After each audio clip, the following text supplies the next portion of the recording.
Alright, it looks like we're up and running. Oh, alright. Chair in the wrong position. Anyway, hello everybody and welcome as we start up a new game since we finished up Grandia 2 last time. On in. So, there we go. I was actually holding off on actually starting the game up just so that we could actually see the opening movie for it. Wait, what the heck? Why did I turn my webcam off?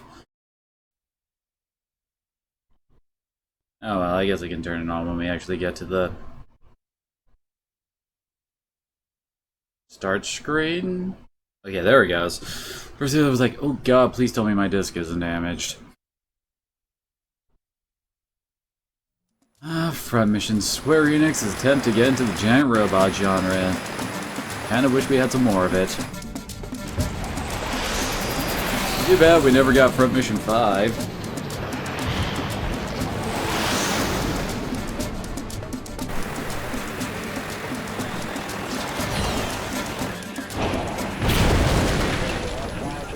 Screw you, taxpayers. Have fun trying to pay for these road repairs. I'm not even sure what's going on in this opening scene, given the fact that I can't really think of a time where this happens in game, outside of just showing off the Bonzers. Which I am okay with.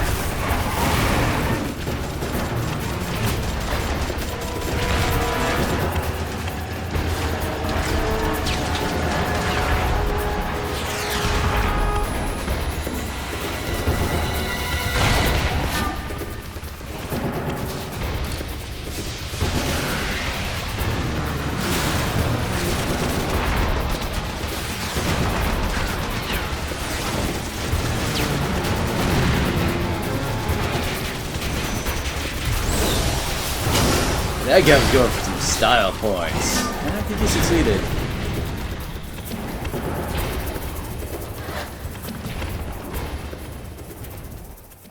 There's an opening with absolutely no context that pretty much just says, yeah, we're in for some giant robot fun, people. Also silly accents, but that's for something in a bit.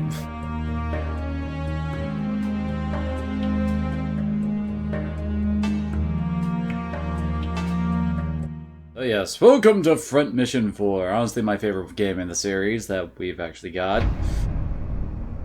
I do hear that there's actually a very nice English patch for the Front Mission 5 if you emulate it, but, well, I'm pretty sure Twitch would frown upon any of that kind of stuff.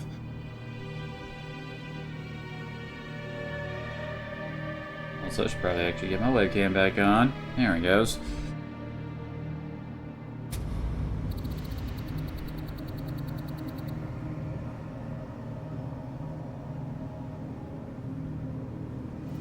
I have to reset my ink pot. I should say, turn it off and turn it back on.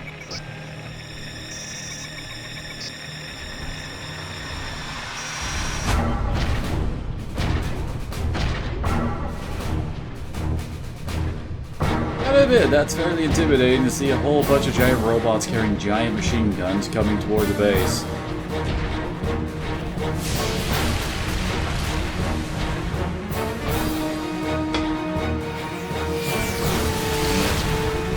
Saying Bob wants to update now.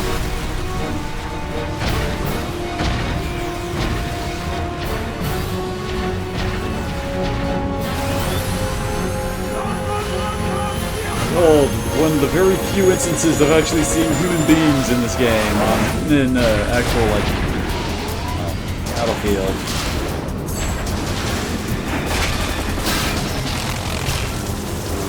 It's not an action scene if there aren't exploding helicopters. Seriously, you will almost never see an actual human being on a battlefield. Even though that happened all the goddamn time from Mission 3. God, that Mission 3 had a lot of annoying things in it.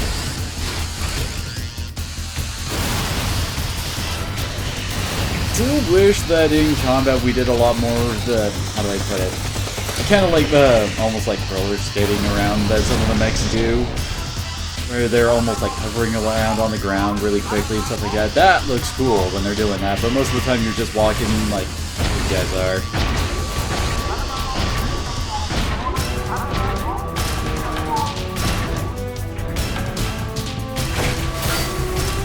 So was that guy just going, oh, I'm gonna go see what's going on there, and then just suddenly sniped?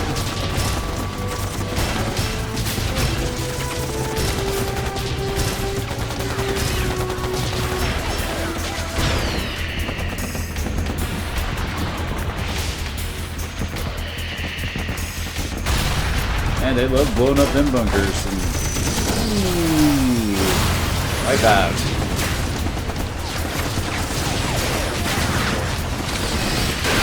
Like right there, that was awesome!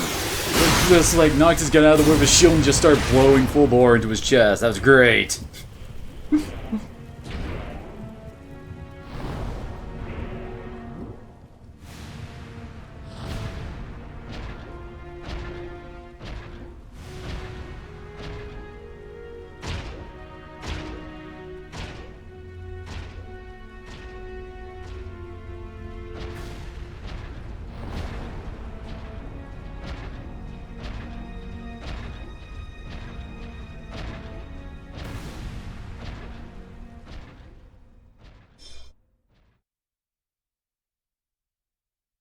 Well, who knows which side we're supposed to be rooting for in this base demolition, but who cares, it was awesome.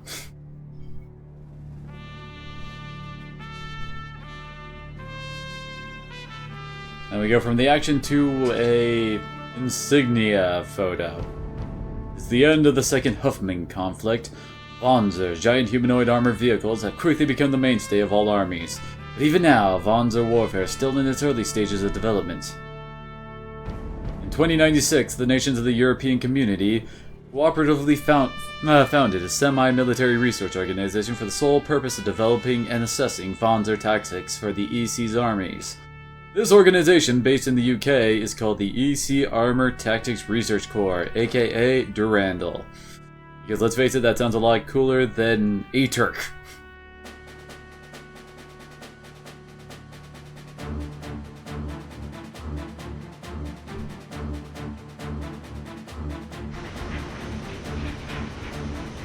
Father 1 to Arrow 6, what's your status? Arrow 6, all checks are green. Initiating pre-start pilot But I confirmation. picked my accent, it's kind of terrible. Confirmation complete. They're ready for some funky Arrow accents in this 6, you game, it's must kind be of wondering hilarious. why you're here. No, sir. I was informed that new Durandal recruits are always thrown into a Panzer before assuming their post. Yes, that's how we do things. But rest assured that this is not a test. Just remember what you learned by piloting Panzers in the French army, and you should do fine. Yes, sir, Commander. Please do away with the formalities. We're a research institute, not an army. Although you might forget that by the end of all this. I'm gonna initiate jump procedures, if you two don't mind.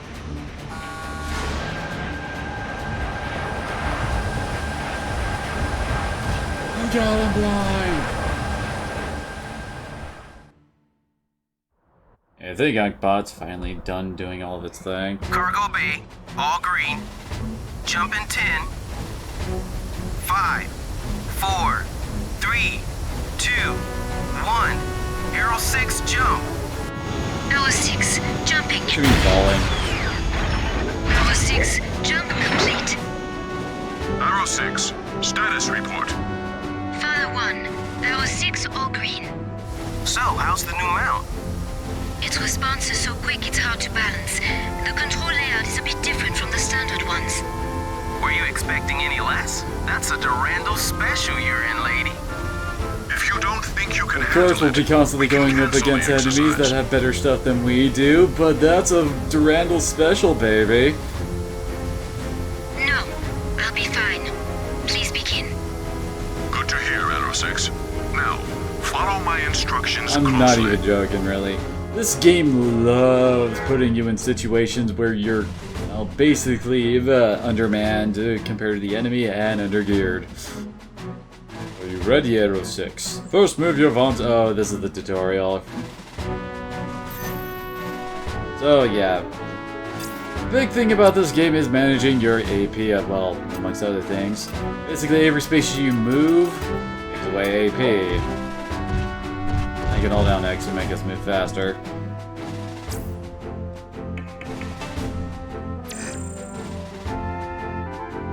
change your viewpoint to use. Oh yeah, we can use it. We can rotate the camera like you would expect in most RPGs. L2 and R2 for zooming in and out when right stick moves things around. Definitely is good to get into the habit of trying to scan out the field, because there are times where you'll be surprised by something coming out of nowhere that you didn't spot that was hiding in a corner somewhere.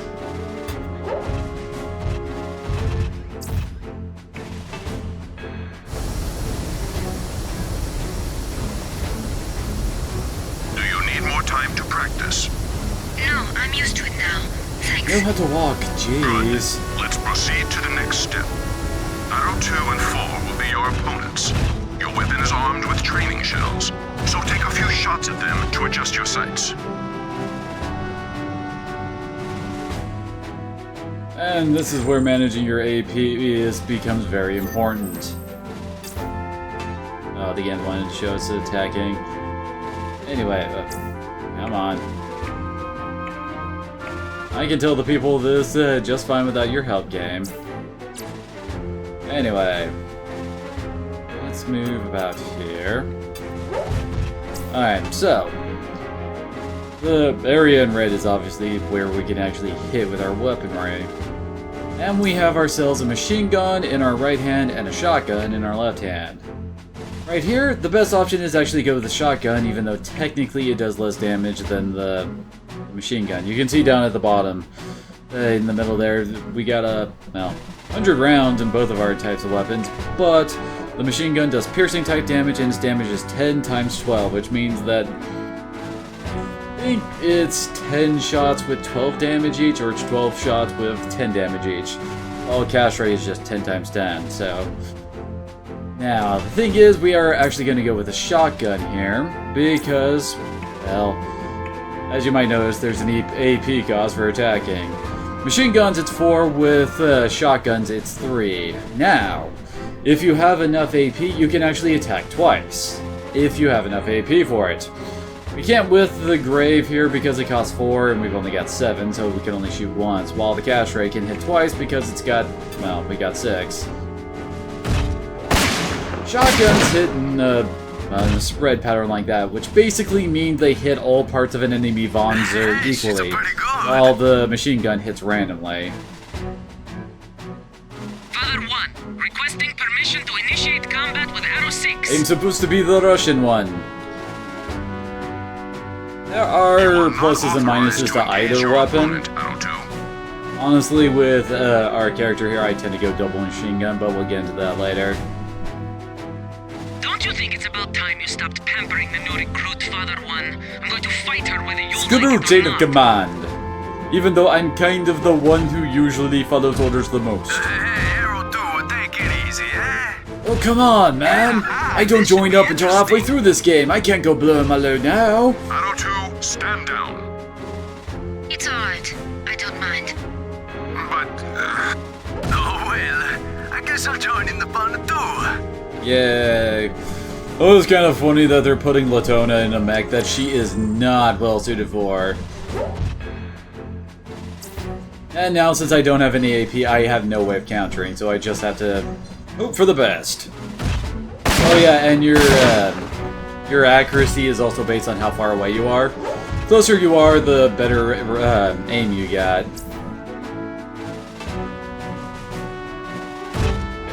God, his accuracy sucks. Okay. Now, I could try to attack the Latona to try and destroy her right arm. However, that's not going to do much because her shotgun is in her left hand.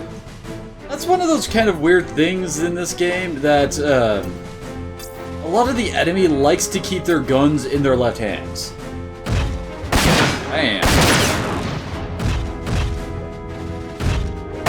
Ow.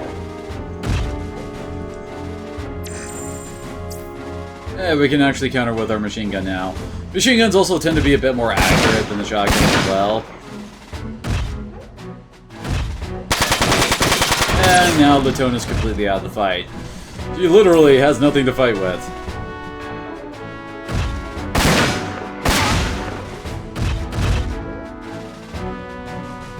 of your Vonza's parts become badly damaged, repair it by using the item stored in your backpack.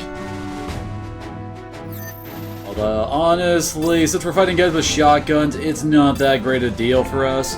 Since, well, in order to actually really heal ourselves up, we would need to do be able to heal multiple parts at one time. Anyway, we're backing up so that we can hit him without him having nearly as much accuracy on us.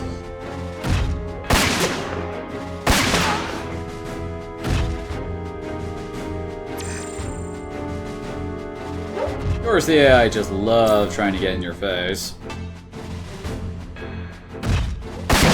Hey, we dodged. Doesn't happen often, but it's always nice when it does. There are ways to try and force the issue, as it were, but honestly, we don't have access to stuff like that for quite a while. Hi, back. I swear I love the level of detail this game has. I mean, when the machine gun was firing, you could actually see the parts of it moving and the shells falling out of it. It's awesome. Yeah, she's still kind of doing nothing.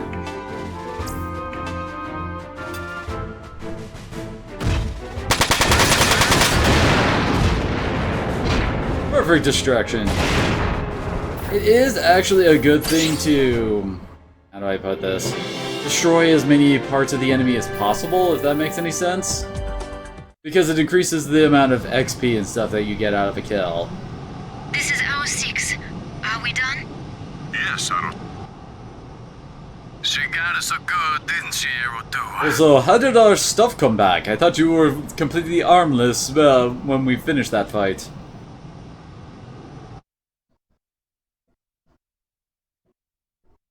Good work. Let me introduce you. This is Elsa, the newest member of our research team, the Durandal. Nice to meet you. Nice to meet you too, Elsa. I'm Hermes. I'm in charge of data analysis and electronic systems engineering for the Durandal. It shall be a pleasure working with you. Oh, but what about... You mean Arrow 2 and 4? They disobeyed orders and broke the rules. Although the Durandal is not an army, we expect our members to follow the mission leader's commands. For the good of the group, of course. Are they being punished? Hey, Zed, maybe you could go a little easy on them this time? What are you making them do? If they are being punished, I should be as well. I did take part in the fight. Oh, well, if you enjoy cleaning toilets so much, I have an extra toothbrush you can use. Let's... Oh.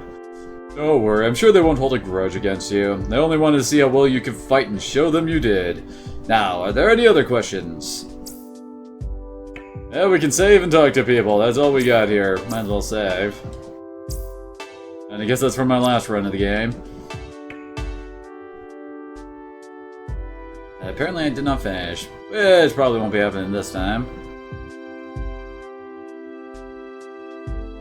I mean, there are very few things that I don't finish in my streams, and...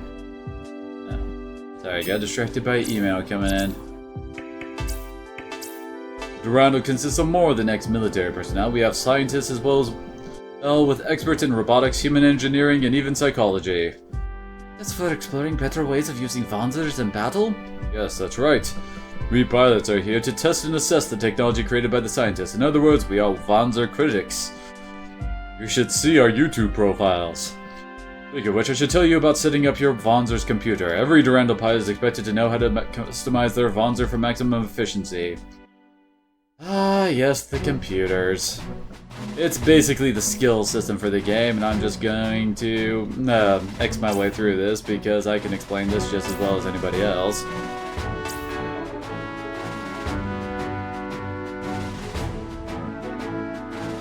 Yes, yes, yes.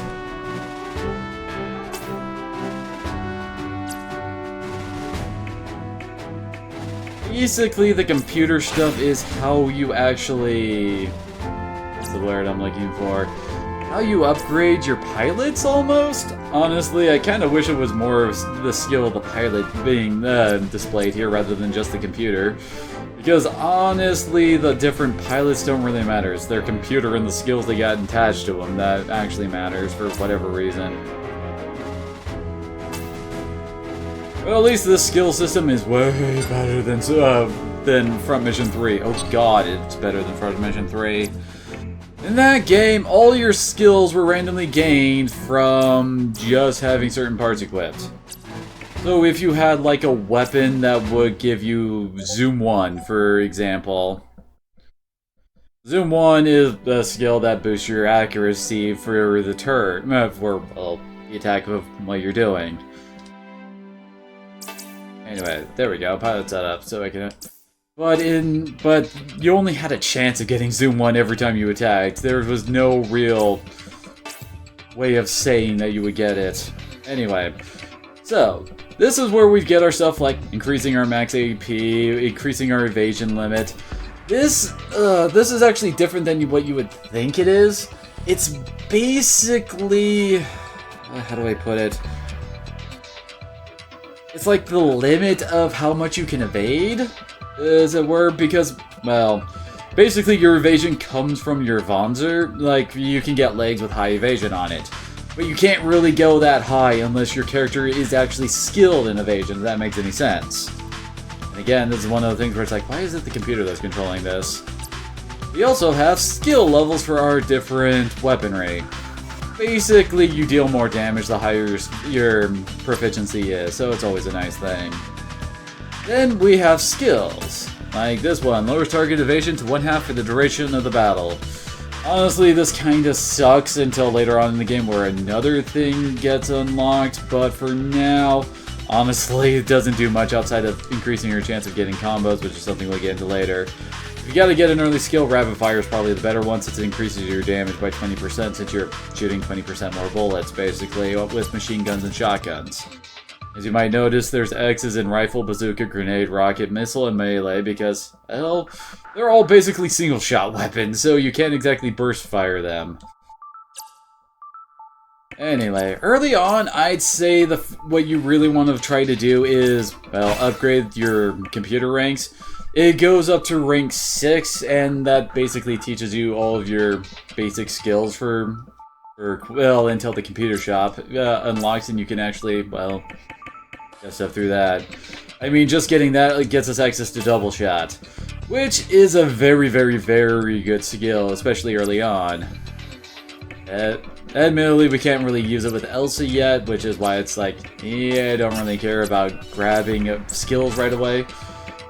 But basically, the higher your computer level is, the, well, more skills you can learn, the more stuff you can use with it, and, well, it's just overall handy to do. Anyway,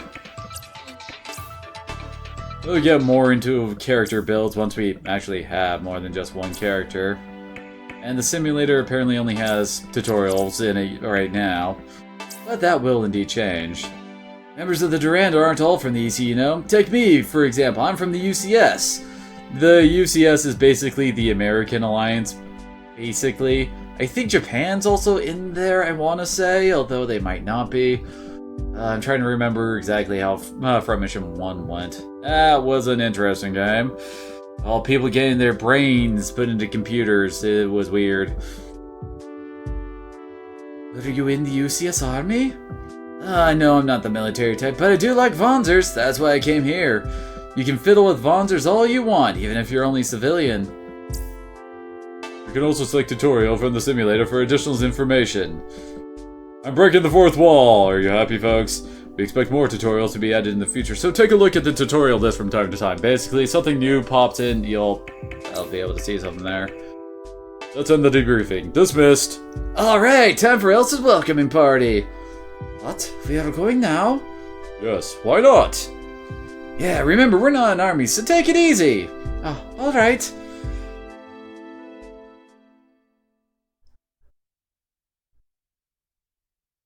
I do believe we're gonna get introduced to our other... No, wait, not yet.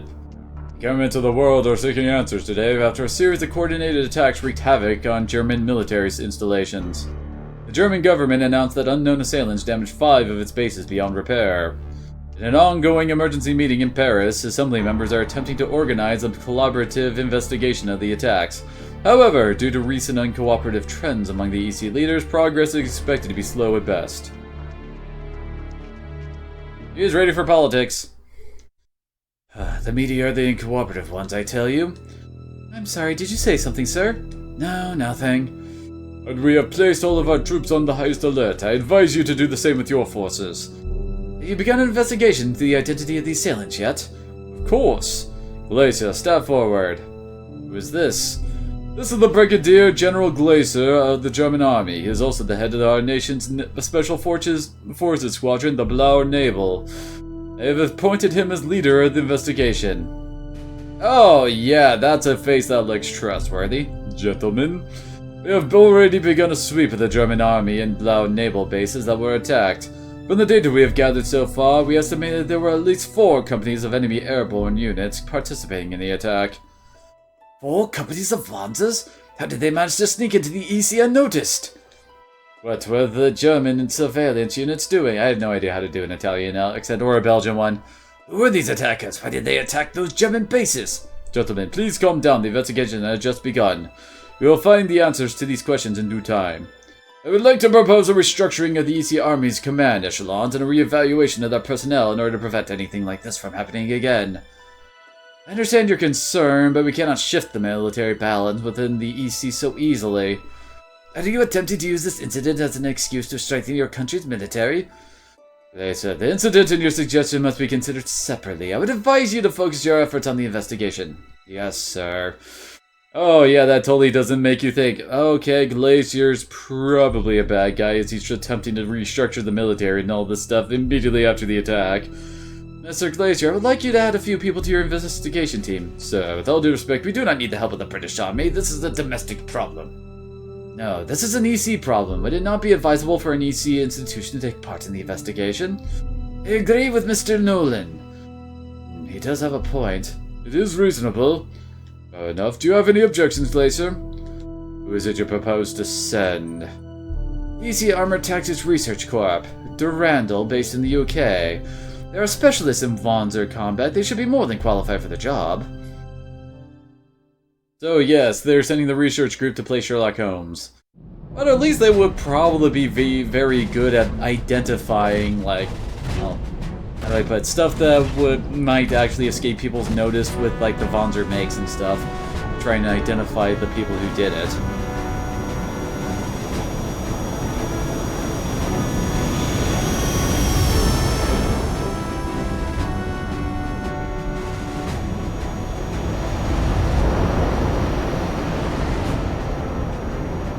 That's an interesting parking job. You must be the Dorando. Who's in command? Oh, you look trustworthy. It's a German guy named Wagner. I am charged with He leads leading our his own special elite unit. Of course we're gonna end up fighting this guy. I am Wagner, the commander. At your service, Commander. We would like to start our investigation immediately. We'll be coming out in our Wanzers. Before you do so, let me make one thing clear. The Blauer Nebel will lead this investigation. You will be updated of our progress, but are advised to stay out of our way. What? But we are here under the official sanction of the EC Central Assembly. That is all. Now, if you will excuse Oh yeah, you're me. totally gonna be a nice guy, Wagner. Hey, take it easy. We don't want to pick a fight with them. So we'll totally pick a fight with them They have eventually. their own way of doing things. Don't forget that someone just slaughtered their compatriots, and they're not in the best of moods. But don't worry. We have our own way of doing things as well. Take your Wanzer out. We're searching the base. Understood.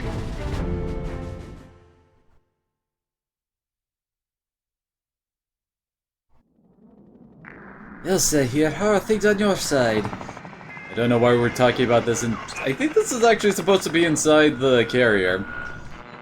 Zed brought back some parts from the attackers' Wanzers and a few shell casings from their weapons. We're just about to start analyzing them with the transport's computer. Can you give us a report on your search area? It is bad. I cannot believe that one of the best armies in the EC would suffer such great losses. Yes, nor can I. I am done with my search, so I will be returning short. Please keep the cargo bay door open. Ah, stupid hiccups. Roger, we'll be waiting. I am back. How is the analysis going? Not good. There's nothing on the Wanzer parts, weapons, or casings that tells us where the attackers came from. Cannot even determine the make of the Wanzers? Everything's been on pretty bad. Looks like these Vonzers had self-destruct charges in every joint. Can't leave anyone right in these things. The parts I recovered are in the same state. I guess the chances of achieving any information from them are slim. There are barely anything left of the pilots. This is definitely not the work of terrorists.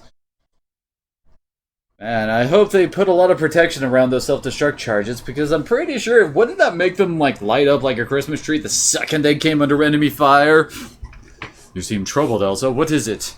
It does not make sense. Why would anyone go through all the trouble of performing synchronous attacks on 5 different bases so far from the border, then just disappear? Yes, it is puzzling. Germany's surveillance system is top class too. They would never miss a large wing of transport planes crossing their border. What's your opinion, Elsa?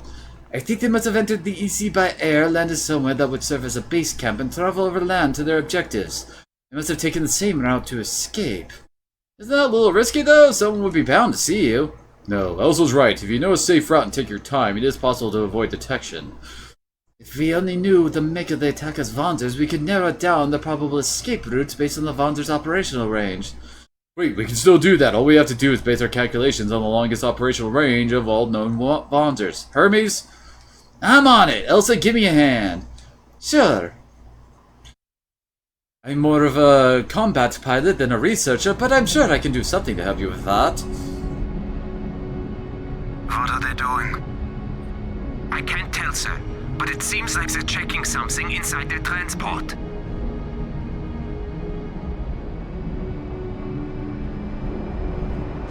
And apparently they just decided to leave without informing Wagner and his crew that they're actually going somewhere.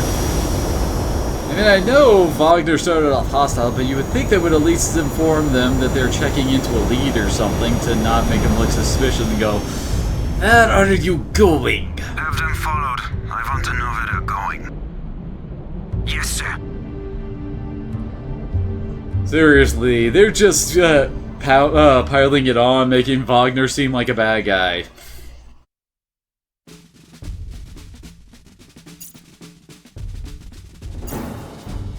Apparently we're going to Denmark.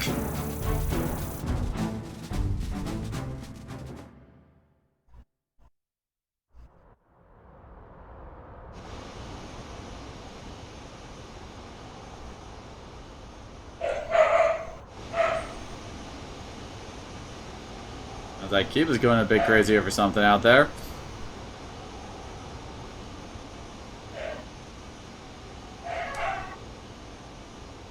Yeah, this is the place. Even if a large transport plane landed here, the locals would just think they saw a UFO or something. Kind of stupid like that in Denmark. Good. Let's try to land. Whoa! They're shooting at us! We must land here, one way or another. I know! I am preparing for combat. I'm going with you. Gotta introduce some more mechanics by having the rest of us actually fight. So we get to start off a fight with Elsa and Zed. Hermes, lift off and stay out of range. You don't have to tell me twice! Let us go. Elsa, is this your first time in actual combat? Yes, but I'll be alright. So let's see what we got here. Whoops. That's not what I wanted to do. I want to actually take a look at this guy. Okay, so he's dual-wielding Raptor machine guns, which are actually crappier versions of our current machine guns. The game does start us off nice and easy when it comes to, well, the gear that the enemy has. They all start off being pretty crappy, but it ramps up pretty damn fast. And over here we have shotgun wielders. You got double gales. Looks like they all have around 6% evasion. Trust me, evasion's gonna turn into one of those things that you hate. And we have another shotgunner over here. One advantage we do have over the shotgun guys is the fact that Elsa's machine guns can outrange them. Anyway. So let's take a look at our new friend Zed. Zed is not... he doesn't play like Elsa does, basically, at all.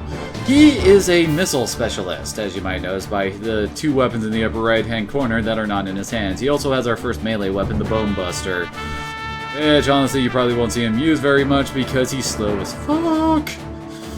I mean, you can see in his movement range that he only gets to move 2 spaces. That's kind of terrible. Or that is because, well, dang it, really? Guy's like just out of range. Anyway, part of the reason that he has such low movement as, yeah, missiles cost a lot to fire off. However, they hit well outside of enemy ranges, and do some pretty damn good damage on hit. Really, nothing actually hit the all-important torso there, but oh well.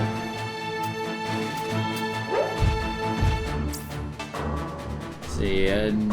oh, these guys don't actually have any armor set up, okay.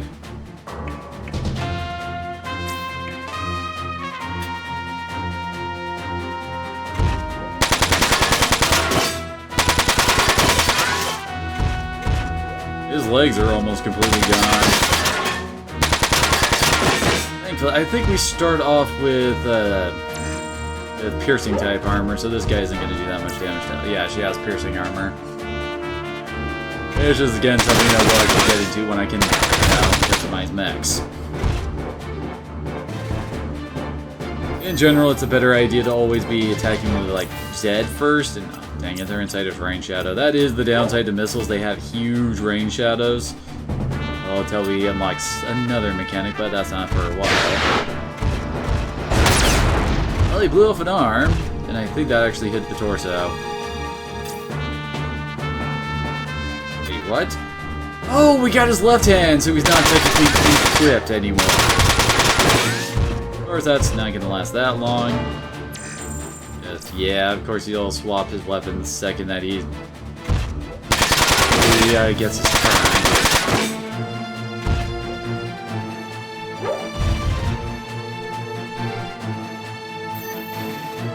Honestly, this fight is actually pretty damn easy.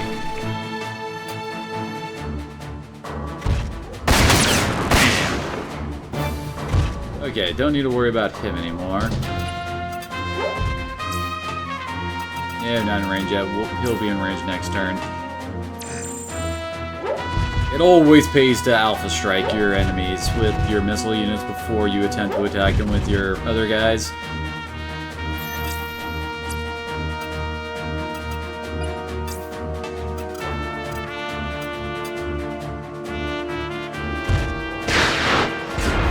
Well, apparently Zed really wants to disarm that guy. And now that we're fighting a shotgun guy, I can just target this guy from long range with our machine gun, and he can't counter. Of course, it does mean we miss more, but oh, dude actually dodged. Cool, man, not cool.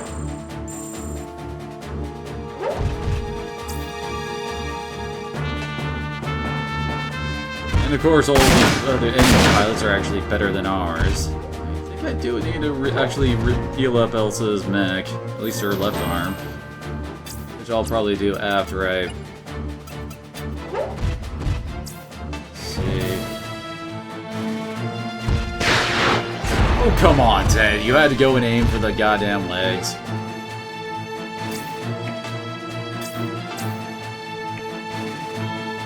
Her left arm was in a bad state. You can live without, like, the legs and stuff, but losing arms usually goes very poorly. Thankfully, using items doesn't use up AP, so we can still get an attack. That's one arm gone.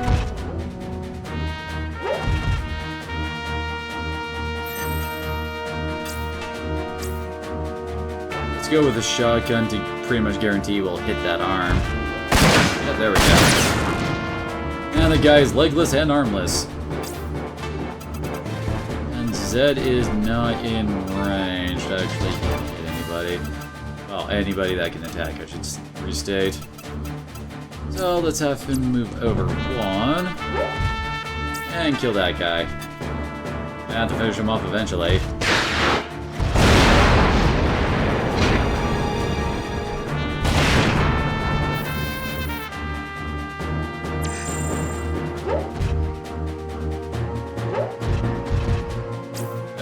You can hit us from there, huh?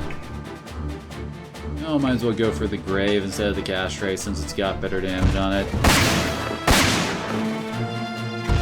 Also, his legs are gonna get wrecked by the end of this thing. Damn it! Hate it when the enemy dodges.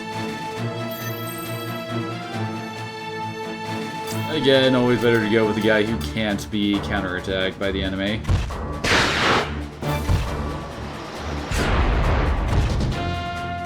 Oh, that was a body shot and a left arm shot.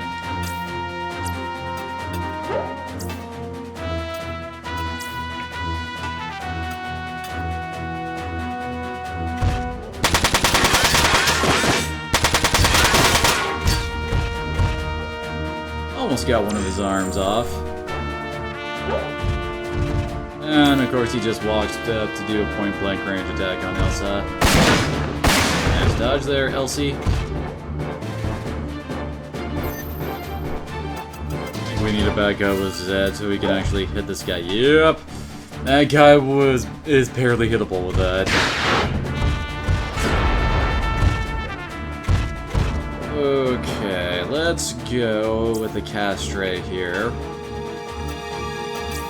I think we can knock his left arm off. Oh, we got both of his arms. Okay, battle's over. There's literally nothing they can do to actually harm us anymore. Which is good, given the fact that Elsa is kind of in trouble with her HP. Thankfully, I think this is the only real fight we're gonna have where we don't actually have a healer in our team.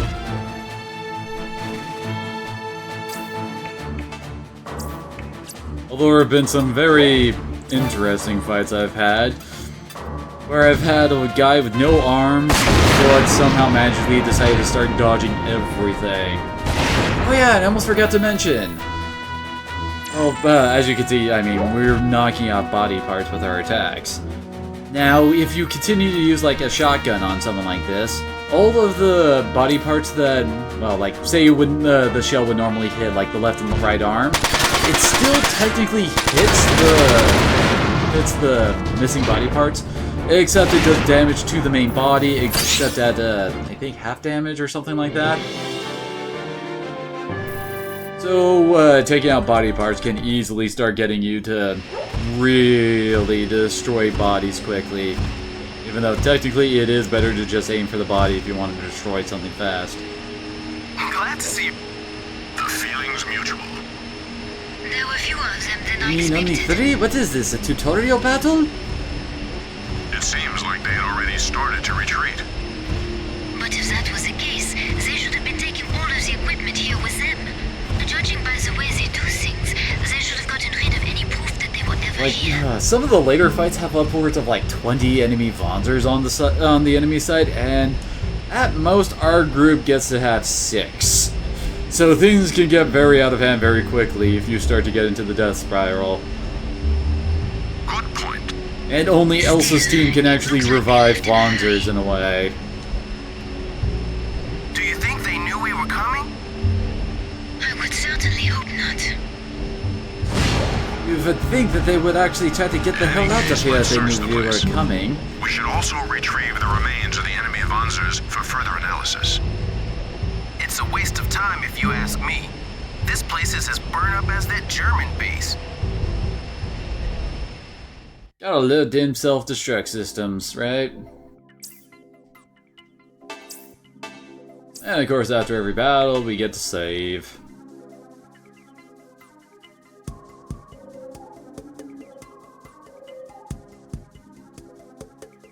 Come on. Man, it certainly takes a while to save. There we go. Get the phone going off. It doesn't look like a number for me. There was nothing in the boxes they left behind. They did a good job of covering their tracks. Roger. Hermes, anything on your side? I wonder... Did you find something? Come look at this! What is it? It's code from a microchip that barely made it in one piece. It's from one of their Vonzers. It looks like a file from a leg part stabilizer program. Is it enough to be used as evidence? Every Vonzer manufacturer has its own bipedal locomotion stabilizer program. They're top secret. Admittedly, I could totally see that going on, because that's like one of the biggest things about giant robots that makes them kind of impractical for actual use is, well, stabilizing them so they can actually stand upright. You can usually identify a Vonzer's maker by looking at the programs or its quirks. Can you tell which company this one is from? Is it from the EC, the OCU? Need to run some more tests to be sure, but I'd say it looks like a Dimitri Corp program. Dimitri? Oh wait, I give him the accent anyway. Zaftran Corporation? Yeah, but this doesn't tell us that these Wanzers were actually made in the Republic of Zaftra. I should probably state that Zaftra is basically Russia. But Zaftra doesn't export Wanzers. I can see no reason for Zaftra to attack Germany. Yeah, I know, there isn't one country in the world that's at odds with Germany these days. Well, at least we managed to find some kind of lead, but we need to have it analyzed further by the proper authorities. Let's go back to the German base. Why are we going back there? Can't we go straight to the investigation headquarters? We didn't tell Wagner we'd be coming here. At the very least, we have to tell him where we've been. Oh hey, we can finally do Vonzer setup, and I think... No. Yep, Hermes has actually joined us. Hermes is basically the team healer. And he also gets some very nice support abilities that won't become readily useful for a while. And oh god. Ah yeah, like that one right there, AP bonus. That is, I think that one is one of the best friggin' skills in the entire game, but not until much later. Anyway, we need him to upgrade his computer. And we're gonna upgrade Elsa's as well. Yeah, it costs quite a bit of EP to actually upgrade your computers eventually, but it still gives you a lot for more bang for your buck and, well, what you can choose. I mean, we get rank 4, we can get rapid fire 2, which boosts your how many shells you fire with machine guns and shotguns by 50%. So yeah. I do believe we've also unlocked Battle Simulator. Yes, we've unlocked the Battle Simulator. Basically, this is how you grind. You just run those missions over and over and over again. We also have unlocked Wanzer setups. Where, well, this is where you buy your parts. Admittedly, at the moment, we can't actually buy stuff, but this is where you can check out your gear and stuff like that. Like, currently, Elsa is running well, it's a fairly normal frontliner setup. The arms are a bit wimpy compared to others, but that's because it actually has pretty good hit percentage boost to it. There's a lot of arms that actually give like minuses or none. Those are really meant for guys like Zed, who's got the heavy-duty body. And as you can see, that also reduces his evasion by 50%. But it also has a lot of power, which lets you equip heavier gear, and it has much higher HP, which tends to be a thing for missile types. And as you can see, his right arm is a lot lighter weight than Elsa's, but it's bulkier with more HP, but has a major minus to hit percentage, which does not affect missile weapons at all, so that's why they're good for them. I'm pretty sure his legs are chunky. Yeah, those are chunky as hell legs that, oddly enough, are very light, but they can't move very far, which is definitely a downside. Honestly, I'd say movement of at least 4 should be your base for your characters, because it'll be very easy for Zed to fall behind. Hermes has a more, how do I put it, middle-of-the-road type setup than between, well, Zed's heavy duty and Elsa's kind of lightweight but more frontliner type thing. I mean, she doesn't have any evasion penalties from her body type, but she has some decent legs for evasion, so she could actually foreseeably dodge. Hermes, well, it doesn't have nearly as big as an evasion drop as Zed does. His is only 10%, while Zed's at 50%. Anyway, these types tend to try to go for more, well, they want to try to get as much power as possible with some decent HP because they're not actually meant to be the combat types. Hermes is actually the support character, as I said. He gets the repair backpacks. Which I can, yeah. He has the repair backpack, the Prelude, which, well, it heals up our Vonzers. Very, very, very, very important, but also very, very heavy. It's got a weight of 100. So yeah. This can also remove any attack debuffs we get on us too. And for 1 AP, he can heal up any limb for 300 damage, or spread that all over all body parts for... I'm not entirely certain how much it is off the top of my head, trying to do the math. I think it'd be about 70-ish, a bit more than that, but anyway. Either way, his character type is extremely important. We can also go and change up our armor type here. For general combat, piercing and blunt is probably the best, but whenever you're fighting a major group of long rangers like Zed, you want fire type. Holy crap, can fire type armor help you out a lot. I have no idea. You can also change up our character's coloring, but apparently we really don't have very much in the way of options here yet. You do get more camouflage coloring options as the game goes on, and we can also rename all of our mechs as we want. So I'm totally open to you guys giving us some good ideas there. Oh yeah, Hermes is also a machine gunner like Elsa, although he starts with a Raptor machine gun like the crappy guys that we've been fighting have.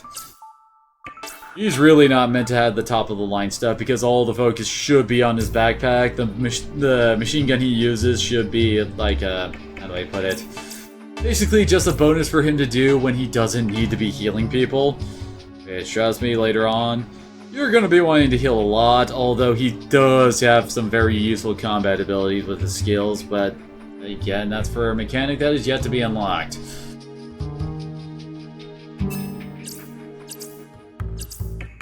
It's also a good idea to talk to people when you can, even if they don't say anything useful, because they can give you free stuff sometimes.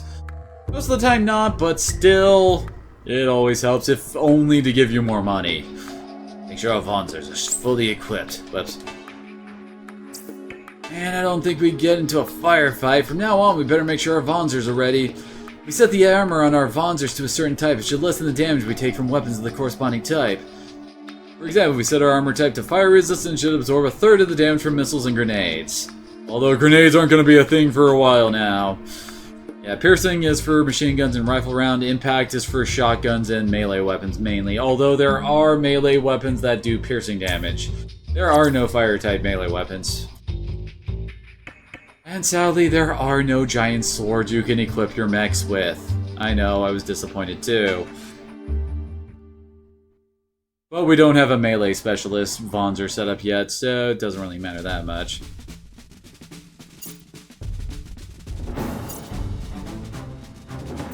So how long were we gone exactly, since it looks like we traversed half of Germany to go where we were going?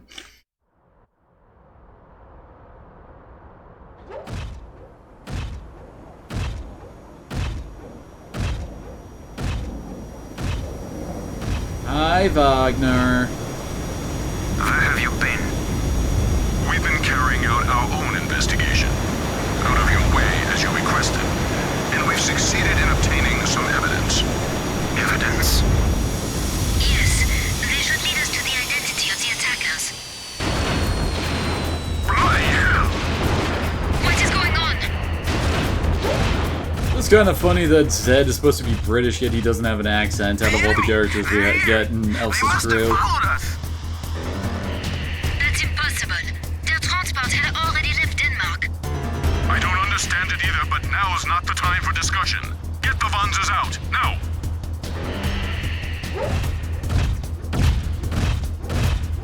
I'll go too. You? You didn't think piloting transports was all I was good for, did you? And I'm the one who's going to be keeping your asses alive. So let's see, we've got... Well, looks like we got guys on all sides. Oh, and they actually brought a helicopter. Oh, we actually have a melee specialist over here. At a time when melee specialists actually suck. And we also have our first non-Vonzer type enemy, a helicopter. Who takes up a ton of range and honestly is not that good. The big issue with these kind of guys, as you might notice, is that they only have one thing we can hit. So weapons like shotguns and machine guns destroy them. Like, seriously. You And over here, we've got a shotgunner. 2 shotgunners. And another helicopter pilot. One issue I do have with this game is that you can't go and change your gear setup. Like, no, like right here, when we are actually looking at stuff, we can't actually set up what our defenses are. And we have to make sure that our transport isn't destroyed, but our transport has a ton of HP. So that's not likely to happen.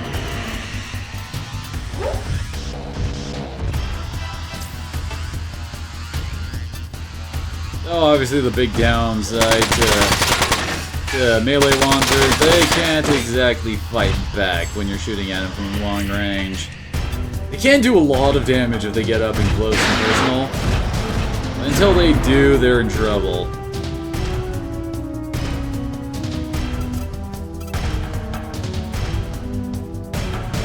He actually does have to move his full range in order to actually attack here. You do actually want to attack with as many people as possible, since basically the XP you get from Shrine guys is based on, well, how much your guys actually participate in a fight, if that makes any sense. Admittedly, your healers do get bonuses to their XP gains because when they heal someone involved in the fight, but still. Apparently he doesn't like Hermes.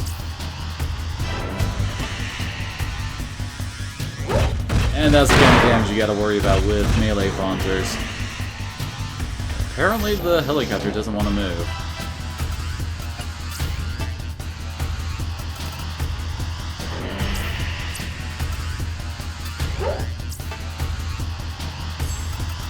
I guess we'll have Zed start softening up this guy over here since the helicopter doesn't seem to want to get involved yet.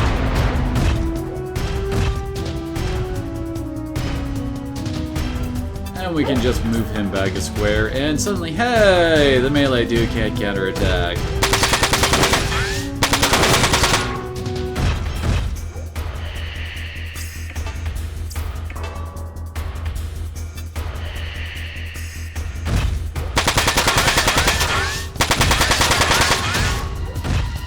Oh, we should be able to kill that guy next turn. Oh, crap. Well, looks like Hermes is gonna be popular today.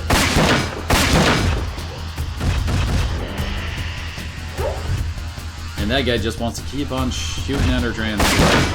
Which I'm okay with for now, because it's got a lot of HP, so we can take the hits.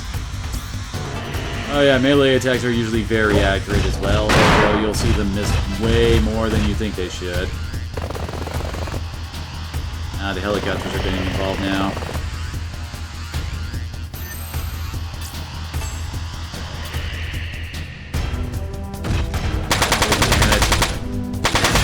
And that's another thing that's kind of a pain in the ass about the melee types. They usually are very dodgy.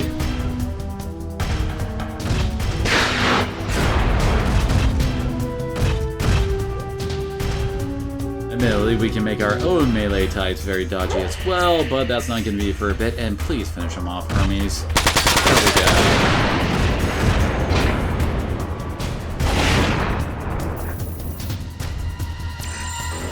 Okay, that annoyance is now dead.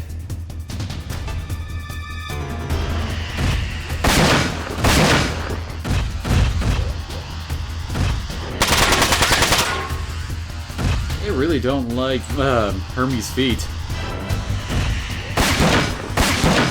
The guy's still plinking away while his buddies die to the people actually fighting.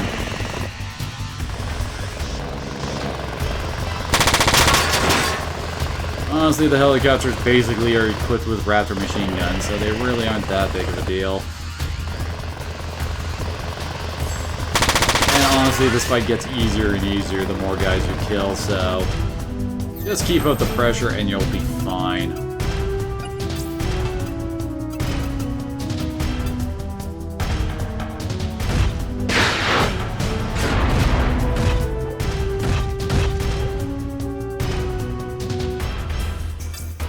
For Hermes to actually repair his friggin' legs.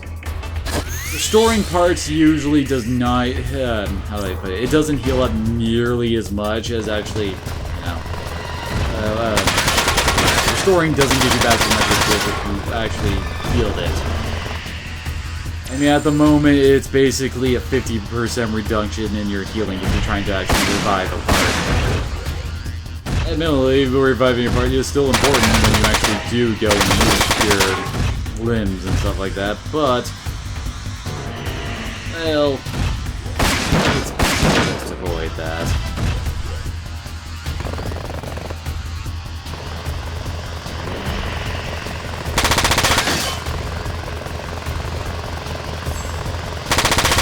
Oh yeah, helicopters get double hits too, since they're technically using machine guns. Helicopters really want to shoot the crap out of our transport that's just sitting there and not doing anything. I mean, that one right there is at like half health and about to die from our concentrated fire. Yet he's just okay with that.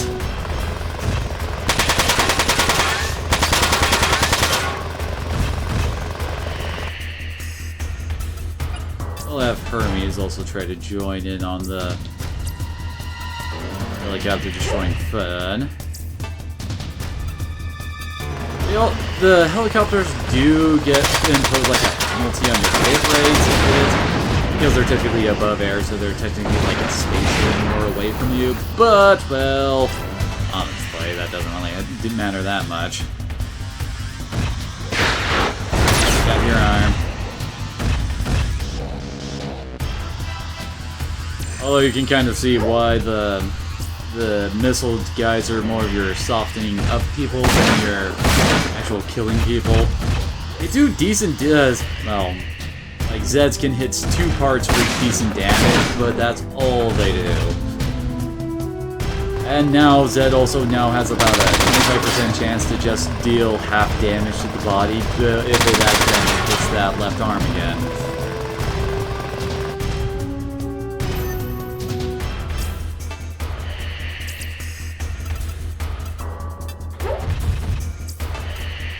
Can't really do much of an attack here, but might as well get this started.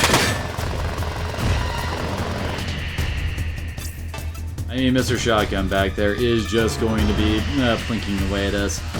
Well, let's actually take care of... oh gosh, I just love the look of the mechs when they lose their legs. It just looks so goofy.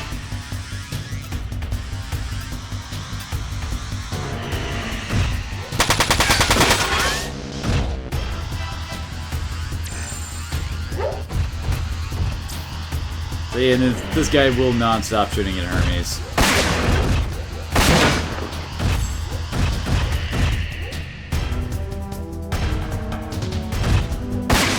I've only got one arm and my mech is on fire, but I'm still gonna try and shoot at this thing.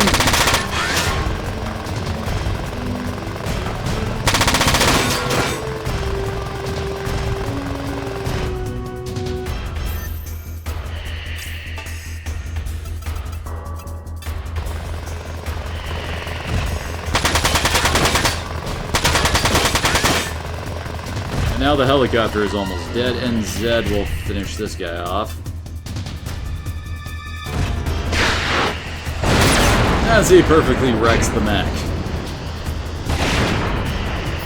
And gets the Hermes level 3. Levels are things that you really don't need to worry about that much in this game, if I'm being honest. What it really does is give you a... what I'm looking for. Basically, it gives you an accuracy and evasion boost if you're fighting something lower level than you. I think that's pretty much it.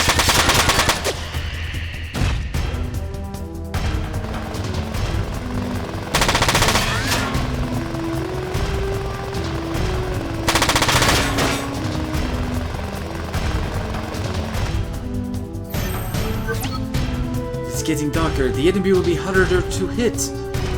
Missiles are not hampered by darkness, but if you want to hit your mark with firearms, you must get closer. Yeah, I forgot to mention that day and nighttime effects are, well, in effect. As Ed said, his missiles aren't affected, but both Elsa and Hermes are now going to take a accuracy penalty whenever they're attacking something.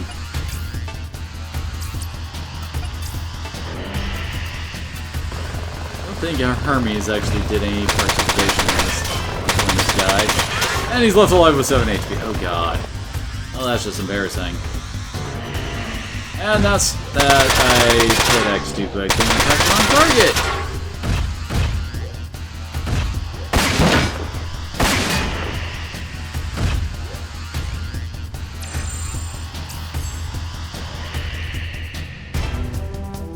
Good lord, this guy starts with 12 HP turn. Which means he can get a full double attack, both on offense and defense.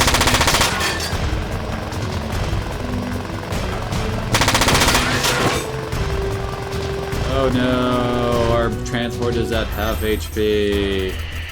And the only thing attacking it is almost dead. Whatever will I do?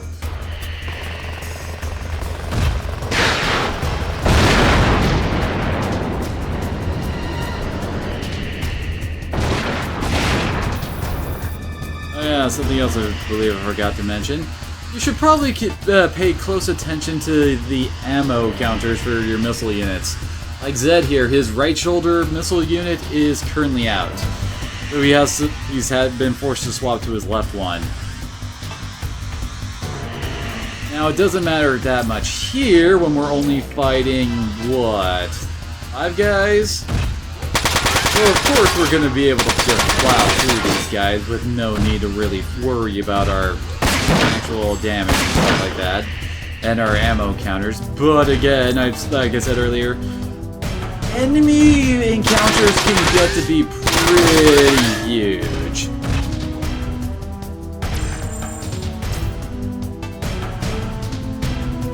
This guy really hates Hermes for some reason. Is he racist?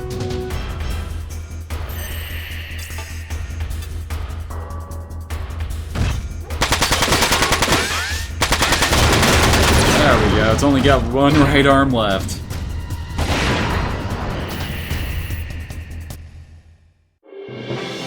Hey, Hermes got a lot of VP for that, but then again, I was actually trying to get him involved in a lot of fights. Zed didn't because, well, he was mainly focused on just killing one guy in that fight, since, well, that's kind of the bane of the missile launcher unit. You gotta shoot for what's in your range. I see you're still in one piece. Yes. Oh my, Wagner's eyes are now red. The evidence we found. What about? I must stay here and clean up this mess. But of course. Wagner totally isn't evil, Ready to guys. go when you are. Dot. We had to get ellipses in there somewhere. This is a JRPG after all. Did you see? On the monitor. Yes, Wagner's irises, they were red. And those tactics he used. I've never seen them before. The Blower Nabel's secrets run And what deep. secrets exactly was Wagner using that we weren't watching? Yes.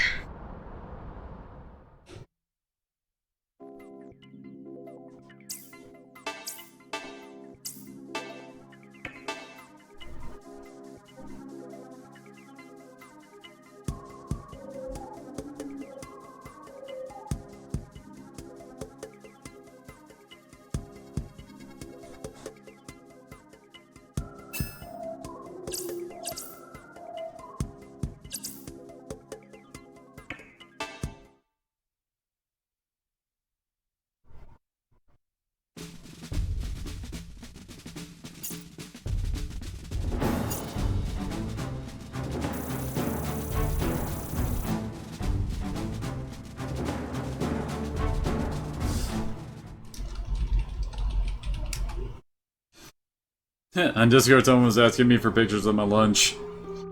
That is all we have to report, sir. Here's the microchip in question. I see, thank you. You are not surprised? Does it seem that way to you? It's probably because I'm still in a state of shock. Also, I don't have that many character portraits. ... Truly, I am. German soldiers were butchered by unknown assailants for no apparent reason. Let's be calm. As leader of this investigation and as an officer of the army. ... I train my men harshly at times, so that they are always ready to repel any enemy that could threaten our country. Not many officers in the German army think this way anymore. Most of them are more concerned with furthering their careers than training their men. If it were not for them, this tragedy would never have happened. Will our findings be announced immediately? You'll most likely announce that the certain evidence has been located, but that is for the EC Assembly to decide, not me. I advise you to return to the UK and wait for the official announcement. But we cannot. We must investigate further. We neither know the reason for the attacks, nor if Zaftra is truly behind it. Not just work for the politicians and diplomats. Your job here is done. I put on my angry face for this. That is, I order you to return to your headquarters immediately. Dismissed. ... Yes, sir. We will be on our way. Come, Elsa. All right. You wait. Yes, sir. Your subordinate seems to make it a habit of questioning their superiors. I remember another long ago where your subordinates ignored my direct orders. I would advise you to train them better. Good day, sir.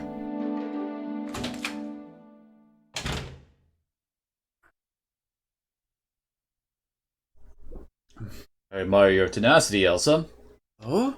What you said in there was right. As long as we are part of this investigation, it's our duty to see it to its end. It is our duty and our right to do so. Zed! Let's go home, Elsa, to Randall HQ. Let us go. Excuse me, hey you, wait! You're a member of the team that's investigating the attacks on the German bases, right? Mind if I ask you a few questions? And who exactly are you? What do I look like? I'm a journalist. Oh, hey, but don't worry, I don't belong to any of the papers. I'm a freelance writer. I specialize in non-fiction. You know as well as I do that we can't answer any questions, and this area is off limits to the media. I won't call security, but you should leave before they find you. Hey, give a guy a break, mister. It's not easy making a living freelance, you know? Hey, you a secretary? Come on, help me out here. Secretary? You're very entertaining, sir, but if you do not desist, I will call security. Alright, I'm leaving for today at least. See you around, little Miss Secretary. Wait, I'm not a... Come on, little Miss Secretary, we're leaving. Sad. Ha ha ha, his sexist assumptions. As I recall, this is going to be our first perspective change.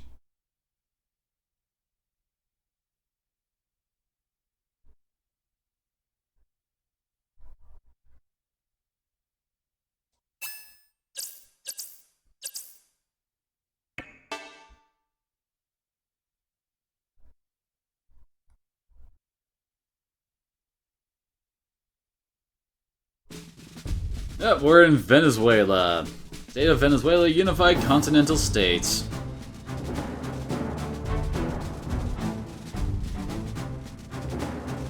UCS central government has elected to send troops to its state of Venezuela, following a declaration of independence made earlier this week by Governor Diaz. Colonel Donald, commander of the UCS Army 332nd Mobile Company, being dispatched to Venezuela, promises to fully liberate the state within a week of his troops' arrival. On the other hand, Diaz strongly emphasizes that his state's secession is the will of the people of Venezuela who have been suffering under UCS oppression for far too long.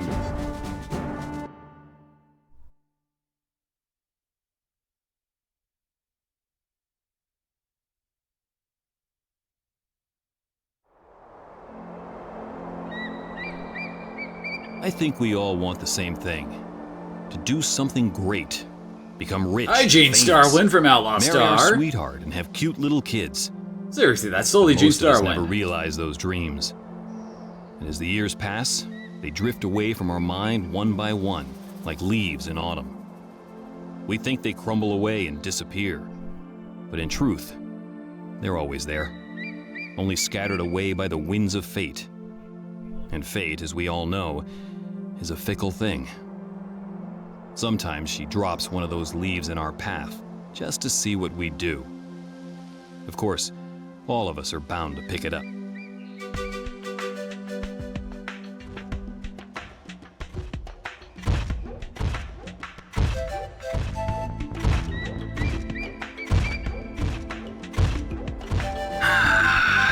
Beautiful day, ain't it? Yeah, it really is. Hey guys, shouldn't we be getting back to our patrol soon? Then how will we establish that we're playing as a rebel and a renegade in the We're assigned to military? rear defense. The hotheads who Also a bit of a volunteered to be in slacker. the front can take care of Governor Diaz for us. Just relax. Right. The UCS Army doesn't pay us enough to be heroes. Just sit down, lay back, and take in the view. But first, turn off that damn radio. How can a man get any sleep with all that I don't racket? know, turn off your comms. Sorry, I'm just bored. As I said, take a nap, or I'll put you to sleep. Hey, what's this?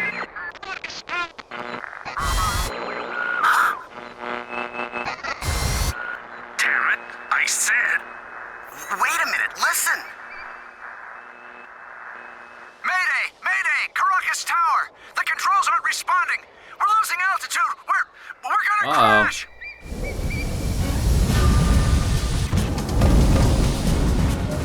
What the hell was that? Oh, looks like a plane just went down.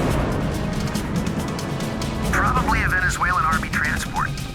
Tell me something I don't know, genius. It didn't fall too far from here. Yeah. What are we gonna do? We're going to check it out. Huh? But I thought we were gonna sit back and relax.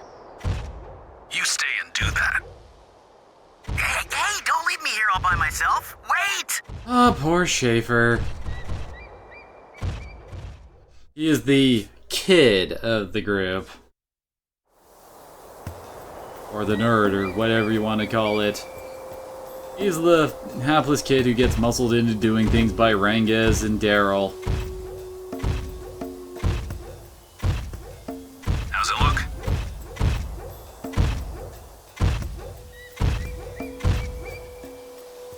They didn't make it.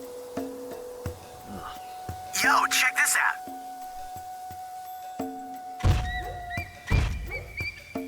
What is it? The cargo. Looks like this is all they were carrying. Only that. That's strange. Whatever's in there's gotta be worth a hell of a lot. Or it could be We a open it trap. up and it's Melfina inside. Schaefer, you open it. Otherwise they back off in case it's a trap. Why me? Okay, fine. I'll open it.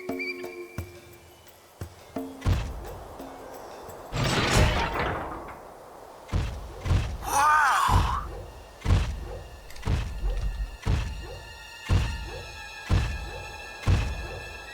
This is Yeah, it's gold. How much do you figure there A is? hell of a lot. 2, now 3 tons at I least. know that just from looking at it. That's about $25 million. Apparently Daryl knows the exact price for gold. 25 million? I think I know what this is. I heard that Diaz used his position as governor to hoard incredible amounts of money for himself. Maybe he got scared when we showed up and decided to move his cash elsewhere. So that means... Yeah. Means what? Listen, this secret cache of gold belongs to Diaz. What do you think he'd do if it disappeared? Look for it? How? He can't go to the police. He can't go on TV and ask the people of Venezuela to help him look for it. He can't make it public that he had this kind of money. It's not supposed to exist. But we have it right here in front of us. Oh my god. We're gonna steal it, aren't we? Finders keepers. But don't tell anyone, all right, amigo? You sure about this? About what? Deserting? Or being chased by the Venezuelan state army? Both. Well, I think it's worth the risk. I mean, we're not getting anywhere in the army anyway. With this gold, though, we can do all the things we've ever So dreamed of. yes, Elsa's crew is trying to figure out who attacked a major German military installation. Daryl's crew, they're trying to figure out how to steal a hell of a lot of cash. Of course, that's not how it's going to end up being for Daryl, but still.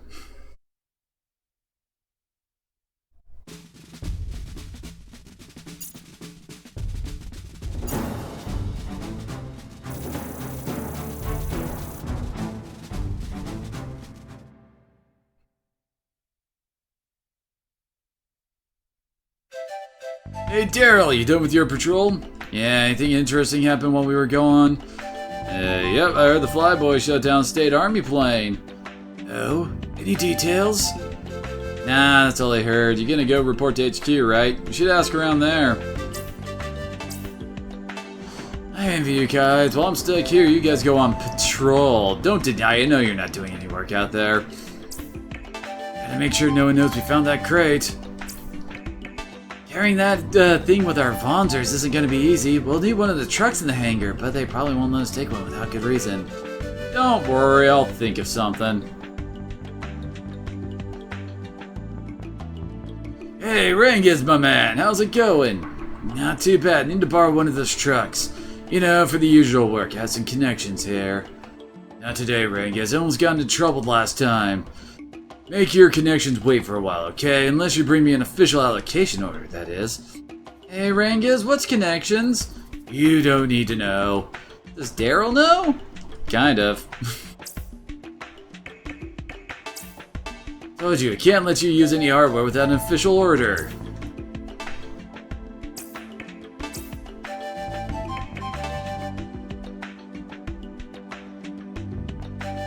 Fifth platoon reporting, sir. We encountered no enemy activity on our patrol, sir. Thank you, Sergeant. Dismissed. Yes, sir. Wait, Major, isn't 5th platoon in charge of Sector B2? Yes, sir. Did you see anything suspicious? Nothing out of the ordinary, sir. You didn't hear any explosions or receive any transmissions? Nope. Exactly what were you doing in Sector B2? Patrolling, sir. Something funny, Private. No, I mean, no, sir. ... Major, I seem to remember hearing from you that these men have utterly deplorable track records. Is that true? Yeah, sir, especially the sergeant. He's famous for skipping out on his duties. Wonderful. How does the general expect me to fight the state army with such useless personnel? I'd be surprised if these fools could even take an anthill without suffering casualties. What punishment should I give these men, sir? Just get them out of here, out of my sight, now! Yes, sir. Thank you, sir. Great Caesar's goose! You're still lollygagging around here? Get out! Get out! Gotta love that. I mean, it's total, Harry from Superman. That's his favorite line. Major, what's Colonel Dahlin so upset about? You hear about the state army transport plane that the Air Force shot down? Well, the colonel was ordered to find it, but so far we've had no luck. If you come back with some news of this transport, I wouldn't have the colonel breathing down my neck. I hope you're happy, Sergeant. Sorry, Major. If I may ask, sir, what was the transport carrying?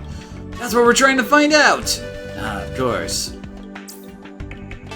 The transport headed for Atabapo, but it changed courses when it was intercepted by the Air Force. It was heading east towards us before it disappeared from radar. Oh, I just noticed you've actually posted me there, Clever Leviathan. Ah, yes, the nostalgia boner for this game is indeed strong. And this game is indeed awesome. Sorry about that, hold on. There we go. Wait, what? Shout out command, why aren't you working? Oh, bitch. Hi, Corporal. Hello, Sergeant, how are you? Great, though I'm always chipper when I get to talk to you. You're gorgeous as always. Why, thank you. I was wondering if you could do me a favor. I was wondering if you could get me some papers for one of the trucks, you know, for our future and all that. Sergeant, what's a truck have to do with our future? Why, to plow you with. Everyone's looking for the state army transport, right? What if I came back with a truck full of its cargo? You'd be dating a hero. Me and you, Sergeant? Tempting, but I can't. Hey, why not? You'll need an allocation order signed by the colonel himself, you know that. Unless you know where the transport is. If I let you take a truck without permission, you come back empty-handed, I'll get demoted, you know. Yeah, I guess. See, I'm trying to remember who we're supposed to talk to then. Let's see. Oh, communications room.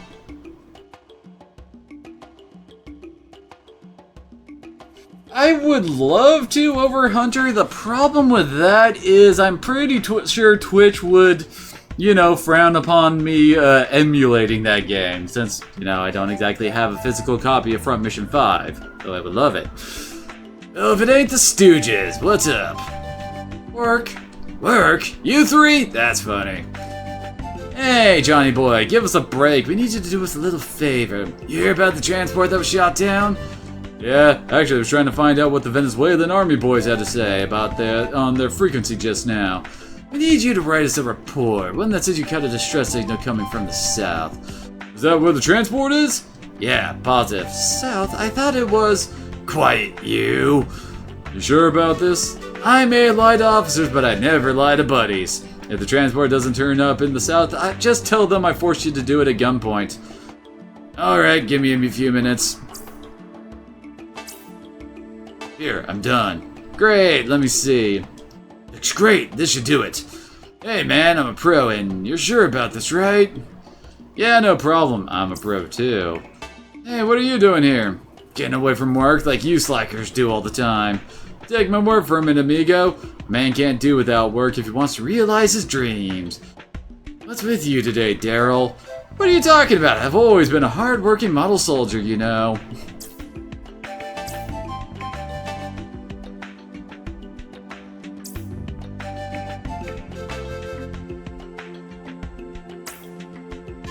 See, now oh wait, whoops. I think the command center is where we're gonna go now. Yeah, oh wait. Sir, we have good news. We found the transport. What? Is that true, Sergeant? Here's the report, sir. The transport's emitting a distress signal due south of our position. We have a pretty good idea of how far south, too.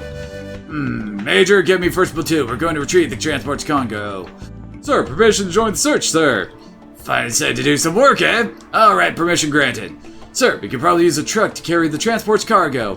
I guess you're right. Major, give them an allocation order for one of the trucks. Yes, sir. Corporal, give the sergeant here an allocation order. Yes, Major. Here you go, Sergeant. Bring this to the hangar and you'll get your truck. Thanks. Love you, Corporal. Good luck, Sergeant, for our future and all that, right? Yeah, I hear from Mission Evolve was pretty bad, although I haven't actually played it myself. Of course, Rangus, Schaefer, we have ourselves a set of wheels. Things are looking up. If we get some information on the state army along with the cargo, the general will have to promote me. To the hangar now. Suddenly had to do a lot more talking with Daryl and crew than we did with the others.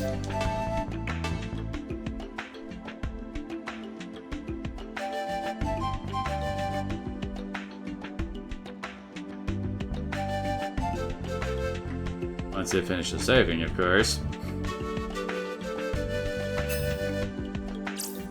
And from what I understand it from Mission Evolve, they tried to basically bank on the good old Armored Core fan base to try and sell it. Here's the allocation order. Can we take the truck now? Yeah, no problem. Hey, you there, give these guys the keys to that truck. Thanks. Orders are orders, you know. Now we can finally move out. Hey, Rangus, you said you had work from your connections. Yeah. If it's who I think it is, can you collect what he owes me? Are you sure? Yeah, don't worry about it. Just give it to me when you come back, alright?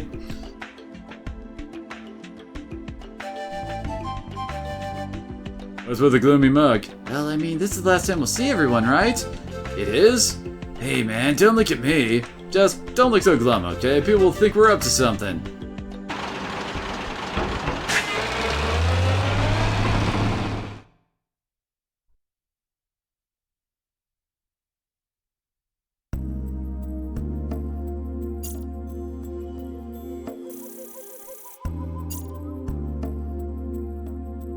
And of course, running into a red marker on the map obviously means we're going to get into a fight.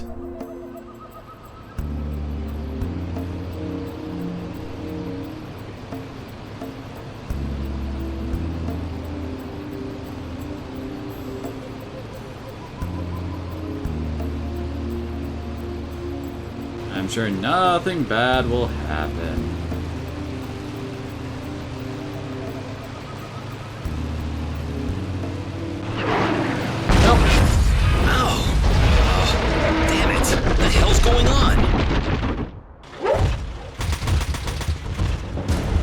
Well, looks like a whole bunch of Vonzers and some tanks are here. You think they know we have the gold?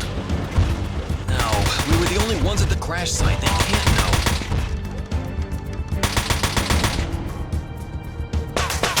Still, It doesn't look like they're planning on letting us go in one piece.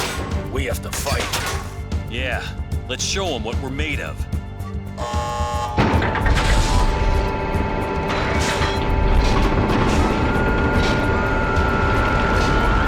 will admit I do kind of like the whole unloading sequence they have for getting the monsters out of the track. It looks cool.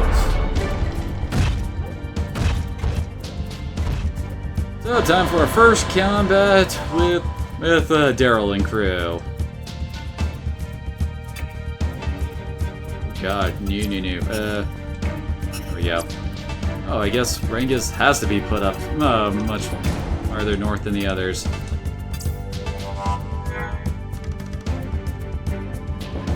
Alright, so for our crew, basically, current crew, Schaefer is basically Hermes. He's got the same basic setup. He uses one-handed machine guns and is our healer. In fact, I'm pretty sure their mech types are the same too. Daryl is... how do I put it? He's basically a melee shotgun specialist. Honestly, I hardly ever use him for the melee aspect of his attacks. Because, well, this is more of a game of range than it is up close and personal attacks. You can put his melee to good use later on, but for now, honestly, it's better to just go all out with a shotgun. Although Rengus is actually new to us. He is, in fact, a sniper. As you can see, he's got a single-shot rifle that does a ton of damage, tends to have lowish ammo, but my god, do some of his skills kick 10 kinds of ass. It's also fairly expensive to actually fire his gun too. But, I mean, look at that range. He's awesome.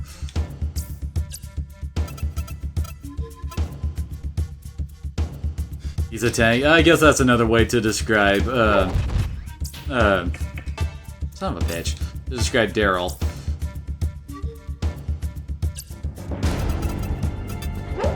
There are actually quite a few differences between Team Daryl and Team Elsa. Team Elsa tends to get a lot more of the, for lack of a better term, fancier equipment than Daryl's team do. But Daryl's team tends to be a lot, how do I put it? They're very scrappy, I guess is a way to put it. They tend to do, they're very good at getting right into the fray and doing good damage, etc. to their opponents. And behold the power of Rengus, as he just one-shots a dude's arm right there. Dude's awesome. Of course, our current problem is that the enemy has a friggin' missile unit right here, and we don't have anything to really counter that. The best way to counter missile units is usually to get into their range shadow, but we also have a friggin' river in between us and them, so that turns out to be a bad idea usually. In general, for this fight, I usually try to have Rengus pick enemies off from across the river, while Schaefer and Daryl block up the bridge, since it's a pretty nice choke point.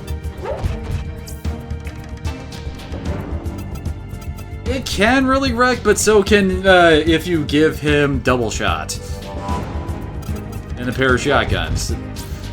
Either work really, really well. Oh my gosh, that poor assault dude is never gonna cross that river, is he? Seriously, Rengus is amazing. And it's especially useful once you really start to unlock linking. It's where linking takes a while to actually get going, as it were, but my god, can you do some amazing things with that.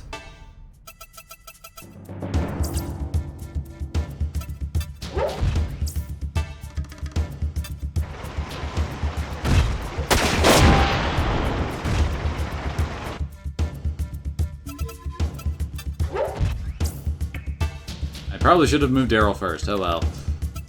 Although I kind of don't want to just charge him across there. I'm trying to remember what the range is on his cannon. Yeah, what do I press to see the friggin' range of an enemy? Can't remember. Oh well. We'll just leave Daryl here for now. I don't want him getting completely swarmed by all the guys coming up the bridge. I think the bridge can... okay, it's a range... 5, apparently. And Daryl dodges.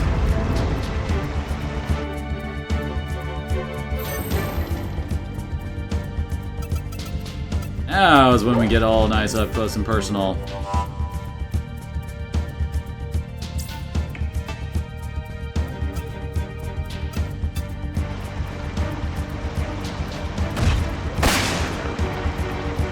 And of course the tank is in fact a tank and has a lot more HP than the helicopter we were fighting with Elsa, so... Kinda hoping he would actually get another chest shot off there.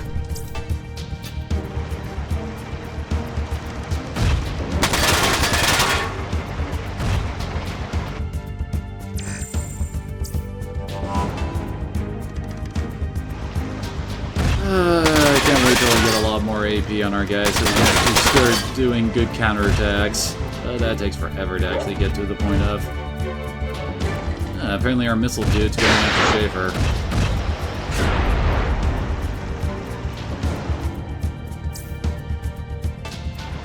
One real good thing about melee is that it only costs 1 AP to use the weapon type. Even though it has an annoying chance to friggin' miss. It's a giant robot punching a friggin' tank. You'd think that would be an easy thing to do. Okay, let's have Rangus start trying to take down the missile dude, as he's gonna be a pain in our ass. Well, that's a start. Hell yeah, it is, Boogaloo. Let's see, do I want... Part of me wants to really repair his legs at the moment, but they're not that important right now. Oh hey, this guy can't counterattack too, so why not?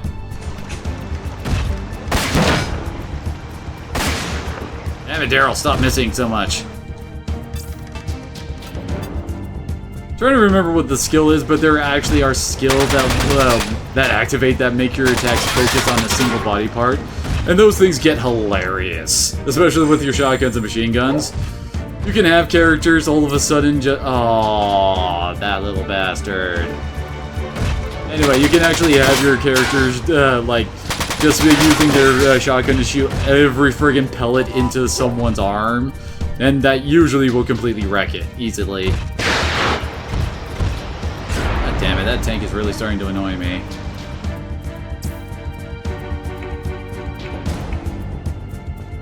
What? Accuracy for his Bone Buster, 79%? Are you kidding me? It has less accuracy than his friggin' shotgun. And thank you for that dodge, Daryl, and you really are in need of some heals right now, aren't you?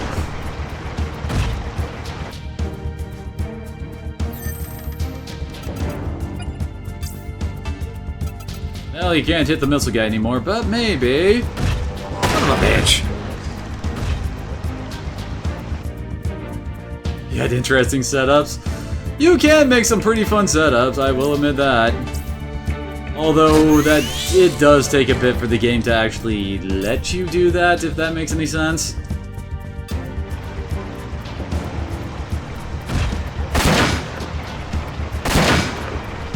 I mean, the biggest thing that keeps you from, say, turning Daryl into another Rangus is the lack of the, well, proficiency with the different weapons, the skill types with it.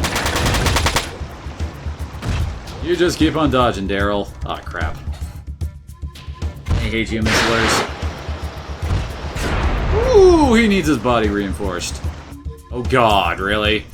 This is gonna suck if this hits the body. Well, RNG decided to screw me over. Damn it! I lost.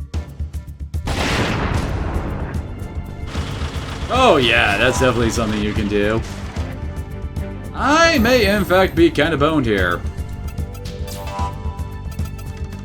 Losing Daryl is extremely bad. And dang it. Why'd you have to go and hit that, Rangus? Especially since Daryl is, unfortunately, unable to ever recover any of his destroyed comrades. Elsa gets to, but Daryl doesn't because fuck you.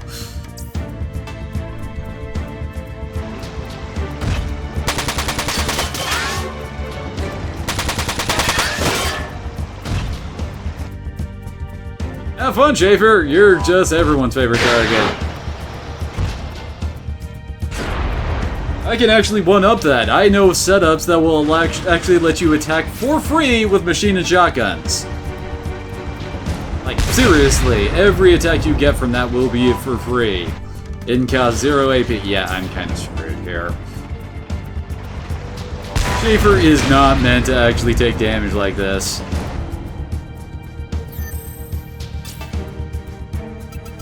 Can you actually finish this bastard off? The RNG is hating me today. There we go, finally!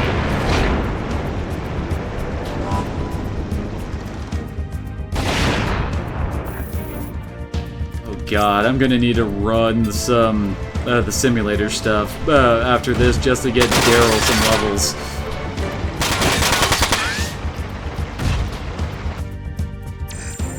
Yay, tanks being tanky.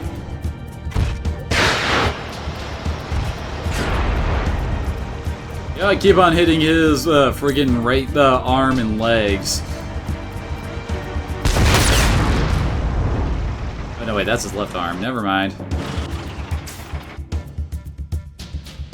Oh, that took out his friggin' gun.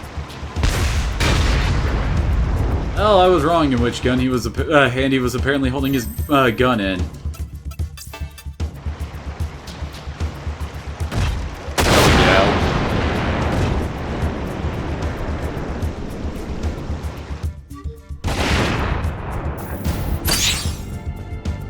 Let's see. Yeah. Oh no, wait. He does still have his attack. Wait. Oh, I'm mixing things up. It was his left arm that was taken out, and it did have his actual gun. Oh, bitch. Now we actually have to restore it.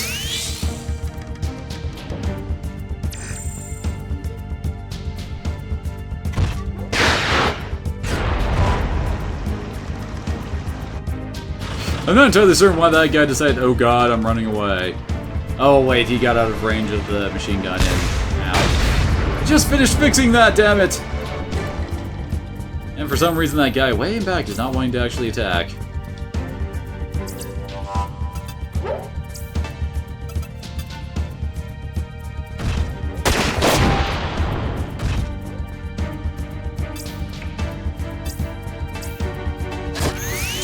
Need to make sure he doesn't die. I was really not expecting all those shots to hit Daryl and actually take him out in one go. You gotta let it to get death, I guess. Unfortunately, that is not in fact an option.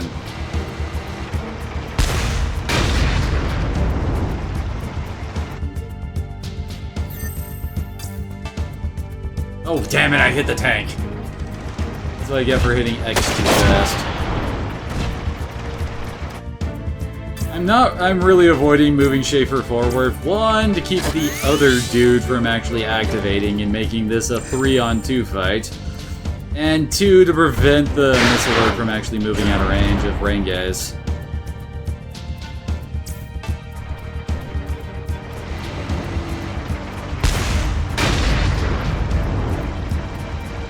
See, this is why we can't have nice things.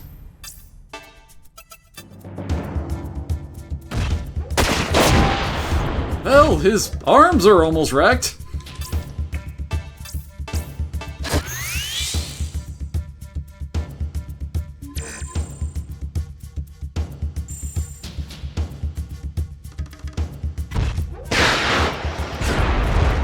I wonder if that missiler has actually ran out of ammo for any of his stuff yet. And there goes his arm again. Schaefer, this is why we can't have nice things.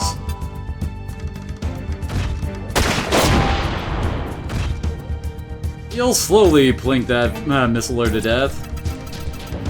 Yeah, his left arm is actually out of ammo. He's only got missiles in his right.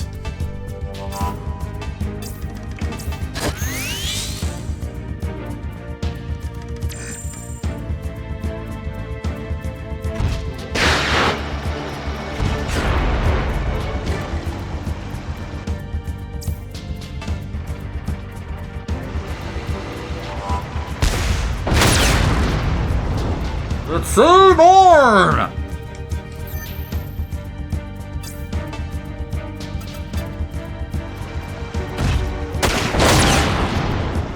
And he just wrecked the wrong arm. That's completely out of ammo.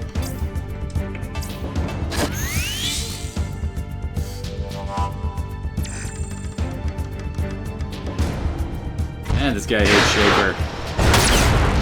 Oh hey, you destroyed the arm. That isn't important. Although watch, this cannon, the attack is gonna hit it. Oh no, it got me in the legs.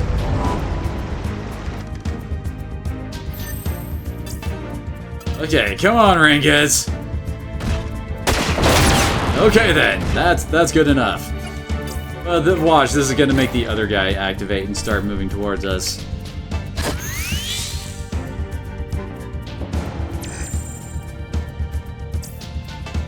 Goddamn tanks and their infinite ammo supply.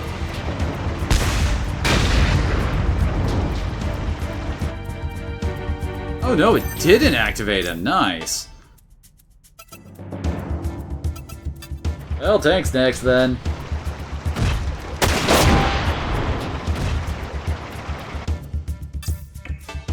As I just keep Schaefer out here, just to keep on absorbing bullets for me. At least it's a lot easier now that we've only got one thing really attacking us. Ha! Missed.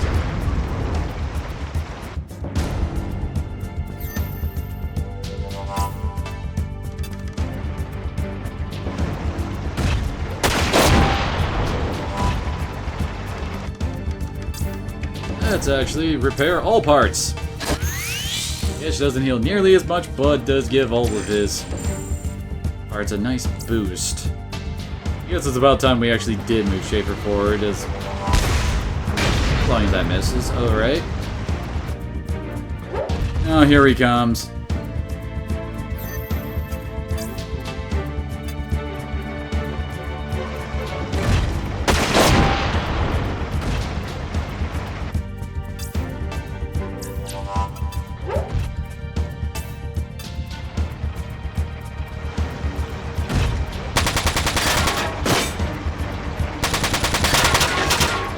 That's right, Schaefer, you earn your paycheck there.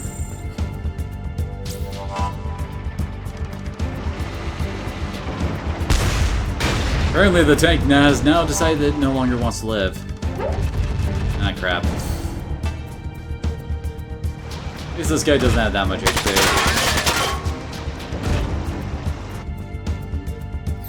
So let's focus on killing the tank first. Good. Schaefer should be able to finish it off. At least you better, Schaefer. You're out of the band. Thank you.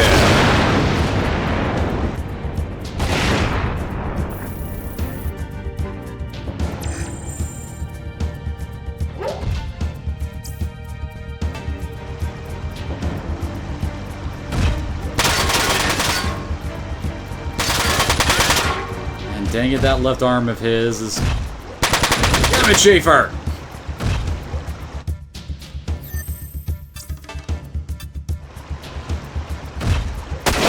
Okay, that should make things a bit easier. We don't want to go losing this arm again. And hey, we still technically get his attack turn when he counters.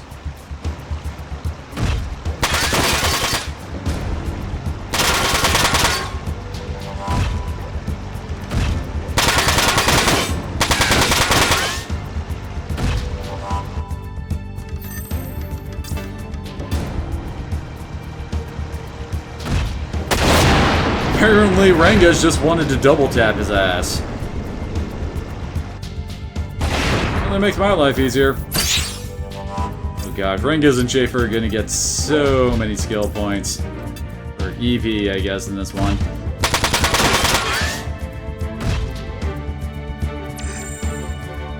I love how it's just standing there.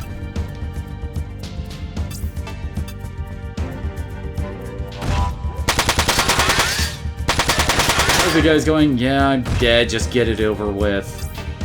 And watch. He shoots him in the feet. Oh no, he did it! He actually got him in the arm. He only did 75 instead of his usual 150. Yeah, yeah, the others did a lot better than Daryl, and I lost 310 of my reward money there because I died with the Daryl. Damn it. Is it bad? It redefines bad. The engine's shot. Literally. I don't have the tools to repair it here. So we're gonna have to carry the gold with our Vonzers again? The state army's on our heels. We won't be able to make it past the border without a truck. Yeah, you're right. Hey, Schaefer, how do they look? I found one who's in pretty good shape. Good job. Make sure he doesn't get away. He could be our ticket out of Yes, this this country. random no-name guy.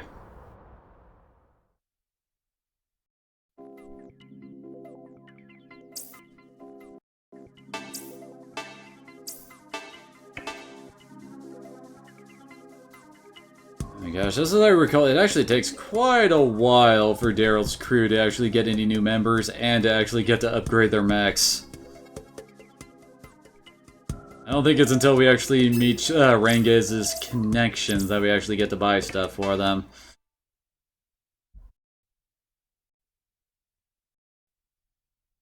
Oop!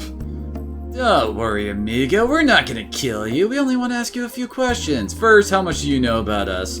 Just that you stole the cargo that was on the governor's transport. The governor himself has ordered your capture. How do you guys know it was us? The radio. We overheard you talking on the radio after the transport crashed. What?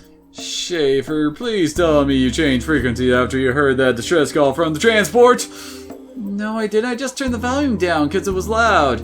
Schaefer, I'm gonna kill you! Help! Do you know what the transport was carrying? No, we were not told anything about that. Get back here, Schaefer! I'm sorry, Daryl, don't hurt me! Easy, Daryl. We have more important things to worry about now, don't we? I guess you're right. Schaefer, I'll kill you later. What base are you stationed at? Winorima. That was fast. Why the loose tongue? I do not want to die. Besides, it's not as if we are fighting for some great purpose. We are just doing our jobs. Isn't the secession from the UCS a great purpose for you? No, not for us. Never mind. Show us where your base is.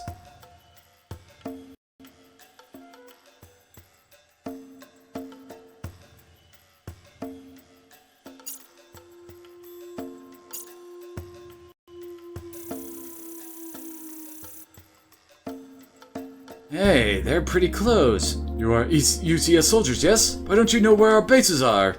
Because the three of us aren't really interested in the war. We're like you. We don't have a great purpose worth fighting for.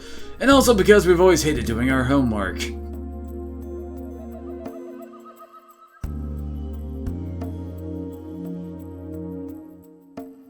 What would we want with a state army base? We need a new truck. Yeah, so? It's a military base. They should have one big enough for us, right? So we're gonna steal another truck? No, we're only trading our old one for one of theirs. Sorry for leaving you tied up here, amigo, but I'm sure your buddies will come and find you soon enough. Alright. We need your uniform too, sorry. Okay, you peoples are strange. You do not act like soldiers. There is no web stuff in this one. That's in Front Mission 3. As I recall, there's really nothing we can really do with our Vonzer setups, unfortunately. Yeah, we just got our standard stuff. Apparently, Daryl's armor is set for fire. Actually, everyone is set for fire. Interesting. Have we unlocked any new oh, hey, we actually do have camouflages now. Although, still not enough to really customize things. To probably state, I'm open to any names you guys want to give to any of our mechs if you want. I mean, I could just name them whatever the heck I want, but I wouldn't mind some participation from you guys too. And we can't upgrade his ranks yet. The Rapid Fire 1 is definitely a good one for him, and shotguns in general. Oh gosh, the block damage 10 honestly is so not worth the friggin' EP. It falls off way too fast. Trying to think of anything outside of the Raptor 7s that will actually do, well, little enough damage to be blocked by it. And it also only has a percentage chance of actually activating, so yeah, have fun with that. Your auto machine. That has some uses, but honestly, it's never been one that I stick in my setups. And last 10, activates only when HP is reduced below half. The lower the Vonzer's HP, the higher the activation rate. Deals critical damage to enemies. This can work, but I rarely ever leave Vonzer with its chest armor HP at below 50%. We don't exactly have a whole lot for him right now. Guess we can just save. And here's that has the first of Renge's awesome skills. The focus skills are great, but he later on gets an even better version of this. Basically raises the chance of targeting the certain body parts. Up targets the body, down focuses on the legs, and left and right are for either arm. Their aim. Alright, this just gives you an accuracy boost. Honestly, I rarely use aim, especially since there's a much better one later. This is an interesting skill, although it's one of those ones that, like, it never activates when you want it to. You use Terror and Panic Shot.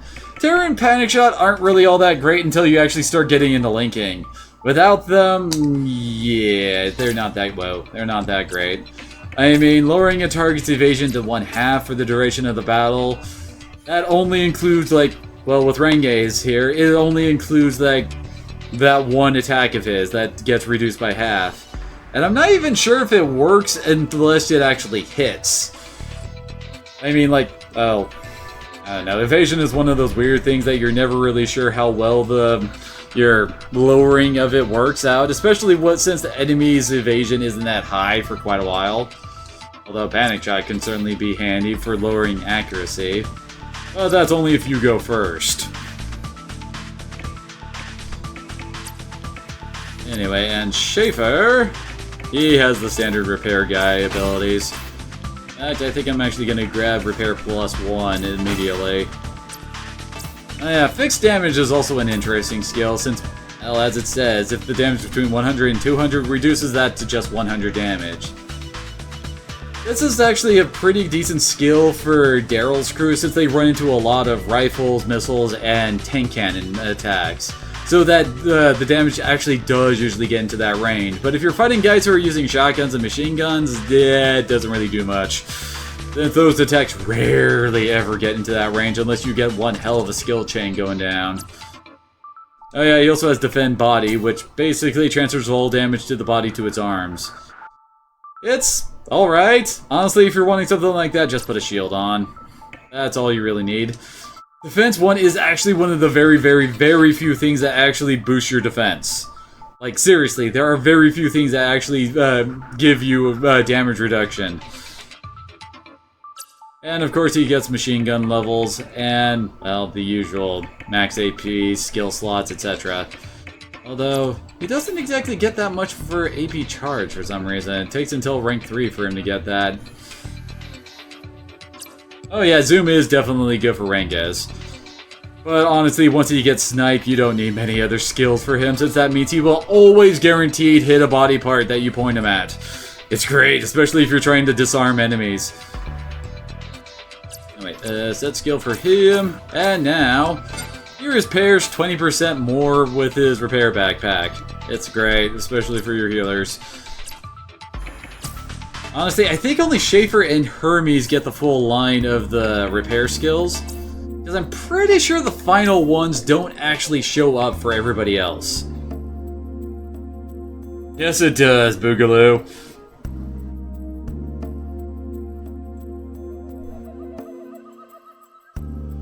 That is nice, but that rarely happens if you're trying to keep up on the backpacks.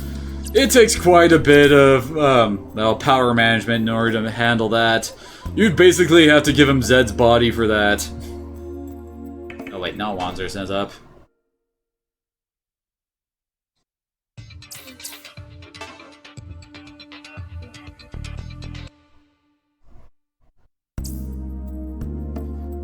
So, since Daryl kinda got screwed in that fight, time to go to simulated battles to try and get him caught up.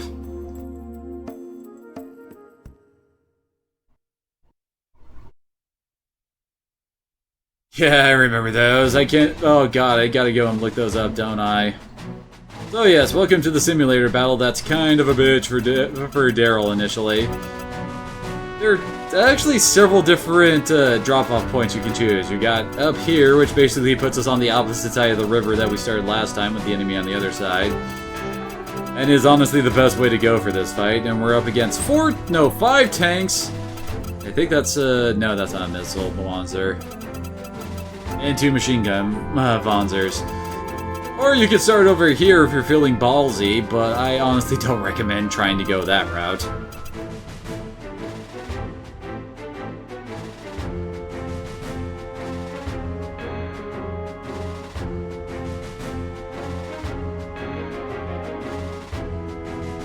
This is indeed true. I'm pretty sure Daryl has the most difficult simulator battle. I'm pretty sure anybody who's played this remembers the simulator battle against the goddamn sniper teams. There's like 10 snipers all over the field just pelting you from long range. It sucks. I just realized I probably should have set everybody up with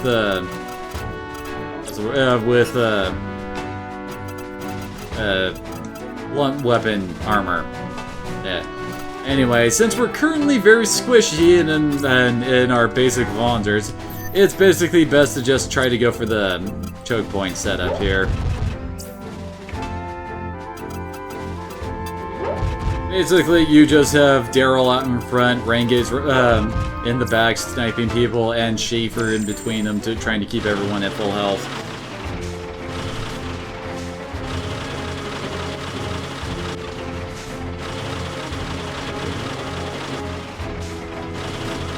I don't remember exactly which one you're talking about, because it's not ringing a bell, honestly.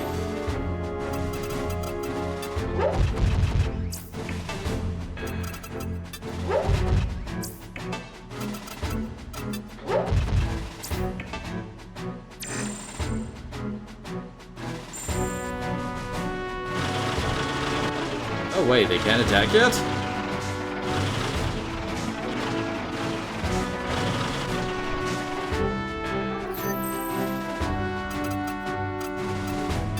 Now let's get right up close and personal.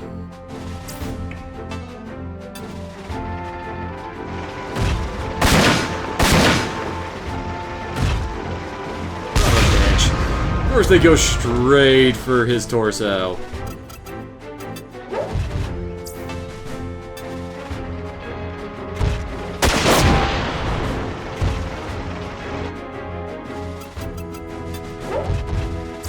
And of course he's out of range of Schaefer for repairs. Well, that was my bad. Now this is... Wait. Aren't they attacking? That. I'm confused.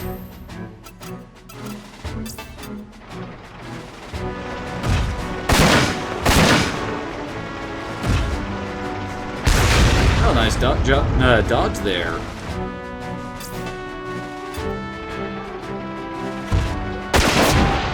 Going oddly smoothly, I'd say.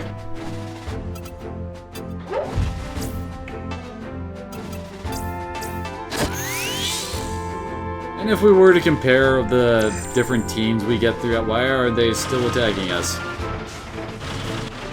Once again, not gonna complain, I'm just confused.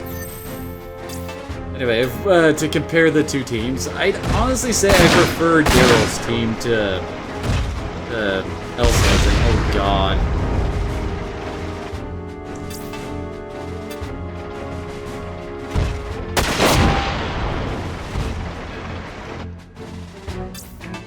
I would finish it off with Schaefer, but I want to make sure Daryl's alive.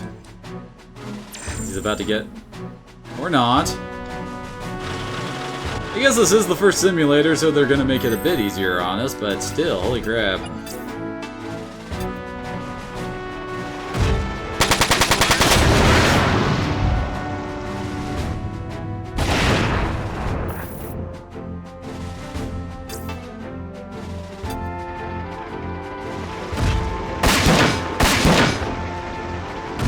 I'm getting completely distracted from what I was trying to say earlier. God damn it. Too easily distracted. The big difference between Elsa and Daryl is that, well, basically Elsa's team get a lot more of the fancier items, I guess is the way I'd put it. They basically get all the specialty backpack slot options along with their transport to actually, revive their characters. That's their big deal, while all of Daryl's characters are basically all built to just, well, be good in combat, if that makes any sense.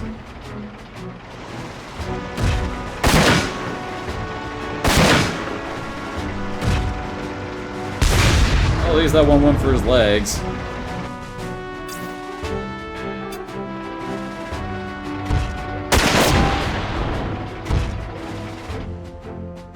And I guess another difference is that Elsa's team get a missile specialist, while Daryl's team gets, well, they get the sniper unit, which, good God, is Renge one of the best characters in the game. And they also get access to grenade type character. Well, it looks like they finally decided to wake up and actually attack us, except with just that one. It's gonna take a while to get through that much HP, isn't it?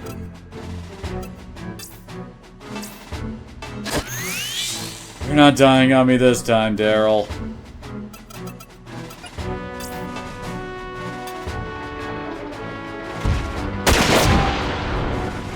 Also, Daryl can make some pretty hilarious attacking setups.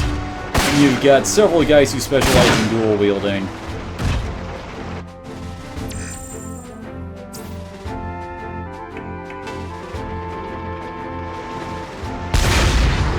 And apparently they don't want Daryl walking.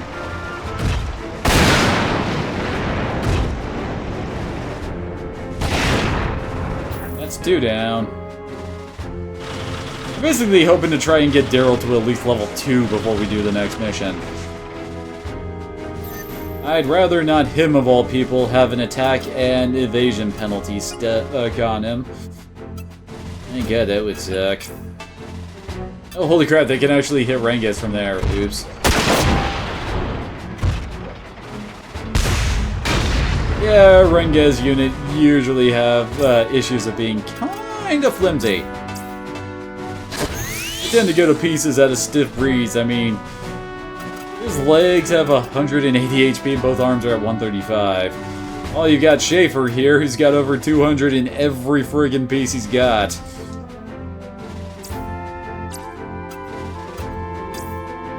Admittedly, his Daryl's arms aren't that much better HP-wise, but his legs definitely have over 100 HP normally. So yeah, you should really avoid having Renges get in direct combat. Holy crap. Okay, then.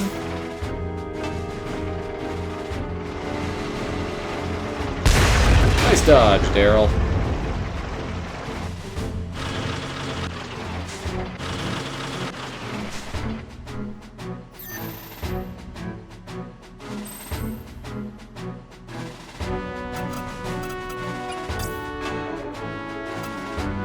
Yeah, that one's out of range.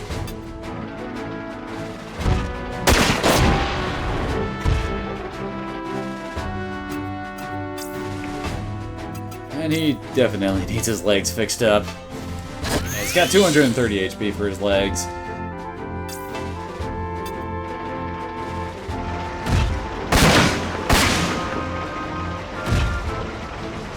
Ow! That's a shotgun arm, too.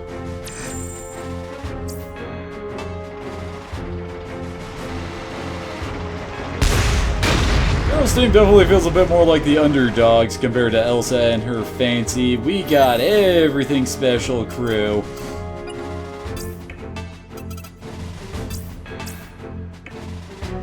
Do not want him losing that body. That would really suck. No, I don't want him taking the counter. If we attack with Daryl, he'll eat the counter, but that way Renges will be spared. That Renges is the one doing most of our damage. Well, definitely a good thing I repaired his body there.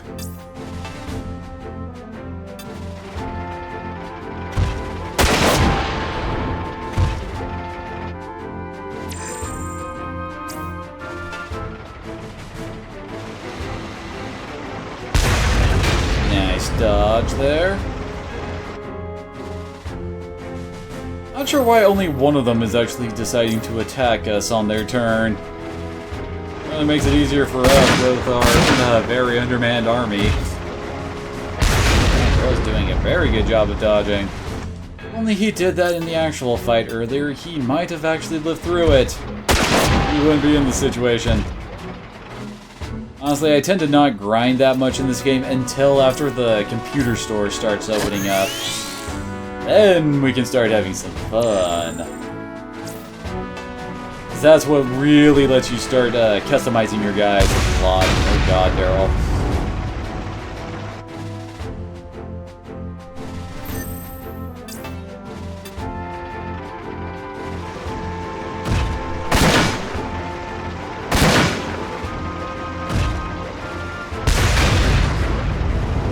Are you just trying to make up for the fact that you died, Whoops. I did not want to move Rangiz, I actually just wanted to go to Schaefer. Not attack, prepare. Do not want him dying again, thank you very much. Okay, Rangiz, please kill that.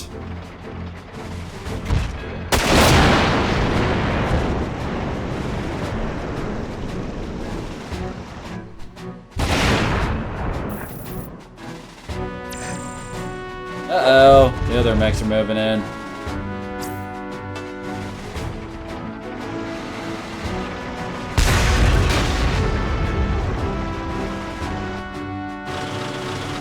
And of course that one had to move up to try and block us in there. Let's just have Rangiz focus on the near-deck guy up at the top.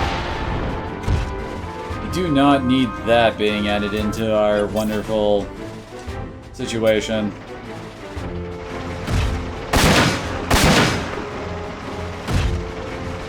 Well, at least it just shot him in the pinky toe.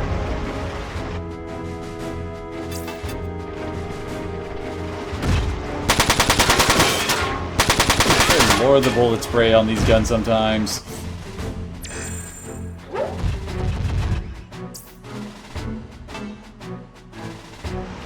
Good lord, Daryl's actually fired his shotgun over 30 times, I think.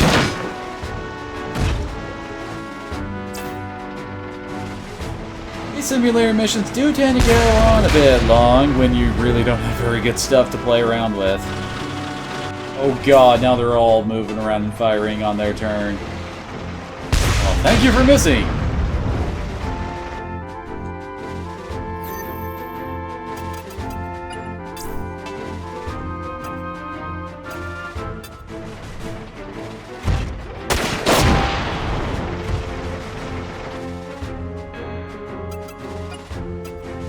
Now, I can actually move Daryl up and attempt to try and take out the weakened guy back there. Ah, crap. Well, Rangiz should be able to finish him off at least.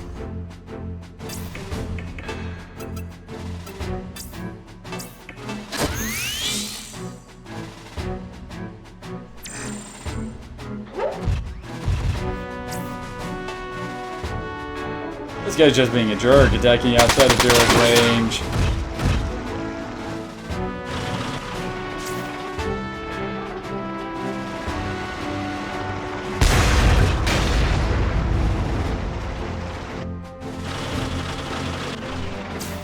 Well, at least we have something Daryl can counterattack. Dang it, stop shooting him in the ankles.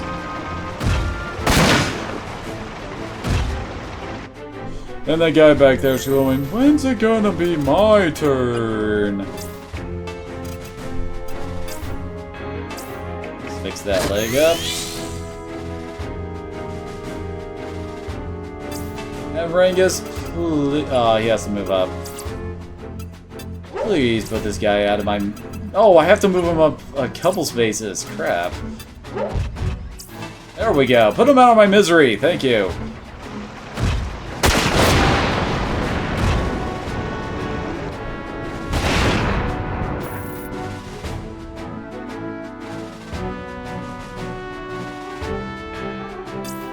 Well, there really aren't any other targets that Daryl can go for outside of the guy right in front of him.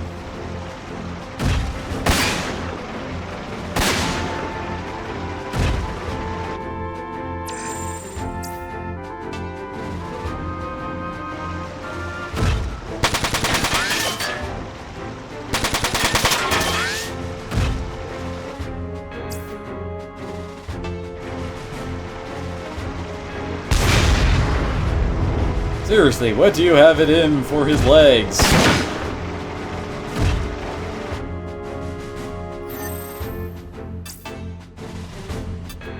At least we're almost done with the friggin' tanks.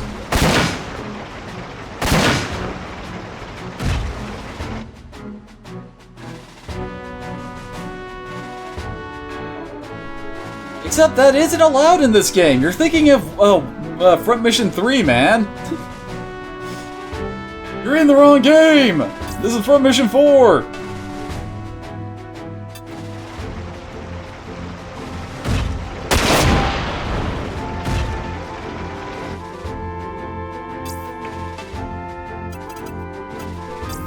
Well, it does suck that some of those things like that got taken out in Front Mission 4. There are a lot of things in Front Mission 3 I'm very happy they got friggin' rid of. Like the friggin' stupid pilot eject system thing. Holy crap, was that retarded? Basically, in Front Mission 3, the lightest tap from an enemy's pistol would make your mech forcibly eject yourself. You get really, really stupid.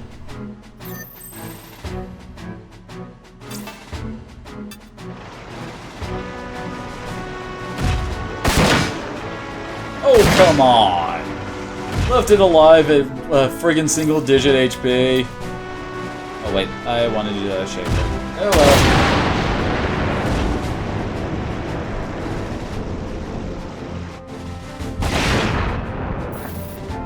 well. Oh dang it, am I gonna have to do this again just to get Daryl to level 2?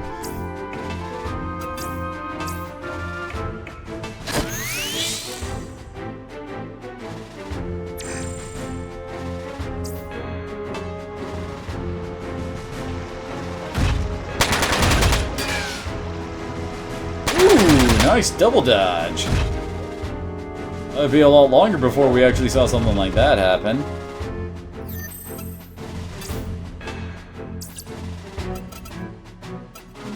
Your face!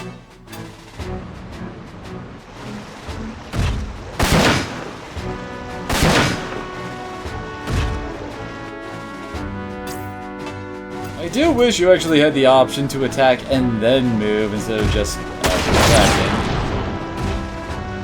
And Rengez is starting to do what he does best. Pick enemies apart from a distance.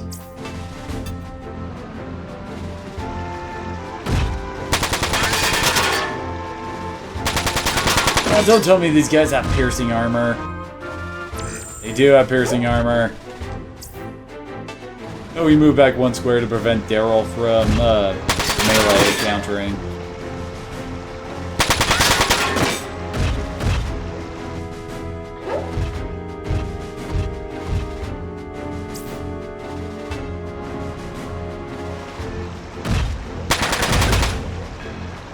I guess that guy didn't have enough AP for 2 attacks. Alright, Rengez, can you go for a matching set? Nope, but that thing is almost dead now.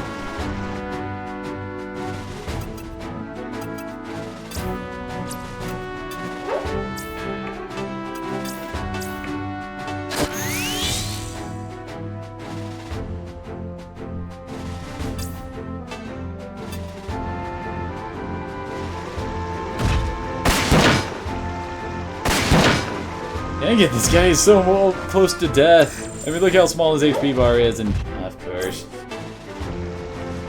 Backing up so Daryl can't counter. And actually had enough AP to shoot twice. And for some reason, this guy decided to get right in Daryl's face.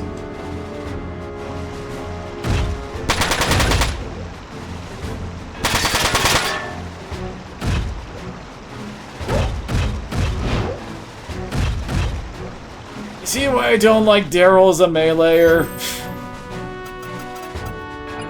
And it happens way too friggin' often, and come on, there we go. It's 1 out of range of Rengez.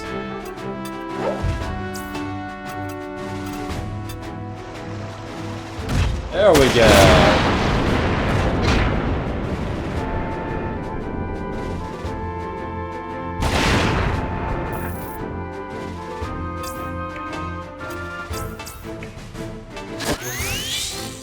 we go. Looking good, Daryl.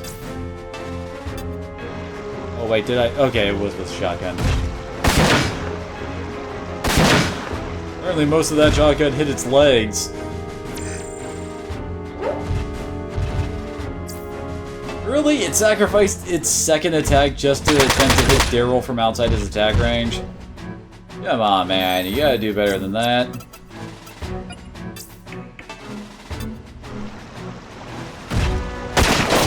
Well, apparently Rangez is tired of this guy running away, too.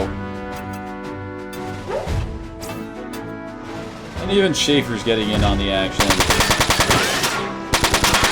Yeah, those legs are toast on Daryl's attack.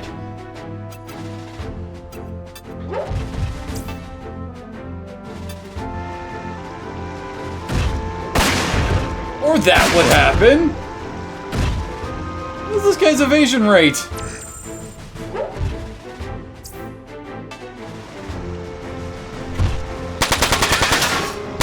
The dude just rolled double nat 20s on his dodge. His evasion is 6%. My analogy actually is kind of apt. That's almost a 1 in 20 chance of dodging.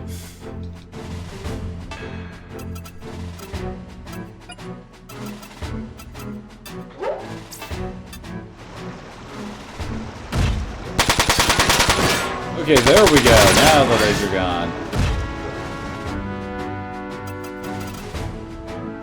Well, I guess I should probably attack with Daryl before Rangez, and... Nice! Time to get up nice, close, and personal with our opponent.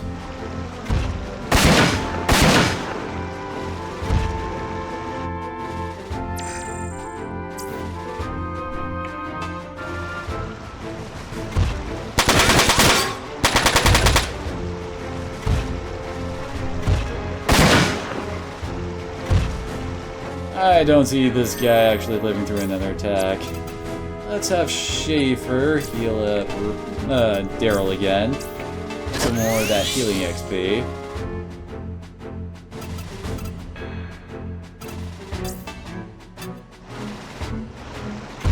Bam! Also got another arm for good measure. Dang it! He didn't make it to level friggin' 2, although he did get a lot of nice EP for that. And of course Schaefer's the one trailing behind when it comes to EP, because that tends to happen with your healer character. Honestly, the repair ups and the AP bonus skills are basically all your healer needs to be, oh my god, glorious. Like, seriously.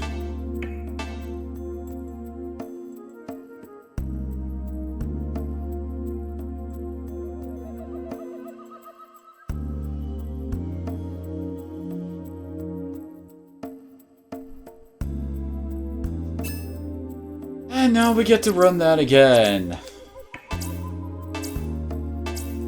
Seriously, you lose out on a lot of good EP and XP if you actually die in a story battle.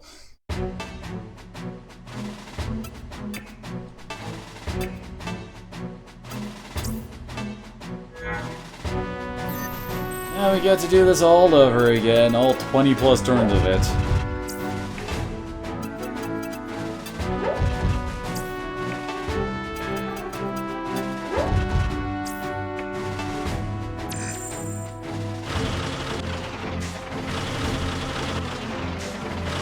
Here come the tanks. I swear the tanks have way too much HP. Admittedly, in total, it probably evened out to being roughly the same as our Vanzers. But it's just putting it all in one lump on the body, it's a pain in the ass. Admittedly, Schaefer there has he has over 1,000 total HP combined on all of his parts. Probably our tankiest member.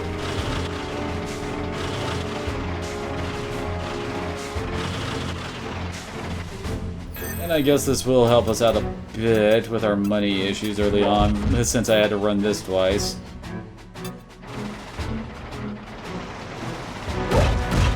I started with the knuckles and missed again. I don't think Daryl has hit once with his knuckle weapons.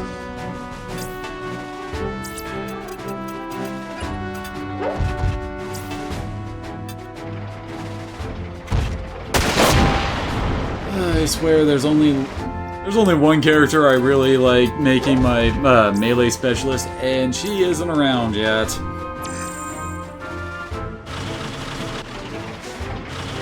She's also on Elsa's team.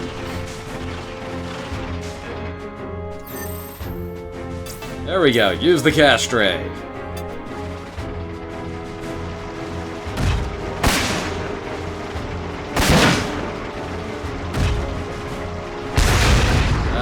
Daryl, your leg's kind of sticking into the bridge there, buddy.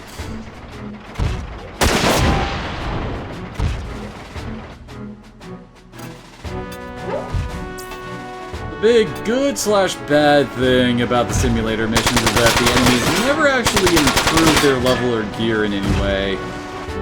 Which does mean the first time you run through a simulator, it's going to be your hardest run, but on the other hand, you're also not going to see any better returns from it.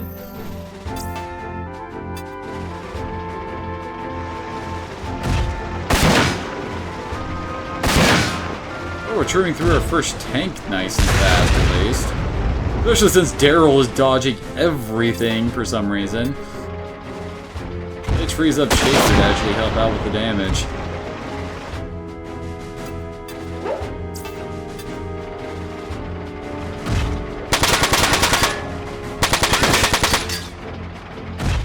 Dang it, Schaefer, you had to leave it alive, didn't ya?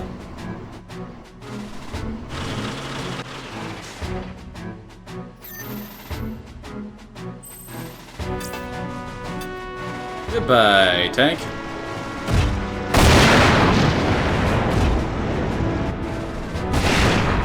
There we go, our first level up for Daryl. And Schaefer will get started on the next tank. Figure why not let him do it. He's got the HP to actually withstand a lot more hits than the other guys.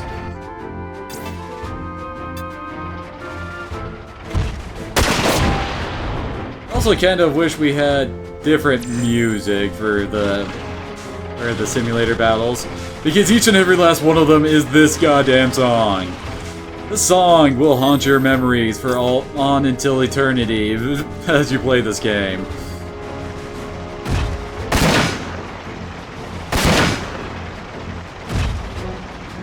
Lord Daryl, you're on point now!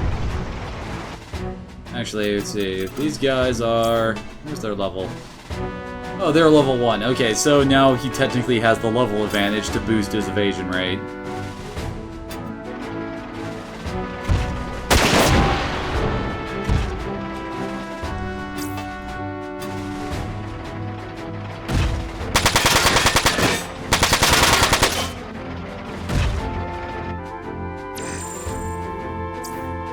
Oh, this one's actually attacking. And Daryl still dodges! Holy crap, man. Let's actually look up what the exact benefit you get from leveling up.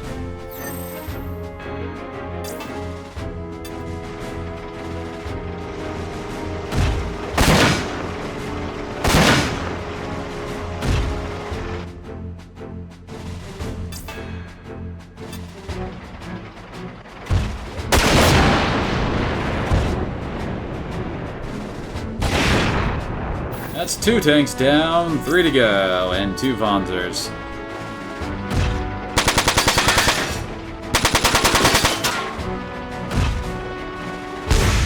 Oh, now he has a mashing set of arms.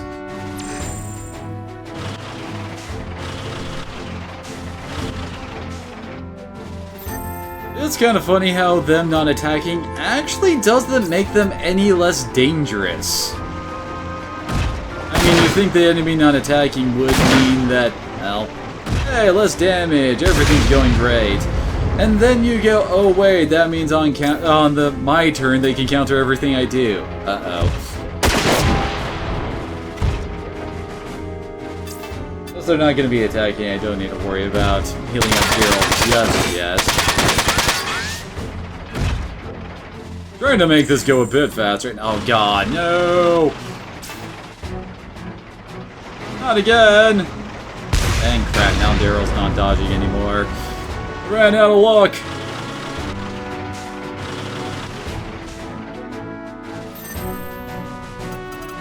Alright, this time let's have Renges try and finish this guy off first.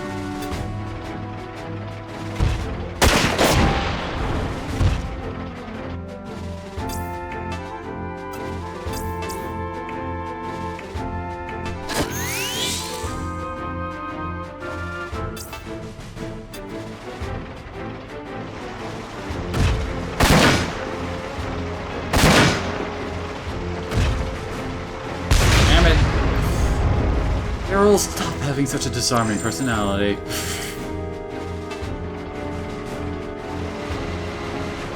Ah, crap. Definitely need to heal up that gaping chest wound he just earned.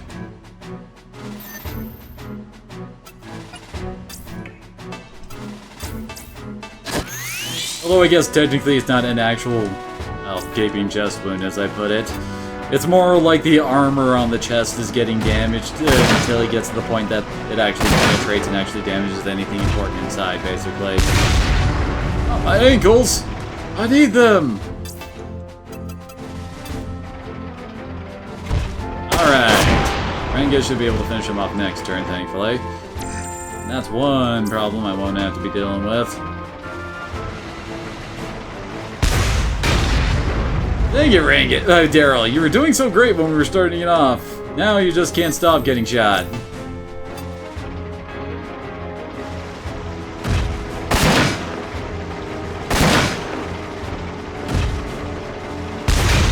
Right in the crotch, it looked like. Ow.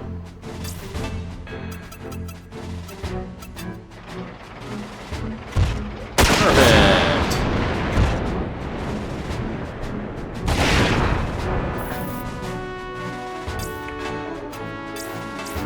I swear I just love the way everything is animated in combat, which is probably where some of my love for the Super Robot War series came from, since it's kind of the same deal. I mean, you got your far back overview of the map, and then when you actually attack, it actually zooms in closer, you can see the attack animation and everything that goes down.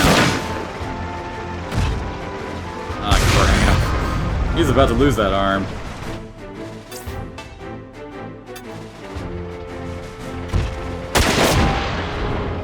I wonder if they actually did go and make a front mission to capitalize on Super Robot Wars popularity. I mean, it would kind of make sense, wouldn't it?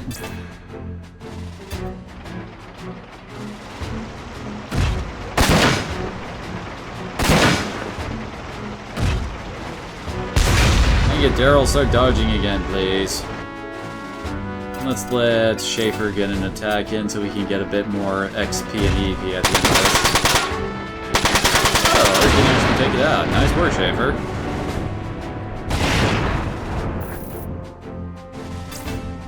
Well, I think this one can actually counter Renges. I can! Oh, crap. It's also nice that there's actually enough detail that you can actually see the shell hitting the body part that the game says it's hitting. It's little things like that that I love in video games.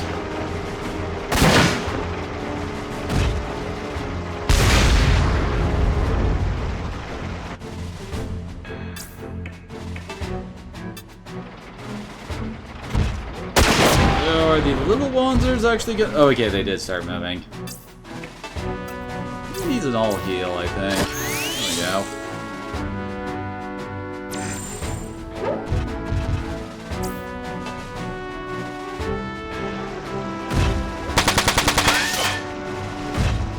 That barely scratched his friggin' paint job.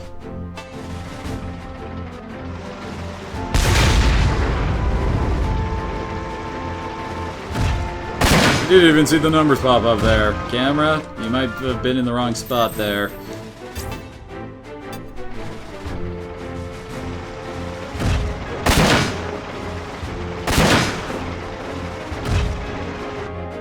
Alright, should be able to finish off the friggin' tank next turn. Most definitely with a damage like that. And again, trying to let Schaefer have some actual attack XP. As he'd almost nickel and dimed it to death.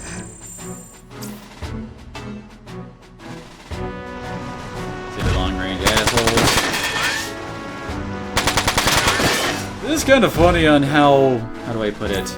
Oh, hey, we can actually finish it off with a counter. Anyway, how great rifles are in this front mission compared to front mission 3.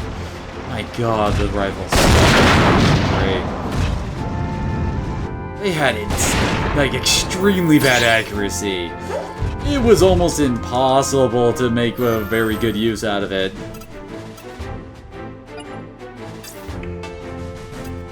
And I think he could use, yeah, there we go. Now he's looking pretty good in all parts.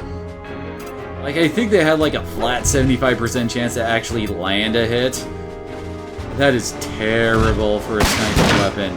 And I mean, 70% chance to hit at point-blank range. So yeah, things were pretty bad for that weapon type in that game.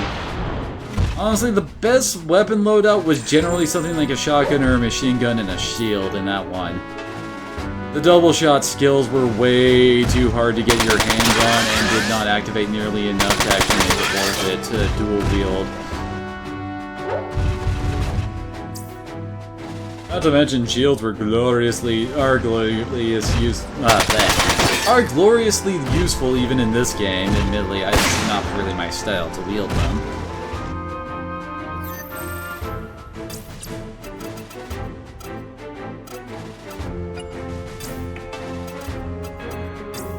Yellow map shaper, very nice. Hell, he can actually attack one of them twice at least. Anyway, the really great thing about using a shield actually isn't for the fact that you actually get some damage reduction while wielding one. It's the fact that you can actually control the damage of what the enemy is using against you. Instead of having it say, oh, wreck your weapon arm, you actually can get ult shots of a machine gun to actually just go straight into the shield arm. Admittedly, that can end up wrecking your shield arm pretty damn fast, given the amount of attacks that machine guns have, but it's still really nice tactically to block attacks sometimes. Well, it does lead to some very odd things. Like, one of the weapons that, well, we haven't actually been introduced yet are bazookas. And with bazookas, well, they're basically, rifle weapons, except for, after the... Damn it. You really have to go and dodge, you bastard. Anyway, after the initial attack hits, if there's a small explosion, that does some extra fire damage. Honestly, they're only okay. They do have some accuracy issues, although if you want to set up Rengez as a bazooka wielder, it definitely does work.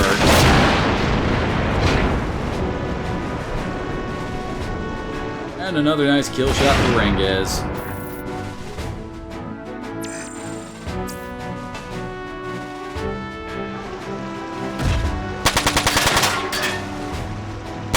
Nice dodge there.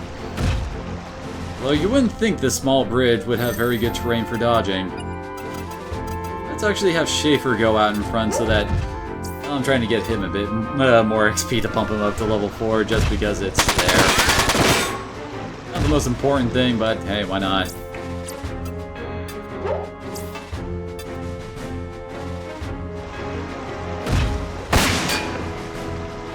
Hey, you got the arm. Nice.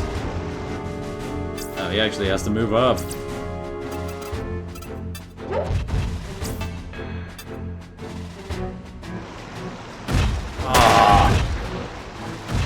Now that I think about it, there actually aren't any characters that, well, specialize in bazooka-type weapons.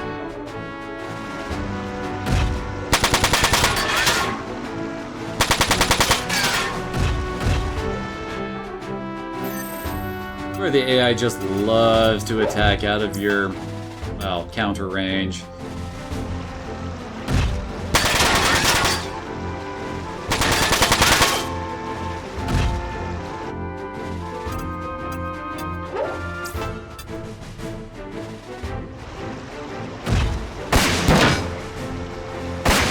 Oh, this guy's getting lucky on his evasion rolls.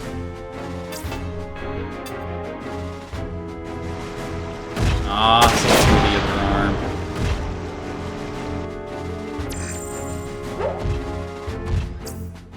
This guy really, really doesn't like Daryl. And again, that is kind of a quirk of the AI. If they start attacking someone, odds are they're not going to actually change their target at any point. They'll just keep on pelting that same person over and over and over again, no matter what's going down. And really, you've only got a 6% chance to dodge. What the heck?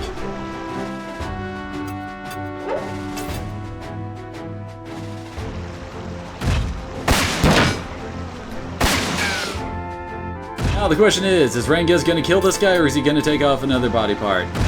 Take off another body part. Nice. Now he can't attack back or anything. And now he's gonna try to run away like a little bitch.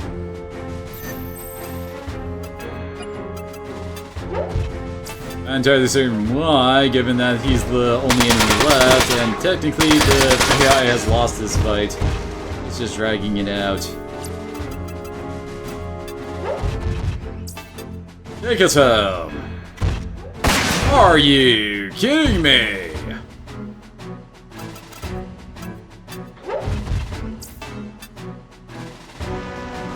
There we go, and he actually nailed one of the arms there from the reduced damage. Yay, Schaefer hit level 4, and Daryl's close to level 2. Yeah, we actually have 50 EP on all of our guys. Although, technically, Daryl is still quite a bit behind. He's actually probably more at Schaefer's level.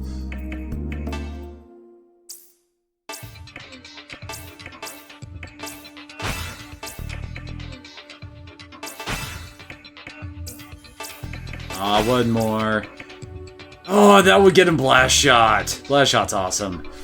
Basically, if it hits, it takes the enemy out of the fight. Well, actually, it knocks the enemy down for a full turn. So they can have to do absolutely nothing. They can't dodge, they can't counterattack, or anything. It's great. Here, what is he up to? It's here, we've got Rapid Fire 1, and oh, Block Damage 30. Block Damage 30 is actually a pretty decent one. It takes a while for any of the burst weapons to actually reach that level. And the next one, you can get Rapid Fire 2. Man, when does he learn Double Assault? Starting to wonder when that shows up.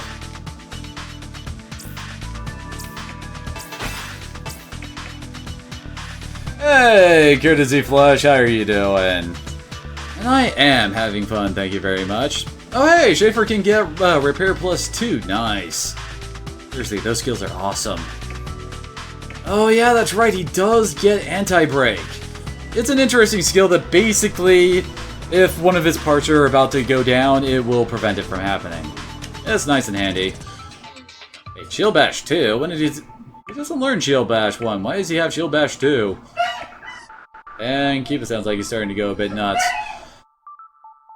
And looks like Schaefer gets the AP damage ones, where basically, with AP damage, anything that engages Schaefer in combat has all their AP costs raised by 1. So if you have both AP costs 1 and 2 on him, the enemy who's trying to shoot at you with like a machine gun now has the cost of a friggin' sniper rifle for every one of their attacks. And really, Kiba! My dog is crazy. I'm alright. Just finished up a bit of grinding. Mainly to make up for the fact that one of my guys went and died in the very first mission. And now Kiba's running around the house like a crazy dog. It's not even dinner time, Kiba! Anyway. Should get out of here before they send a search squad.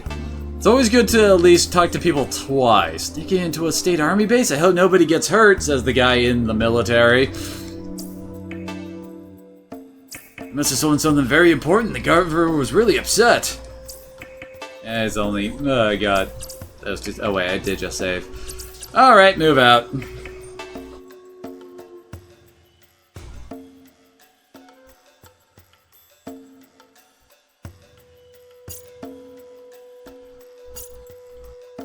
Honestly, Front Mission is one of those games that's kind of hard to not grind in, if I'm being honest. Mainly because you will never have enough money or enhancement points to get all the skills and stuff you want. Daryl here, I'm in the base. Roger that, we're ready to give you covering fire if anything goes wrong. What'd you do with the crate?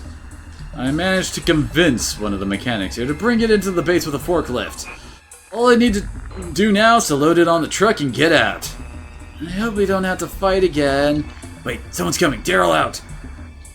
So we are currently preparing to send out a search party. I don't care about soldiers who failed to do their job. I have not come all the way from Caracas to listen to your excuses. What about the cargo? So that's Governor Diaz. We are still searching for it, sir, but the UCS soldiers who stole it could not have gone far. We know their names, and they are bound to pass through one of our checkpoints. I hope so for your sake. Now about the contents of the crate. The men who intercepted the radio transmission have been instructed not to tell anyone, and that always works. People never talk after they've been instructed not to. Aside from them, I am the only one who knows, sir. Good. Don't worry, Commander. You need you have nothing to worry about. But we need to find that crate as soon as possible. The governor sounds like a real crook. No, I feel better about taking his gold stash. Guess I've seen enough. It's time for me to ditch this place. Save load or steal track.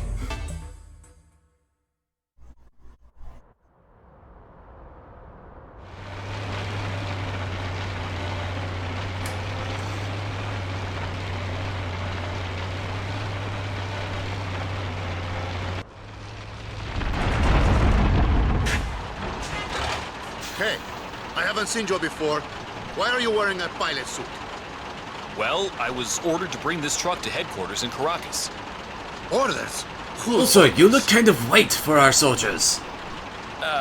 It was... what's his name? You know, the guy with the beard. All right, let's see some ID.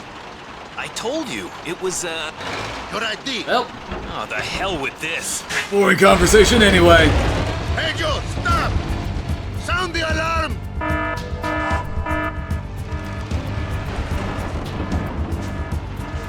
You did it! We're not out of this yet. We won't be able to go far before they catch us.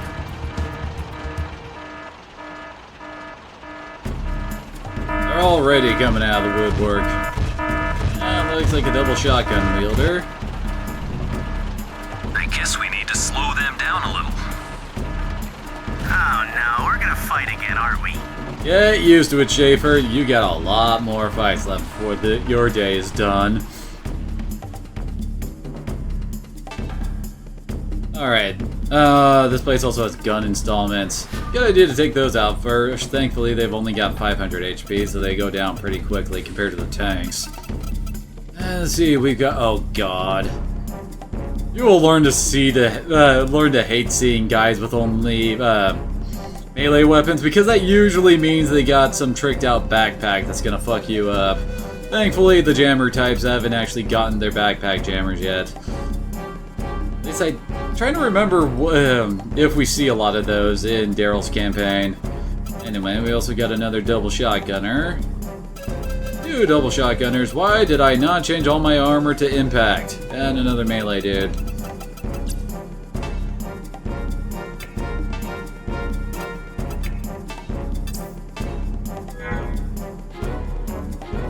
Great! Yes, that is it! What are you waiting for? Go after them!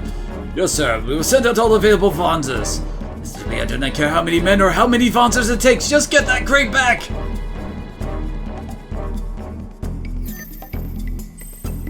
Alright, so let's stare this out right. It actually is a good idea to shoot at these guys from a space away.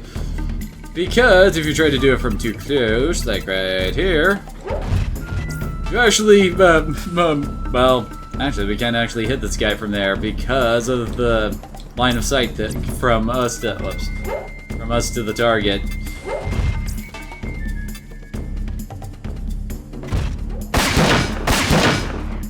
Well, that's a nice start, and oh god.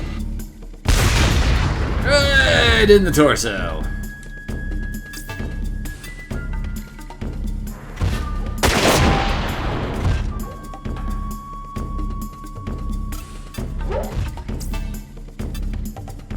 I'm having everybody try to attack this guy because we kind of need to lower their numbers. If they already outnumber us at least 2 to 1, and okay, for some reason the guys back there aren't deciding to move forward yet. Well, that can certainly ruin the day of everybody who's inside that building. So, ow!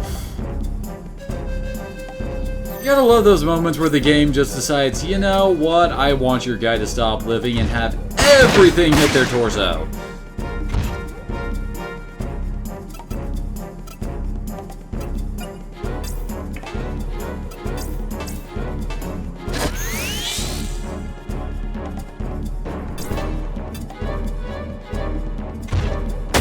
What? I went right through it! You guys saw that, right?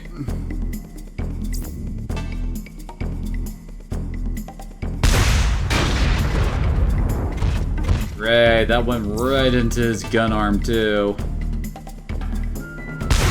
Oh, that time shot him in the foot. Ew, that's one gun down.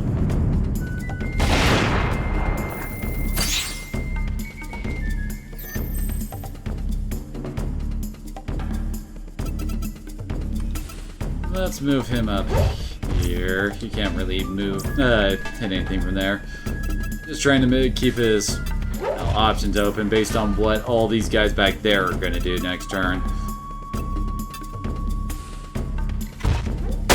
How do you keep on missing like that, dude? You got 94% hit chance.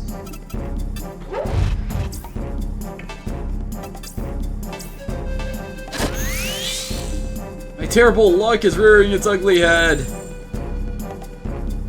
Okay, apparently these guys just do not actually want to attack us.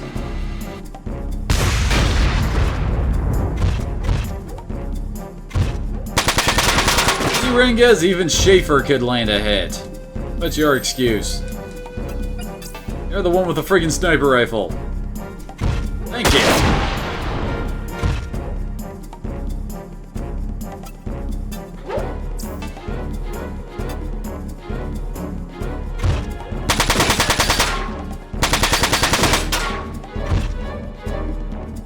We need to get you some better arms, buddy, so you can have more accuracy.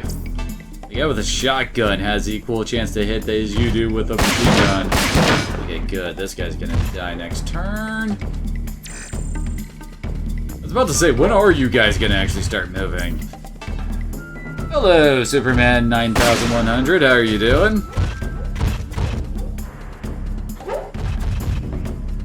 What in the world was that guy doing?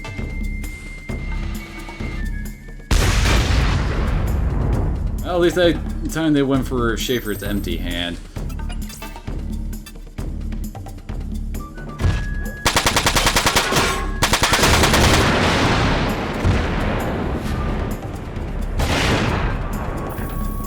Alright, that's both cannons down.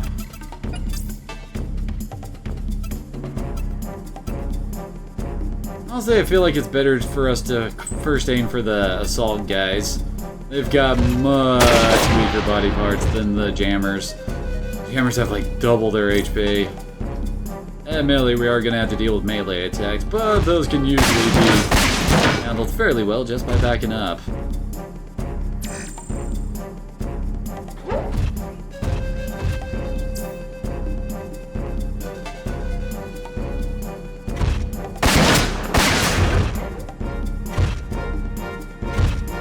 Really? I was expecting him to take out the legs there. Where is that guy going?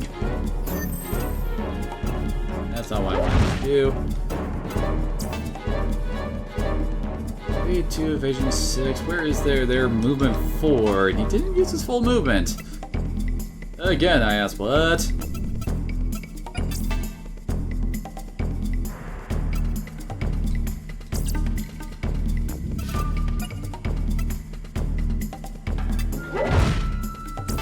Sure if that little ditch there will actually prevent the melee dude from actually hitting us. Well, at least this guy can't dodge anymore.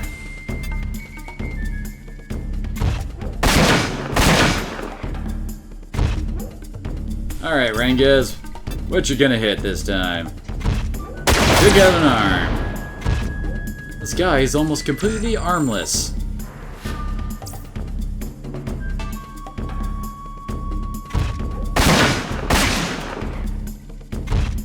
You gotta admit, these guys have some balls. I mean, this guy is attacking us with a mech that only has one arm. Okay, so he can't hit us from across this thing. Although it does make things go a bit janky with the attack animations. And holy crap, he actually hit someone with a melee attack. What madness is this?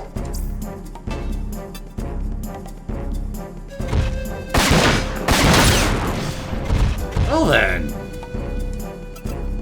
Although interestingly enough, I think for the game's AI, it actually does consider enemies that don't have any arms as actually being, like, dead. Like, they will actually not consider using, well, how do I put this? For, like, certain fights where the enemies won't move until, like, X number of combatants are dead. Holy crap, very nice shot there. Anyway, for as many, if a certain amount of enemy combatants are dead, they actually will start moving if you've taken out arms of the enemies. Anyway, I've completely boned my explanation there. Seriously, when your friggin' shotgun is more accurate than your melee weapon, something's wrong. Nice dodge there, Daryl. So this is gonna take a while. What kind of armor do these guys have? Okay, they don't have any armor yet.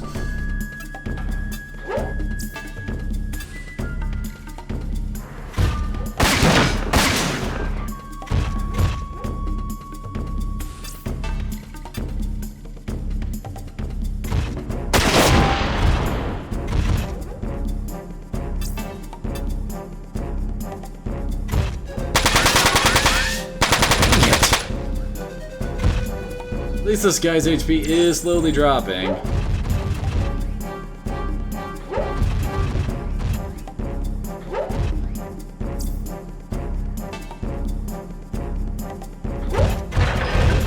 And Daryl's having none of it, apparently.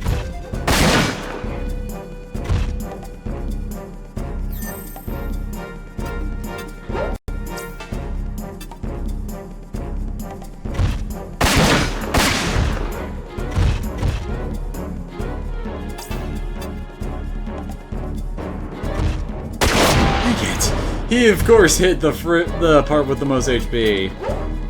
Honestly, taking out the arms of melee types is usually not that recommended. Legs are what you really want destroyed on them. Then you can easily outspeed them to try and get away from the counters. All you gotta do is move 2 step bases away, and hey, guess what? That melee dude isn't doing so much anymore.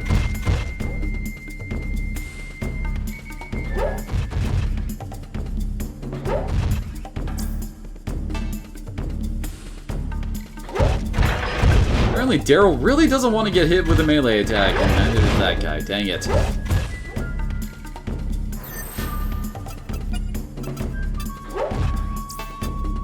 have a feeling this attack will take out the legs. There we go! I was about to say.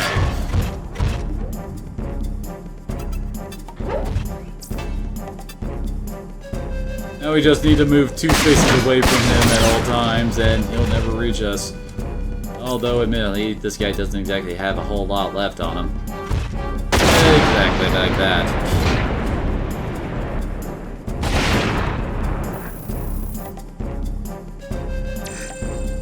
I think Schaefer needs to heal up Daryl. Yeah, you could probably use a couple all heals.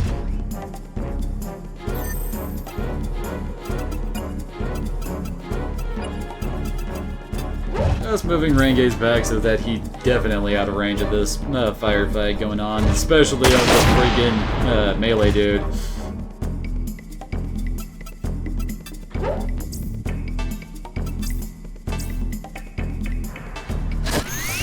If your sniper is actually getting hit by the enemy melee, you've kinda screwed up, I believe. Oh, he actually has 3 AP left for this attack, so he can counter. Oh, we almost got his legs and left arm destroyed.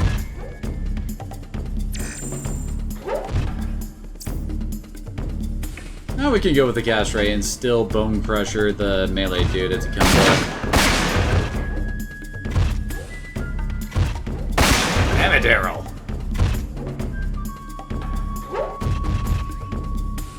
Oh, it looks like he hasn't actually managed to reach the party. Ooh, nice! We got his good arm. Let's heal up his body, since that's looking pretty bad.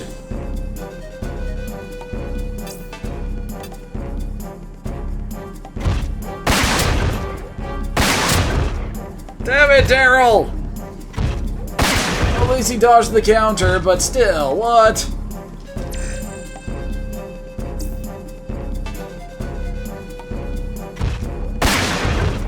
At least Daryl dodged something there. Now that guy's running around like the Black Knight from Monty Python. So, ow. Damn it, Daryl, you're supposed to dodge the melee, not the other way around.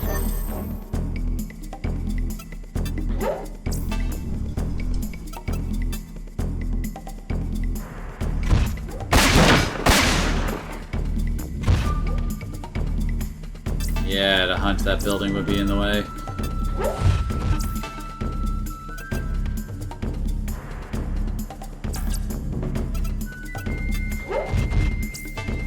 There, that good enough for you? Jeez. Tis but a scratch. Let's scratch your arms off!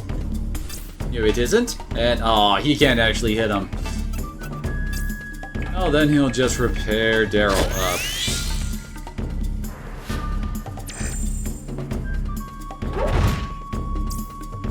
Holy crap, he's actually going for Schaefer. And he punched him in his useless arm. Stop missing, you guys! Please! I beg of you!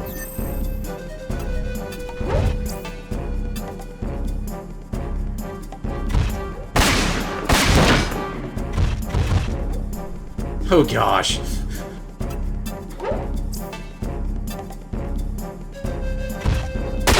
Now that got him in the chest. The dude has a lot of HP we still have to go through.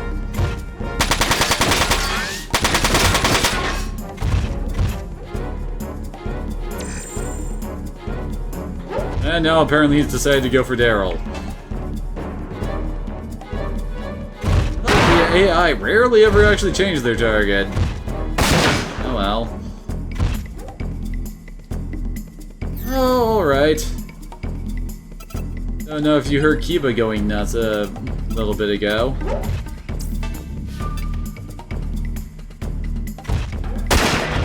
Dang it! Jammers are usually annoyingly dodgy, too.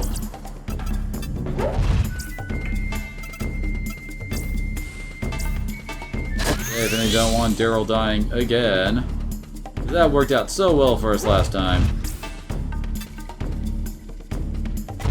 Oh, one arm's off.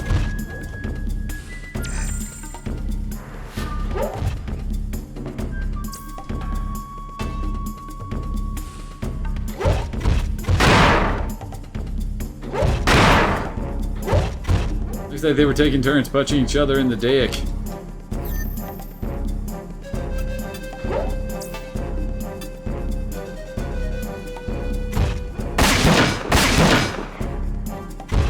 Well, he's almost lost his other arm. That would make him pretty... Oh, he shot him in his stub.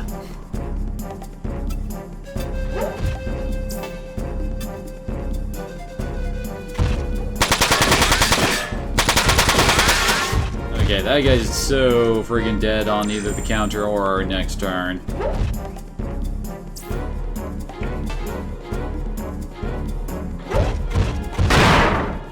Totally logical. What are you talking about? Good night.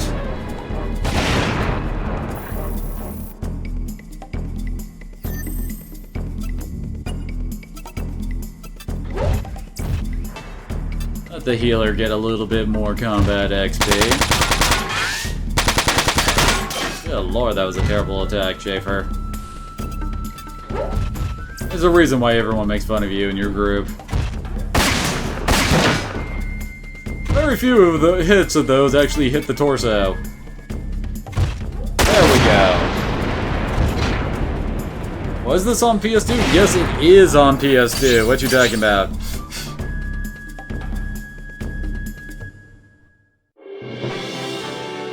There we go. Much better results than our first mission. What are you doing? Send the rest of your troops out! But sir, they took out all the Wanzers we could muster, and I cannot send infantry against them. I told you, I do not care what it takes, send them! Enemy is on Wanzers, sir, I cannot send my men to be slaughtered. Are you telling me you will disobey direct order? What are they doing now? They're just keeping an eye on us. I don't think they have any operational Wanzers left. If we're gonna make a run for it, we should do it now. Then it's time for us to say adios. Run away! Run away! Didn't we actually, put the Wanzers on the truck? No! It's getting away! My gold! My gold!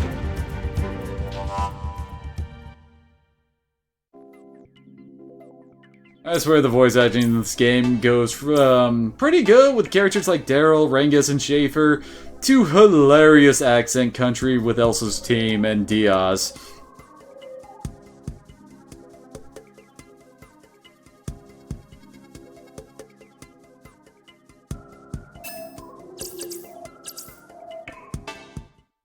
I think this is when we swap back to Elsa for a bit. Yep. Zed, I am sorry. I did not expect anyone else to be here. Hello there, Elsa. You look tired. I am. I've been buried in paperwork since we came back. It happens every time we engage in actual combat, but I don't mind. Once a soldier, always a soldier, I suppose.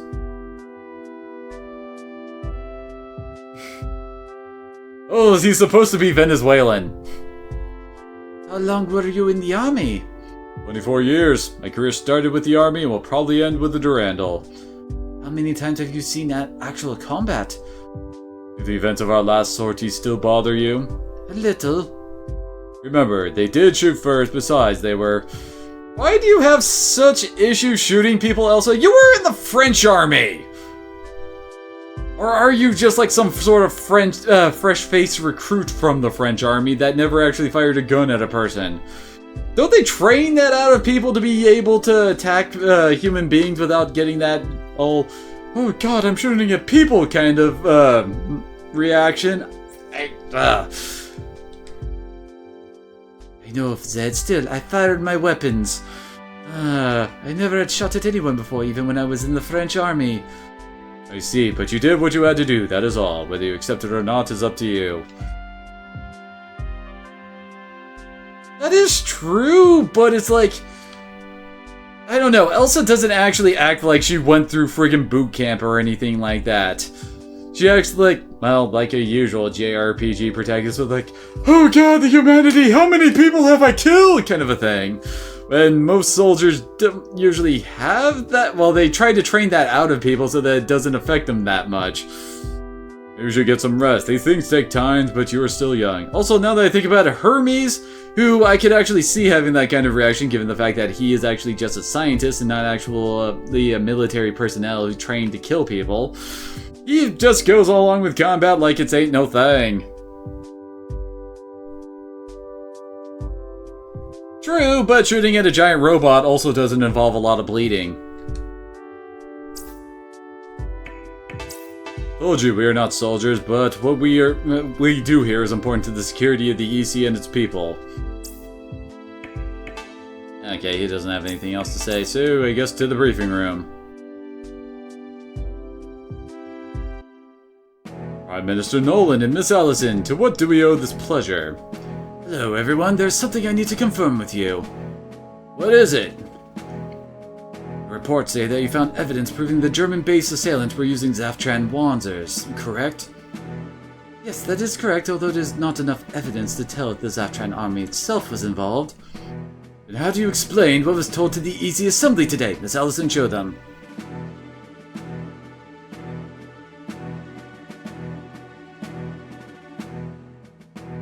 True, but they never really imply Elsa has any kind of connections like that.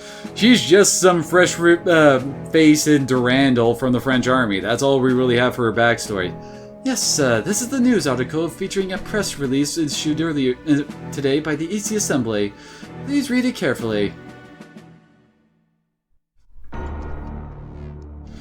The EC Central Assembly announced today that the UCS is most likely responsible for the attack on the German base earlier this week. Brigadier General Glacier of the German Army, who was leading the investigation, announced that experimental UCS parts were recovered from the remains of the Wanzers used by the assailants. Mr. Glacier also stated that his team was able to reconstruct a computerized simulation of the attacks, but a motive is yet to be found. The UCS Central Government, however, is strongly protesting the accusations. This is nonsense! And that's exactly what Glacier said when I told him about your findings that Zaftra was responsible for the attacks, not the UCS. But we didn't just make it up! I double-checked our data when we got back! Those Wanzers were Zaftran! Program code can't be counted as evidence. I need to see the original microchip. Where is it? We gave it to Glacier, sir. While this data is all we have left, what we told you is the truth. Glacier is the one who is lying. I want to believe you, but I can't now while I am a member at the Central Assembly. We will continue our investigation. Please do, but next time you find physical evidence, bring it directly to me. Now I must take my leave. Miss Ellison? I will stay here a bit longer, Prime Minister. Do as you wish. Well, time to talk to people. Glacier, what reason could he have for hiding the truth? The incident may be a hard one to resolve, Zed. There are so many questions, yet too few answers. I agree. Why would Glacier lie? Why were the attackers using Zaftran Wanzers? And the biggest question of all, what is the motive for the attacks on the German army bases? Yeah, how would anyone benefit from taking out those bases? Unless, of course, I've got it, Elsa! What is it? It's simple. Data analysis. We're the only ones who can apply Wanzer tactics data to geopolitical strategies. Because no one else can actually think of how to do that. And that's how we find the attacker's real objective. Of course, the destruction of the Germans' bases was only a prelude. They were only paving the way for an attack on their real objective. We must find what that is. Don't worry, my dear, we will. My dear? Alright, it's data crunching time. Well, they had to have something to claim that Nolan left the area. This is their landing point. And these 5 circular areas represent the defensive perimeter of the German bases that were attacked. The main objective has to be located at the end of a safe route created by the eliminating of these 5 threats. Alright, let's see, how about the submarine base in Rostock? That's not it. Brussels? Nope. Amsterdam? Negatory! You're just naming out places, aren't you, Elsa? Radar base in Ostende? Nada. Navy base in Hague? Negative. Nope. Destination west of Germany. That's why I need to search a bit more. Zurich? Doesn't check out. Budapest? The army base in Kladno? Nope. The thermal power plant in Pordenone? Nope. Oil fields in Kempton? No go.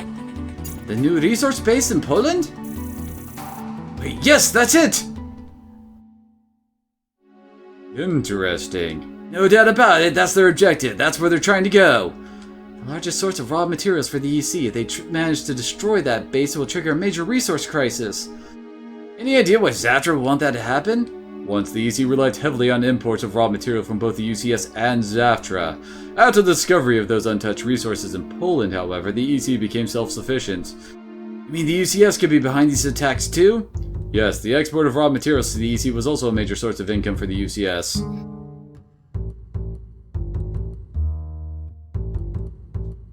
What are you going to do, Zed? You still have the right to continue this investigation, but you can't trust Glacier, can you? You can't ask him to send reinforcements to Poland. Then what do you suggest we do? Vice Minister. Alright, Elsa, I will talk to my counterpart in Poland. No matter what the Assembly believe, Poland can't turn a blind eye to a possible threat to their resources. We will head there right away and give them our full cooperation. She's just about to ask you to do that. Good luck. Miss Allison. Thank you. Quite alright, it's the least I can do. Alright then, let's get ready. The enemy never waits for us to finish our tea. Zed's British, you know. Oh, he's saying the exact same thing. Okay. And the Department of Foreign Affairs looking at this incident, but I don't think they'll find many answers. Oops. Oh, there we go. The gear you have here may not be enough. I'll ask for aid from the British Army. I'd rather you didn't do that. You know that we are prohibited from having any direct ties with the army. You'll be in trouble if anyone finds out. But don't worry, Miss Allison. Our gear is as good as the army's. I think that's the start of a conversation tree to unlock some stuff later on. And I guess we're going to the hangar. Hey Elsa, you haven't met Robert yet, have you? He's our official transport pilot. He'll be flying us to our next mission. So you're the new recruit, much obliged. I will be going with you as well. Nice to meet you, Latona. Nice to meet you, Latona. Don't worry about it. Members of different teams hardly ever meet. Latona, are you sure you want to come with us? What about your teammates? You know you need me, Zed. You can't do everything by yourself. Also, my team will eventually be fully joining up with this team. I mean, come on. How else would we be getting new members? Hey, what are we, chop liver? By the way, we received some additional funds. It seems Prime Minister Nolan pulled some strings for us. That's mighty kind of him. It seems the Prime Minister still has faith in us. Let's not disappoint him. Yay, we got money. So we can probably actually buy and upgrade some stuff now. Get her up to rank 4. Rank 5. Ooh, that's when she starts to learn double shot too. That actually lets you use double shot with mixed weaponry. It's nice, but honestly, if you just stick the machine guns on Elsa, you're not gonna need it.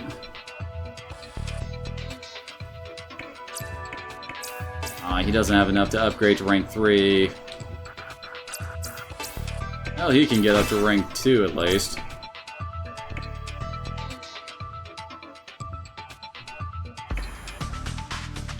Oh yeah, and I think this actually lets him get... Yeah, this is the start of beautiful, beautiful things. As it says, lowers AP cost of all allies in link battles by 1. Only applicable when initiating link battles. However, there is AP bonus 2, which does that no matter who's initiating the link battle. So, you throw both AP bonus 1 and 2 on a unit, and then put everybody else in the group with AP bonus 2, and suddenly all the AP costs are being reduced by 4. It gets ridiculous and glorious. It lets you have some fun. Oh yeah, and this is a skill we haven't seen before. Raises evasion to 150%. I think that's supposed to mean by 150%, which honestly is questionable use. I mean, Hermes' evasion is at 6% right there. I mean, 50% boost of that would put it up to 9%. Yay. Anyway. Oh yes, and Latona. She actually starts with rank 1 and 2 of her stuff. She is the melee specialist, and she's actually pretty fun to work with when you, especially when you start you're just starting out getting AP bonus skills. Because melee weapons only cost 1 AP to use. So stick her right next to an enemy and then have a whole bunch of people with at least AP bonus 1 on, and she will just keep on wailing on an enemy. It's pretty nice. Let's see. Oh yeah, first is... It's one of those skills where it's like, okay. I mean, it ups your...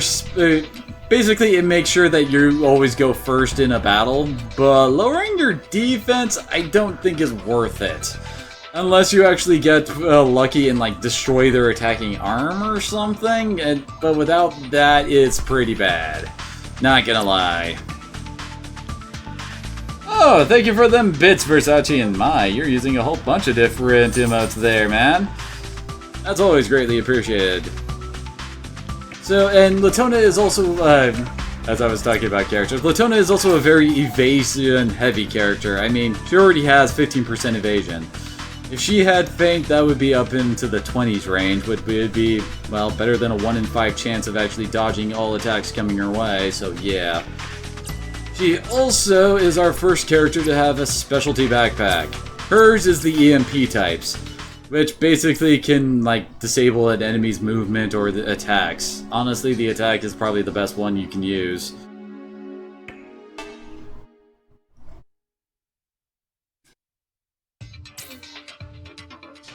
Let's see her. Yeah, we can actually see her backpack here. So with that, she has a 50% chance to half an enemy's move or just flat out make it so they can't attack. Make it so they can't attack is probably the best option there, but they're heavy as hell. This one is weight 90. She also comes with a shield, which is definitely nice for now. And right hand, there we go. Yeah, she has a light shield. Cuts all damage by 20%, and she can block 8 different attacks before the shield breaks. Although honestly, usually the arm will break before that happens. But it's pretty nice since at the moment she does not actually have a... she doesn't have any skill that would really benefit from her having 2 weapons, so... Having her have the shield is a pretty good idea. And she has our first pile bunker weapon, which is, well, it's basically a melee weapon except for it's piercing instead of bash like the other ones, or impact, whatever. And I guess we aren't allowed to actually... Yeah, we're not allowed to buy stuff yet. Great.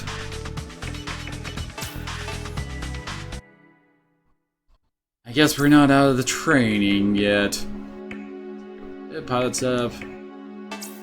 Oh, we have 2 simulator missions for Durandal now. I actually just want to bust those out to show them off. Some of the simulator missions will actually give you free weapons if you get through them fast enough. Honestly, they're rarely like, holy crap, we just got this gun for being really good at a simulator mission kind of a thing. And more of a, hey, free money kind of a thing.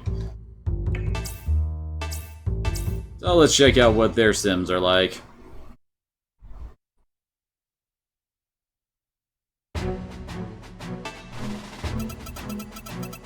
So this one only has 4 enemy units.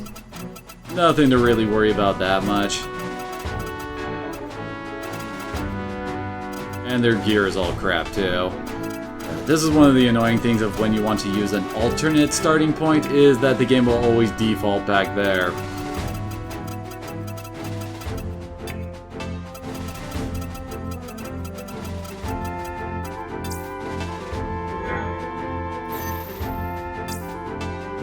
You can already attack him from where she's standing.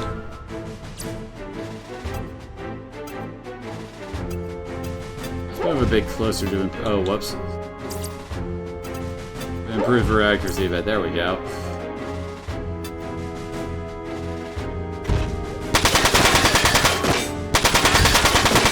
These guys have pierce armor.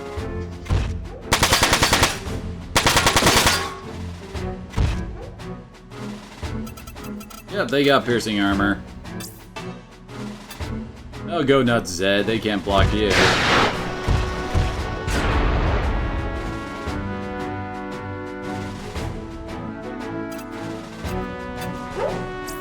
Here we go. Perfect shot.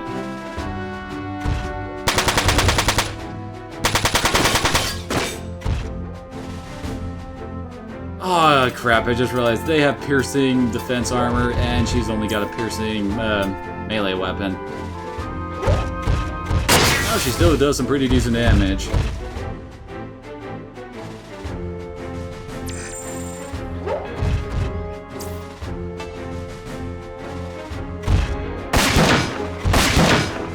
Wait, not sure why she didn't block the second attack. It's actually kind of odd. No, she doesn't have enough HP to actually block the attack. Oh, that guy's so dead.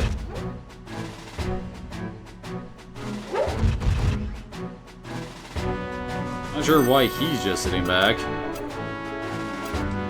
If I had to guess, this fight is set up like you have... You really want that guy dead. I thought you would actually take out an arm or something. Oh well. Anyway, the battle here is probably set up more for if you only have, like, Elsa and Zed for it. I think that's what unlocked this mission.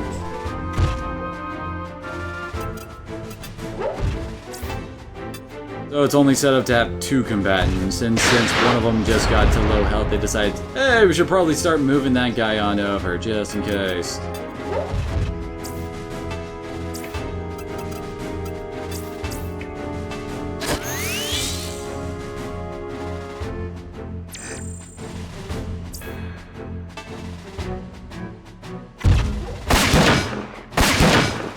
She ran out of AP, that's why she dropped her shield in the last round for the second attack.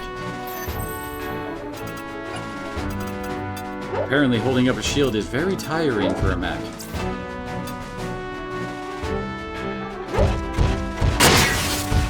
Oh, she went right for his thighs.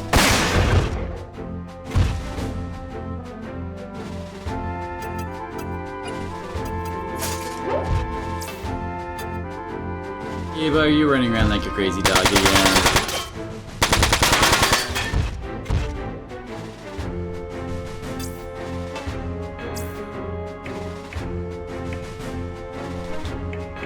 Let's actually move a space up and then you go shotgun.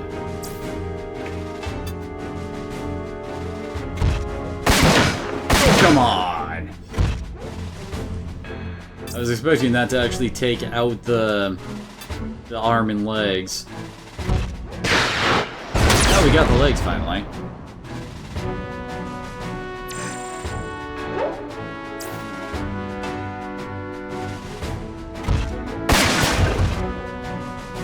You can tell Latona's gonna dodge just from the fact that she never raised her shield there. Didn't waste any AP too.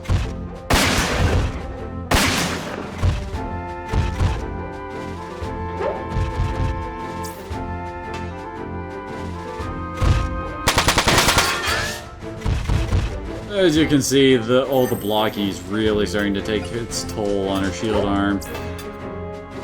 Well, you gotta be careful about that. Latona just wants to murder people, apparently, right now.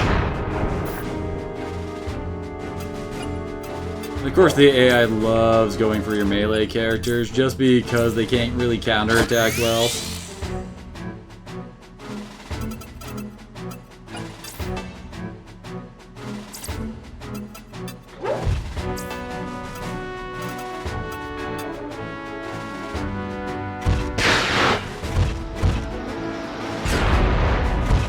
A body shot and a leg shot, nice.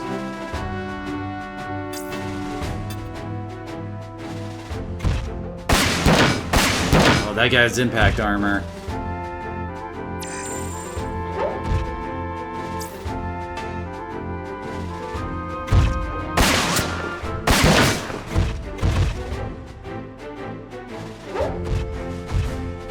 Seriously, they really don't like Latona and her shield's about to go busted.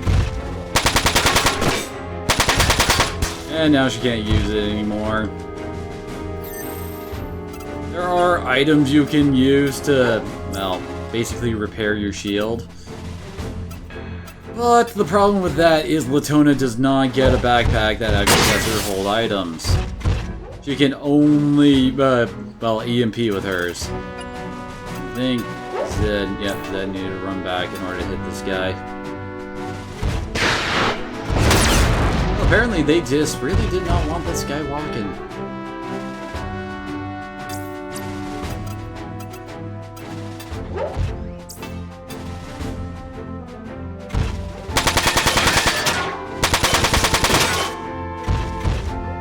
For sure, piercing armor. Oh, thankfully we got shotguns to get around that. But I will admit, the enemy armor types and all that stuff really kind of falls... I don't know how to put it other than it kind of falls off later on in the game. I don't know how to put it. It's like it becomes less and less of an issue the bit more your damage go, though you'd think it'd be the exact opposite. Either that, or the way I play the game just really doesn't care if the enemy can resist my damage. And again, that kind of is true with my mixed unit tactics I used in the end. Well, we'll get into that once linking actually becomes unlocked. Bye-bye. were getting like no XP for this. We were just doing it for the cash and the EP. It's honestly more important than your levels.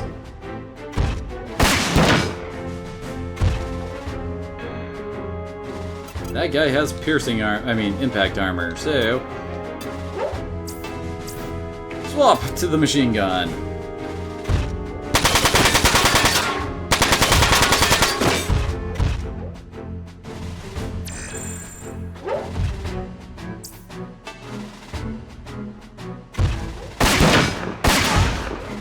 These guys really do not like Latona.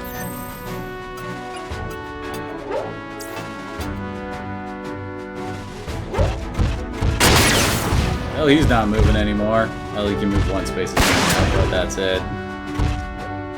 Although, who knows if he even has another turn.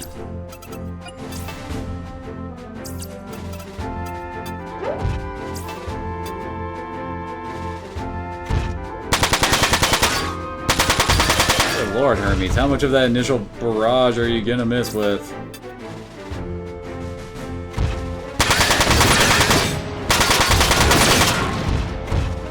Oh, we got another Black Knight situation going on here, but we're putting that to rest very quickly. Die.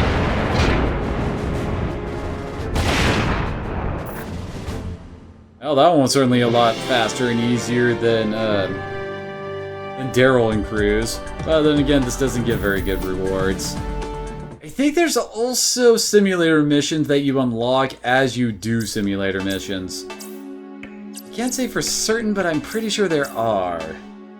Although I think you could actually get a lot more EP out of that if you soloed it with someone. I wouldn't exactly recommend that without at least Hermes hanging around to help you out.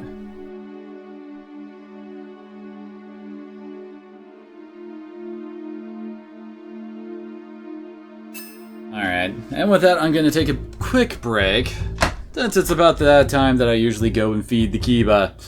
I'm sure he's hungry right now, so I gotta go and feed him before he decides to come after me. So I'll be back as soon as I can.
Okay, I'm back. Keeper has been appeased once more. And where did I put my... There it is. Okay, let's do Simulator 2. As I recall, Simulation 2 is the battle we had to defend the transport earlier. Yes, it is. There are 2 ways you can start this fight. Well, actually 3. Well, basically, you can set up with one group right behind the, well, one of the 2 sides. You can have 3 slots on either way, or you can set up all your guys in the middle of a pincer strike. My way? Oh, whoops. I'm gonna have Latona there, and then I'm gonna set up with everyone back here, so that we have our own little bit of a pincer going on. Thank you, Versace.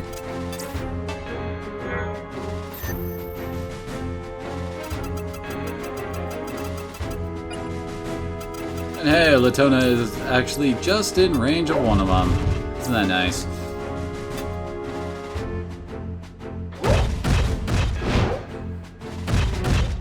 Dang it, Latona!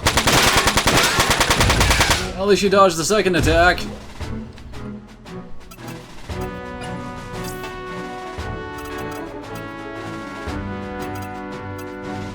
Oh yeah, they do have a melee specialist sitting in the middle there, but he doesn't have the crazy HP of a jammer.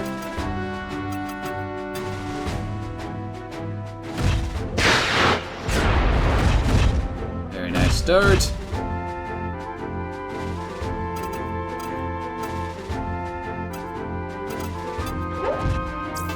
Hello, Kiba. You're here to hang out with us. Let me actually see if I can do this while he's here. Oh, no, damn it. It's gonna move the webcam, but then Kiba decided to leave. He heard something that interested him off in another room, I guess. Damn it. Trying to get this set up again is such a pain in the ass. God. Sorry.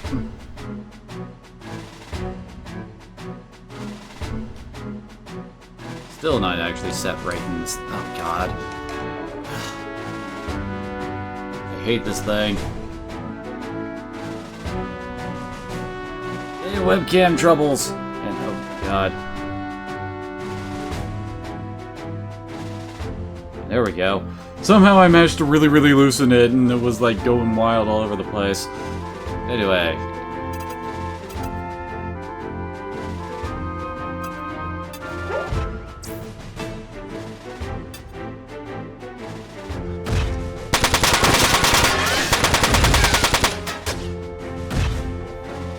I missed how that attack went, but it kind of looked like she messed it up.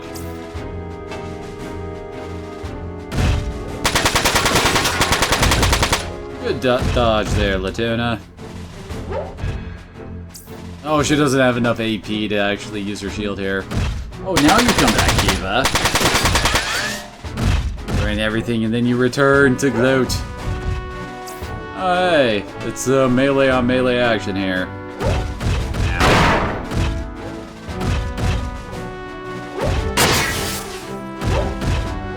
If you say so, Versace.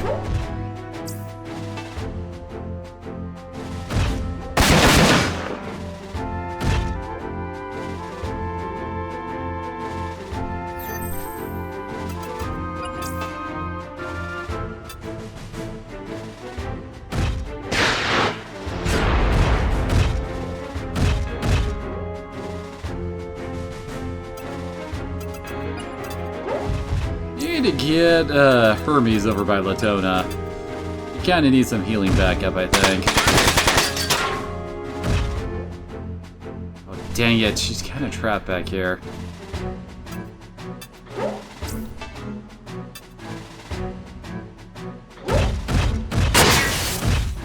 Oh, she got its legs, at least.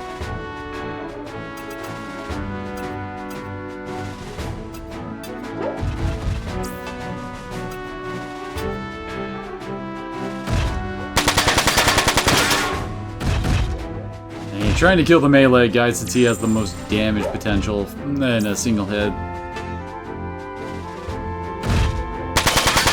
Because now she has... Oh god, that arm's almost gone.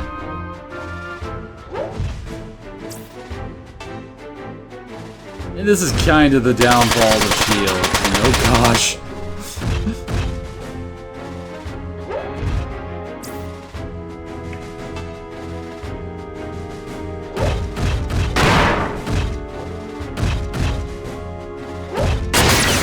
Oh, she got its legs.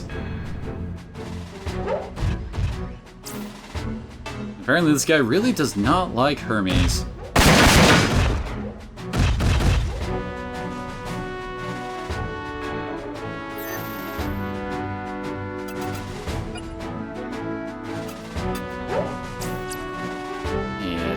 Don't really have a position I can attack something, but the melee guy can't follow Latona.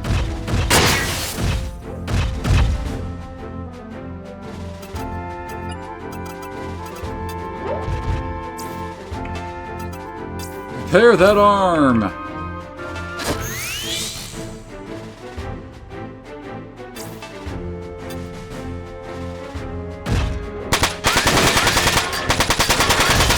she got one arm off of him. Let's see if Zed can... Ah, you can't hit anything there. There we go.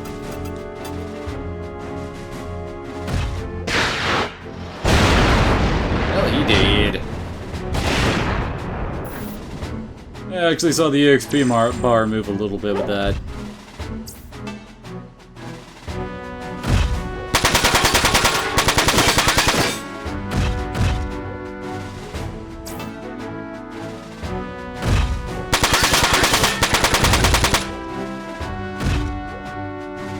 Oh, good lord.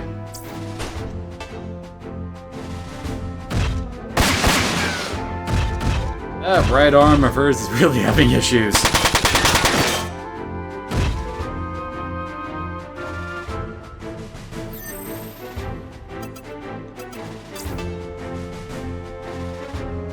Okay, time to take out Hermes' friend.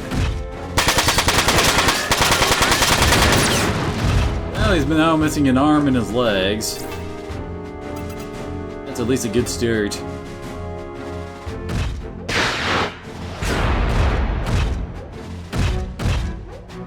And they just do not want to actually hit the arms of that guy.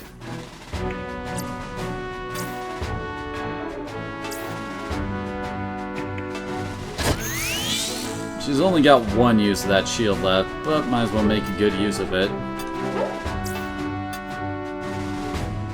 Dang it.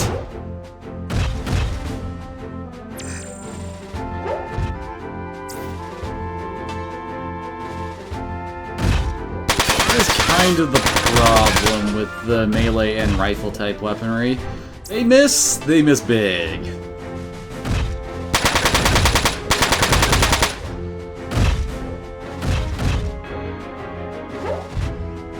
Latona is already starting her future role as our big dodger.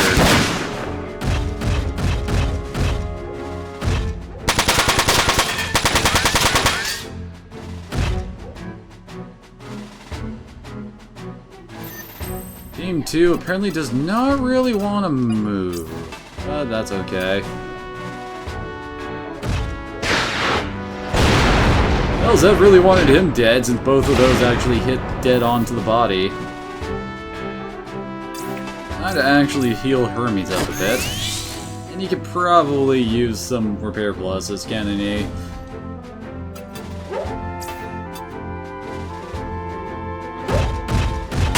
Well, this guy isn't dodging anything anymore. He resists piercing, so we're gonna go shotgun.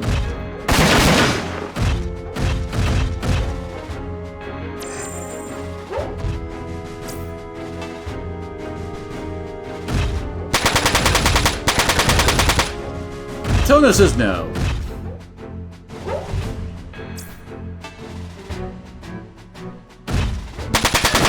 Ah, come on, Latona, you could tell him no.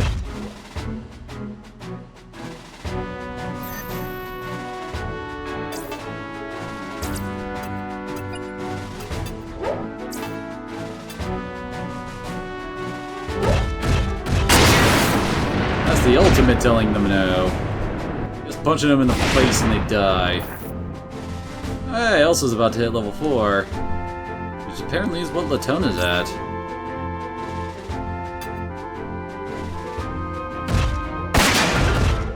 Yeah, they phone beeped at me.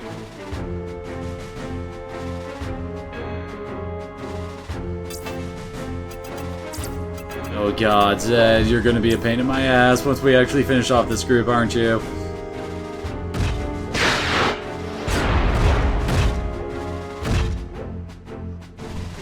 Actually, now that I think about it... There we go, now everything's set to move a lot faster. I should say to move at the fastest speeds. I mean, normally I'm holding down the X button to speed up like the walking animation or Zed's missile animations. There is no speeding up the normal attacks, though.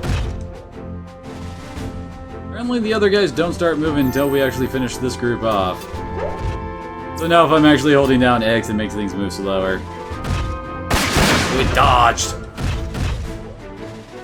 Why do you do this to me?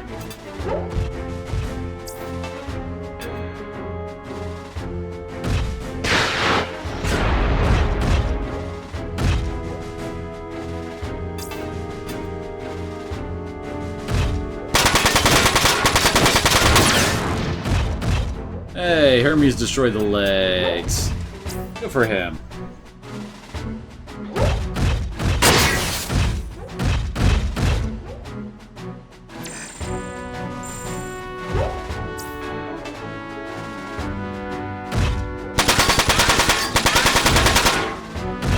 Yeah, I think her main body could use a heal.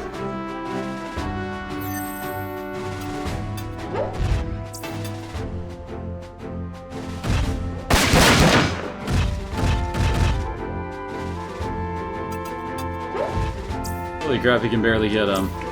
But I kinda don't want to finish him off just yet. Let's move Hermes down here and repair Latona's body.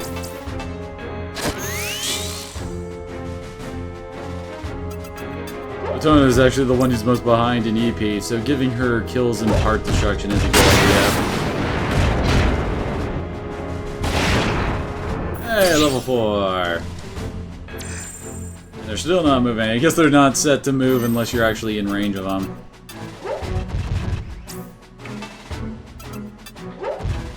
Hey Zed, you having fun back there? Oh, I could have had him heal, dang it. Still haven't used Latona's EMP.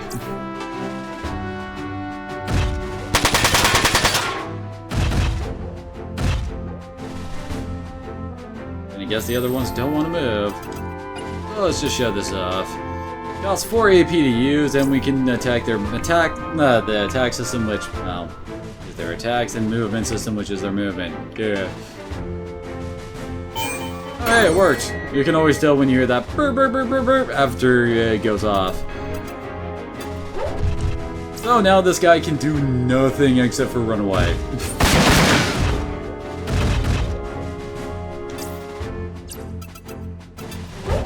And he still can't hit anything because it's a slow bastard.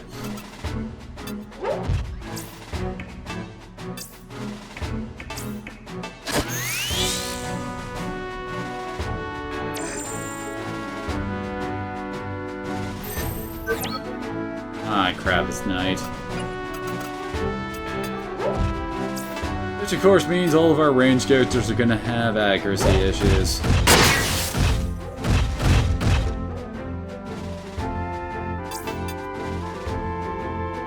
In general, the status ailment attacks, they usually last about 3 turns. Well, let's face it, getting an enemy off the field basically for 3 turns is extremely useful if you're outnumbered.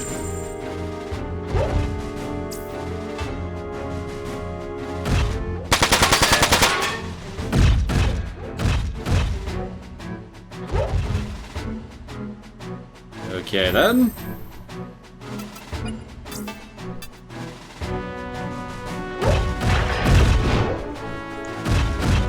Stop making me facepalm, Latona.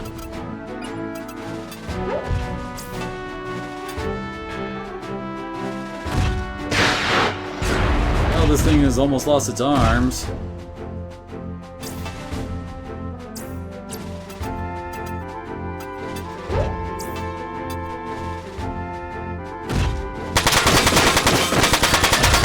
One arm down. And hopefully this will get the other. Are you kidding me?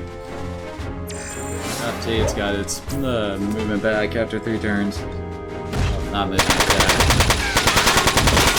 Of course, that was enough to drop its HP quite a bit.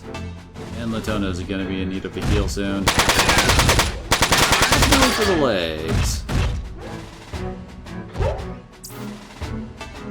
Oh, this is their melee.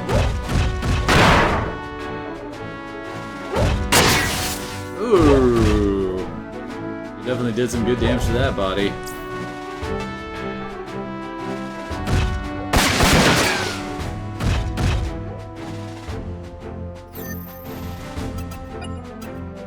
Hey, Latona, how about you finish that off for us? Or not! Elsa. There we go.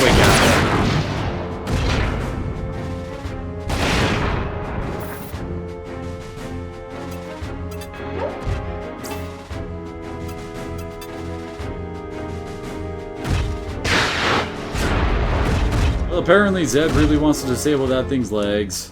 Speaking of which...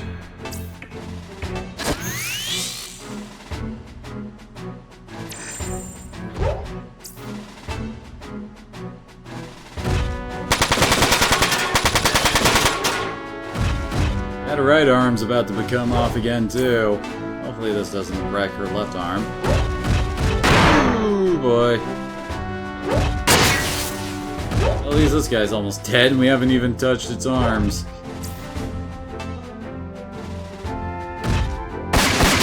That arm's hanging on by a thread.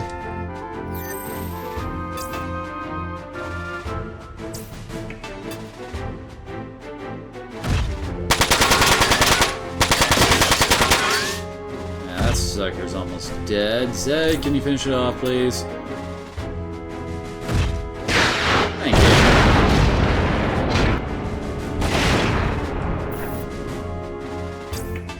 We're gonna repair her left arm since that's her weapon arm. If the right arm goes, it's not gonna be that terrible for us.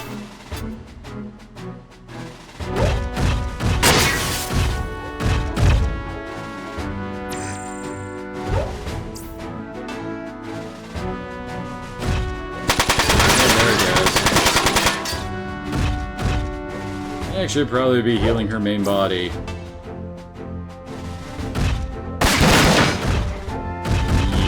Yeah.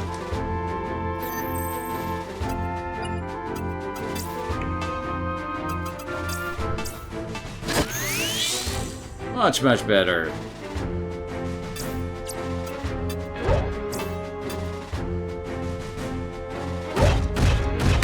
Oh, almost got an arm off.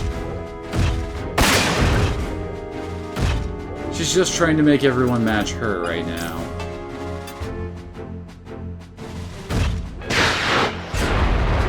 Apparently they don't want to touch this guy's body.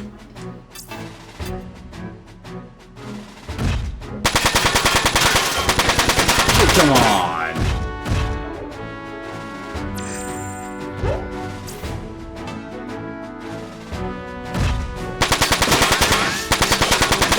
Probably get that arm back so that it stops adding on damage to her core. Hi, Kiba.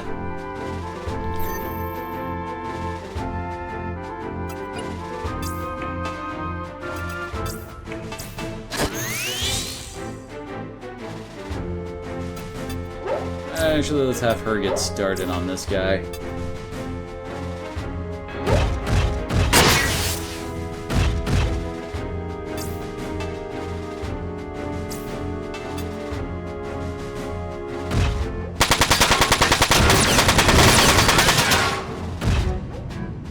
Oddly enough, she was really going for that, no, those legs and arm, except she does not want to take out the last one.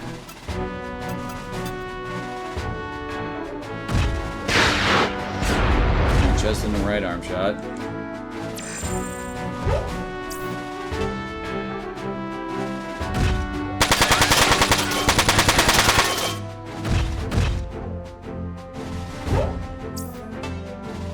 Bastard can still walk away from the donut.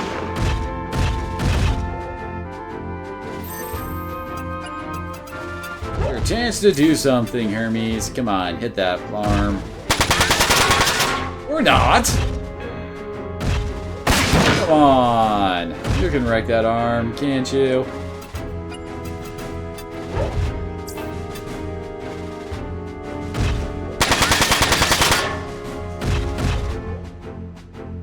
All it would take is one hit! But no!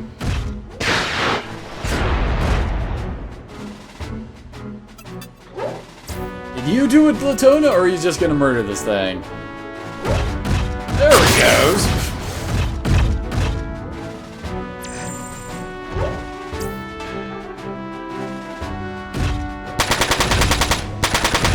I love the one step back, one step forward kind of dodging. So that's not what I wanted to do.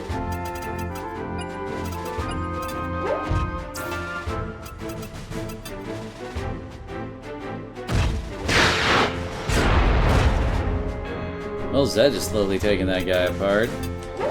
Here, Hermes.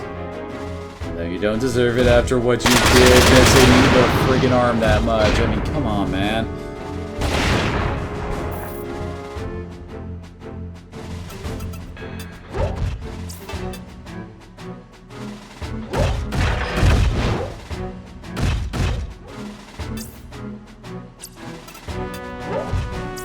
No one resists piercing, so go with the impact.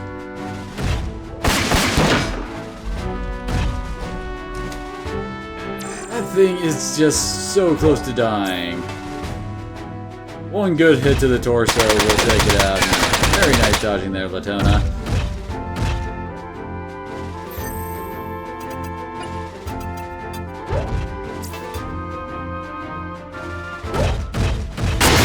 And it did.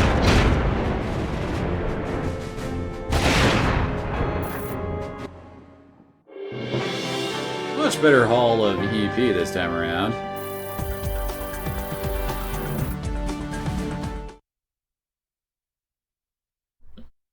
I will probably be grinding my ass off whenever I'm not on stream with this one. It takes quite a bit of effort to actually make the characters awesome in this. And yeah, I didn't think so. Okay, he can get another one. Oh yeah, he can get the AP cost minus skills that are honestly not all that great. Actually show it in a second. Oh yeah, he can also get the... Well, basically they changed the element of the missiles, or... Well, actually it's more like that's added on top of kind of a thing, so it's basically impact and fire together with impact missile. And if it hits something that's like resists fire, it will still do full damage because of the impact part of it, if that makes any kind of sense. It probably doesn't.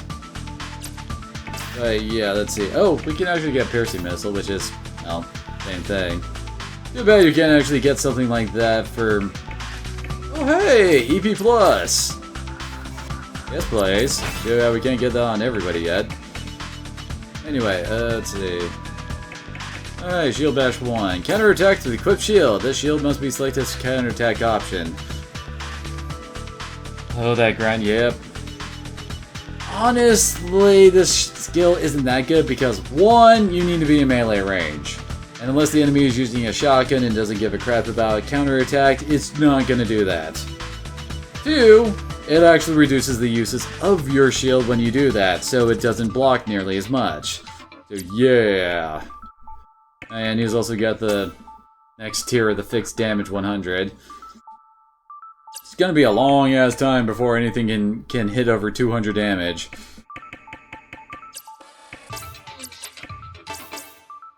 You can perfectly equip only EP+. You might imagine that's a skill I really want on everybody.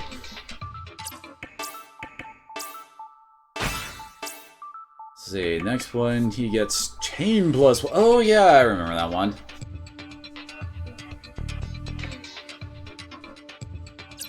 So yeah, he's got both AP bonus and AP damage. Those things can be so much fun when used properly. Oh yeah, you can also get accuracy plus, which raises the accuracy of all allies in link battles by 5%. You might notice there's a lot of stuff mentioning link battles, which is something we don't have access to just yet. I swear eventually I'll be done upgrading everyone's computers and we can actually get skills on our guys.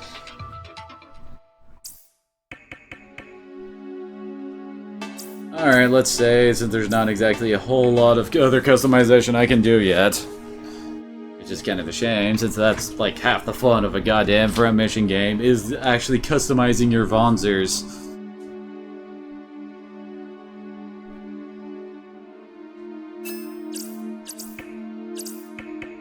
Alright, move out.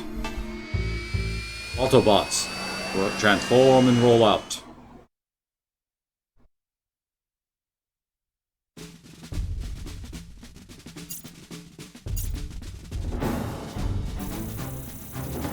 The Polish resource base.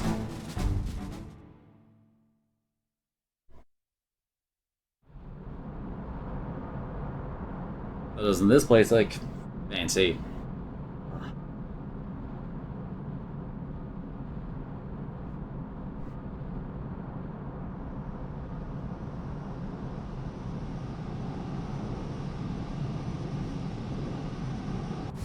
Jeez, is that the resource base?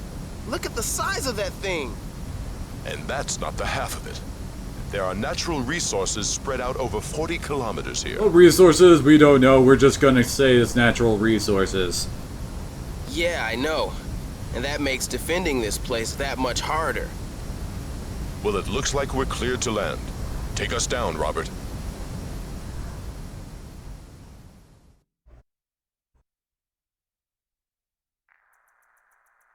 Welcome to Poland, my friends. I am Lieutenant Colonel Romer of the Polish Homeland Defense Troops. I'm not entirely certain how to do a Polish accent, so I'm not going to try. It must be said, we appreciate your coming.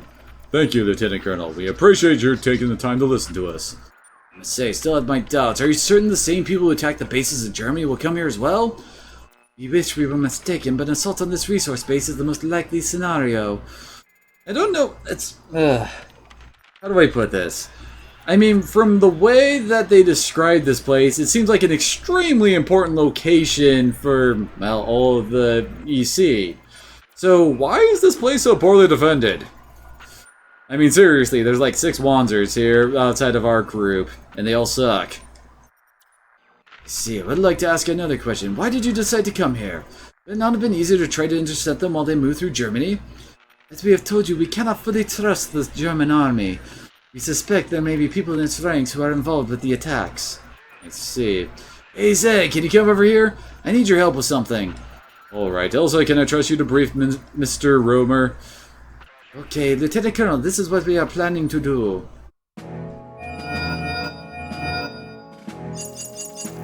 I mean, I guess they really were depending on those bases to protect this location, but still... You'd think they'd have something better than a handful of guards. Oh god, do not ever use the goddamn phrase "as you know." That is never a good thing to put into any friggin' script. There are 4 refineries in this resource base.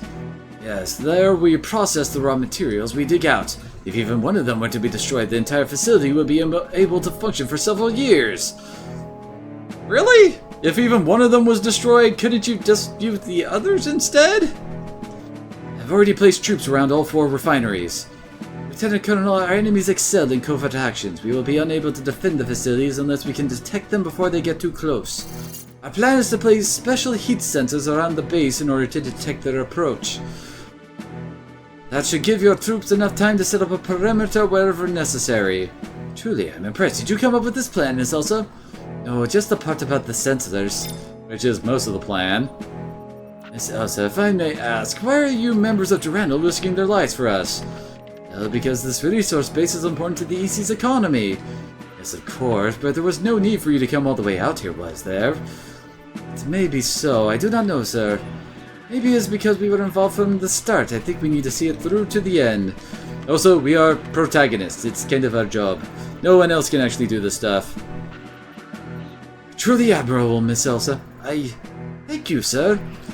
Elsa, have you finished briefing the Lieutenant Colonel? Yes, Zed. Is this time to set the sensors? Yes, let's hurry. Be careful. You too, Lieutenant Colonel. Let us talk if after this battle is over. There are many things I want to know about you. Oh, god damn it! Stop hitting on our only female member of the team. Hey, on fire! How are you doing? What's wrong, Elsa? Your face is red. Nothing. It was just hot in there. Really? We've been freezing out here. It's time to go. We may go into combat sooner than we expect. Make sure the Vonzers are ready. Ooh, we can actually set up links now! Aren't we all? Aren't we all? Oh, okay. But it says you can go ahead and check on check the simulator for the tutorial. Now let's throw you into the tutorial.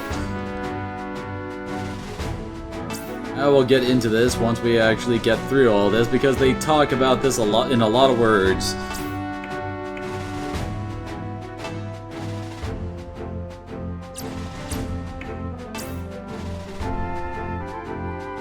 Yes.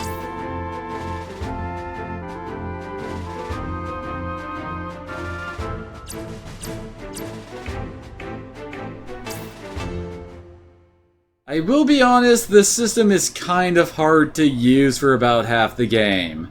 You have nowhere near enough AP to actually make good use of it, and, well, also not enough really link points to go around. However, there is one character who we can actually do this well with, and that is Latona. Because all of her skills only, well, every attack she makes only costs 1 AP. You can just sit her in front of an enemy and have everybody gang up on that guy, and Latona will always be joining in. That's about as much as we can do with it for now. Once we actually get more AP and start getting more AP bonus skills passed around with everybody, it becomes a lot more viable and almost game-breakingly so, and I love it for it.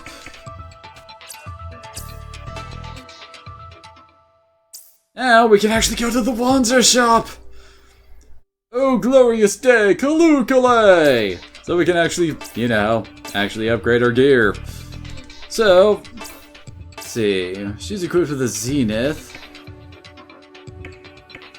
Yeah, that would up her power by 30. Oh god, that's the next tier for Zed.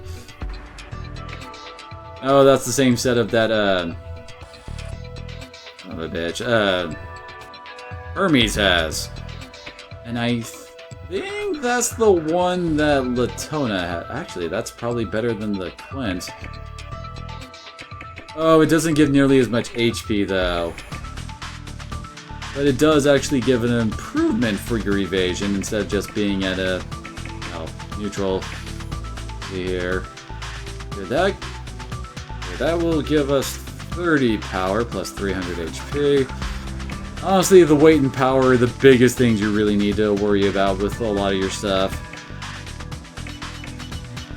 Seems like the Gus would be the best one for her. And I think we also get, yeah, we also get this. This is usually the point where I say, yeah, we're not really bothering with shotguns for her. So we can set her up with this wonderful built-in machine gun for her arms. And it also comes with a nice plus 20% to your hit, and while it is fairly heavy compared to most arms, that's because it also has a weapon in it. It does reduce our ammo to 50, but 50 is actually plenty. It's only in really long battles that you gotta worry about stuff going on for that long. Now let's see here, as I was talking about with weapons. See, the next one is an 8x16 with the Leo Social, but that only gives a +8 to damage. Honestly, they're not that great. The low attack multiplier really hampers it. Oh, that's the grave she's normally equipped with. Oh, that's a Hermes starting gun.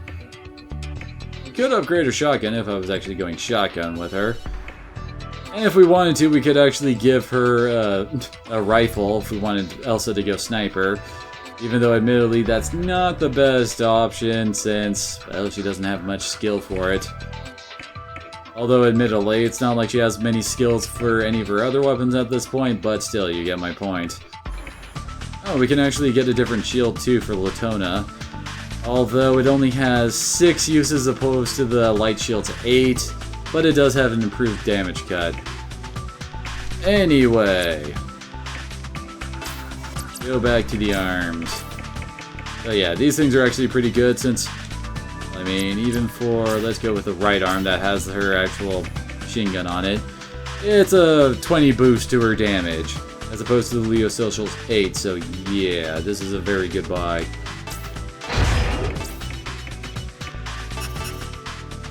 Oh, damn it, that exceeds our weight limit if I go for another gust. Crap.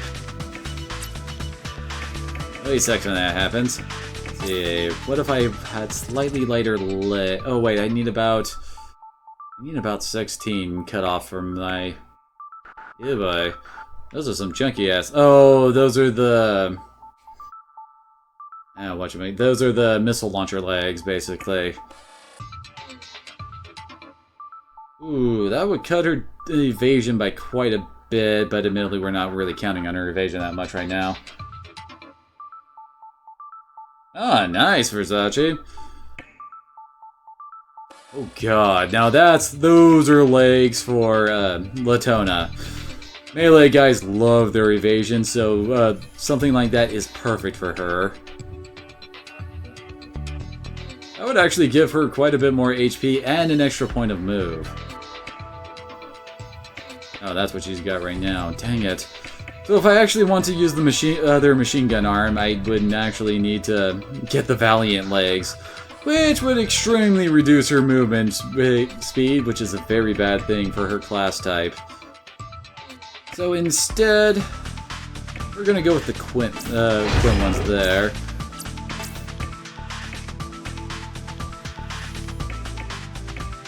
Oh wait, I remember what we really need in order to help her out a bit.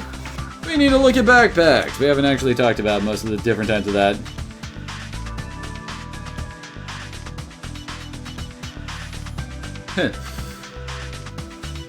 So anyway, there are multiple types of backpacks that Elsa's team gets, but that Daryl does not. Although Daryl does get the item backpacks here, like the EPS 501 or the 502. The big difference between them is different levels of item space.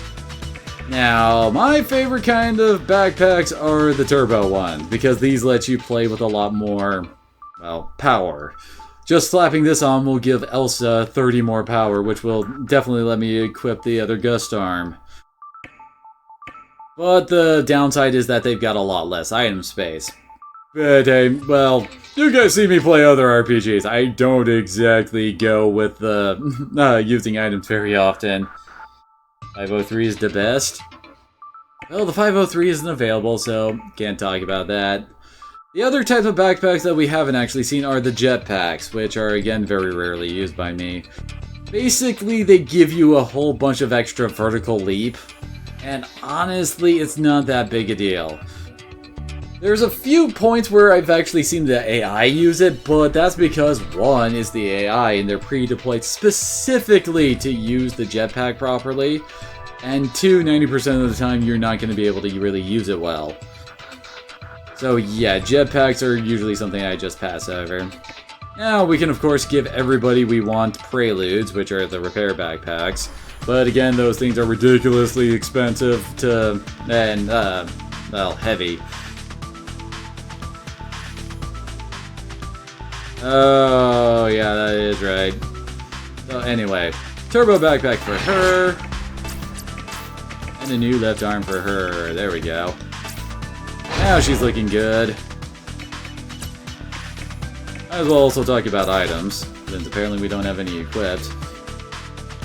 You of course got your extra ammo, which honestly rarely comes up when it comes to machine guns or shotguns, especially if you're dual wielding the same weapon. It's really not that difficult to just swap to your offhand weapon instead as your main attacks for a while. So yeah, I hardly ever use those. But when it comes to stuff like rifles and missiles, that actually becomes a thing that you need to worry about. They also take up a ton of friggin' space. And this is also where you can get stuff to, well, increase your shield durability. But the only person in this team who would probably be using the shield is either Latona or Hermes, and neither of their backpacks allow them to use items, so they're not going to see much use. And finally, remove all for, well, recovering from statuses. Again, this is something that doesn't come up often enough to really warrant spaces. And honestly, you can use your repair character to try and fix that. Anyway, let's see. We do have upgrades for the missiles here, too. I'm taking a look at everybody before we really make some decisions for further. Hermes is probably the lowest priority when it comes to getting upgrades right now, just because, well, 1, his attack will always suck. 2, his most important job is just healing, and there's no upgraded backpack for that yet, so we don't really need to worry about it. So Latona and Zed are the ones we really needed to look at. You don't know this game, and oh, thank you for the 50 bits. Awesome, man. Thank you. So let's see. We can give her a Bone Buster, which sucks. Okay, so there's actually no real weapon upgrades for her. What are her parts? Oh, she is using the Storm Mark 4 set. So yeah, she does have those crazy legs. Now, honestly, the Storm Mark 4 shield for shield arm is not a good idea, because, well, as you might notice, it's a bit, well, it's not as chunky as we would like it. So giving her something like the Valiant F arm here would actually be a very good idea. Only increases the weight by 2, and yeah, it tanks the hit percent on it, but who cares? It's got no weapons. So, yeah.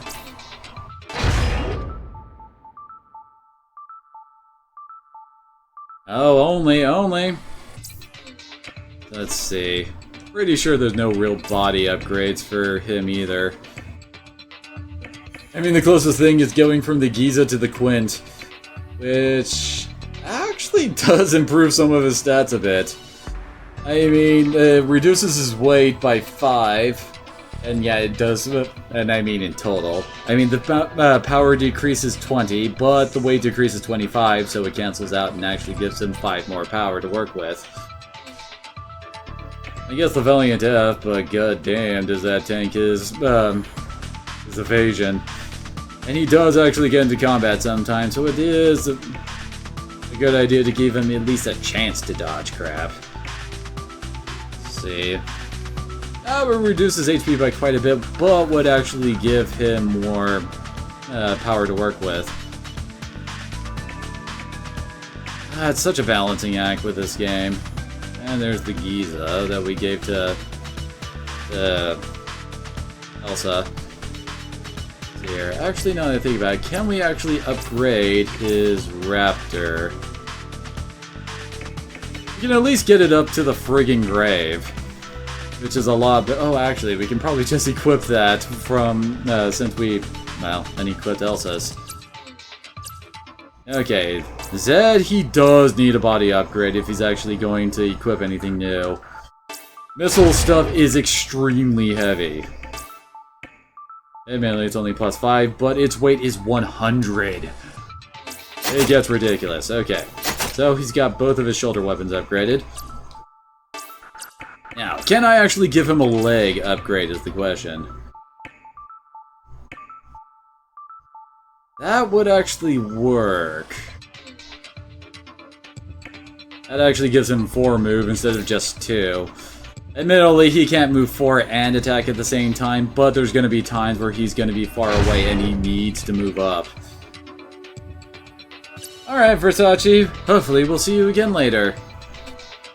Can we actually... Oh, hey! We can actually start changing colors here. I'm not entirely certain what colors I want to give all my guys. But it'd be nice to differentiate our guys from just having freaking urban camouflage all the time.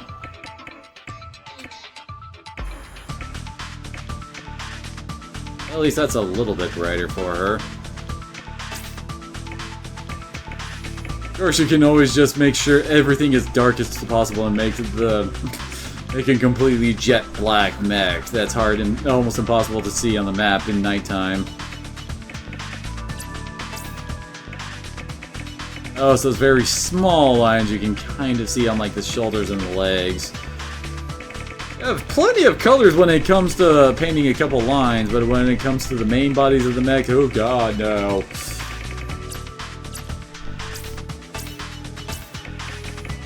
He uses fire damage, let's make him red.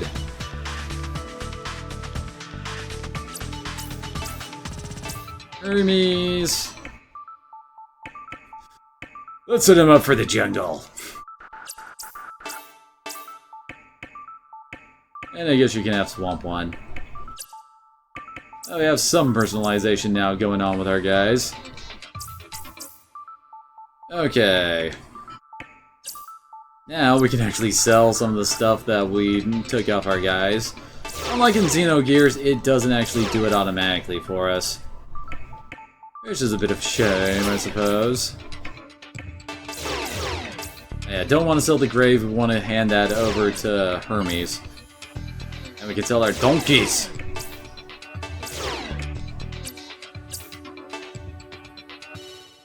It really won't surprise me if I actually go and change up Zed's backpack setup. It's always a balancing act when it comes to that. Ooh, dinner has arrived. We are having homemade, let's see if I can, dang it, can't see it properly now. We're having homemade buffalo chicken strips, although you guys can't really see it there, and it's about to fall off the plate. So yes, I'm going to turn off the webcam for a bit while I'm eating.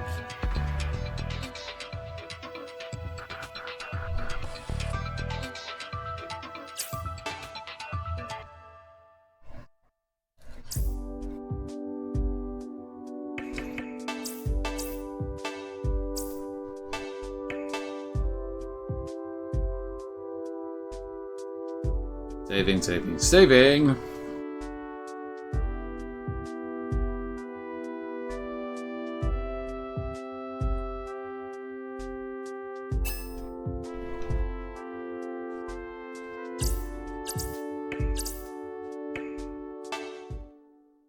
And for some fun in our new mechs.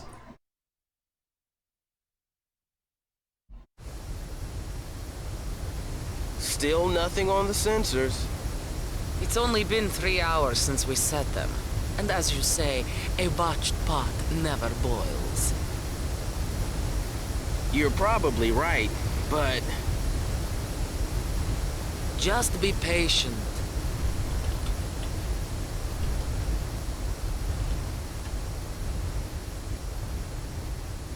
Whoa! Here they come! I have blips moving towards Refinery 3! Oh, that was quick. I'll inform the Lieutenant Colonel. There should be enough time for the other Polish units And to of course they're arrive. going to be completely ineffective.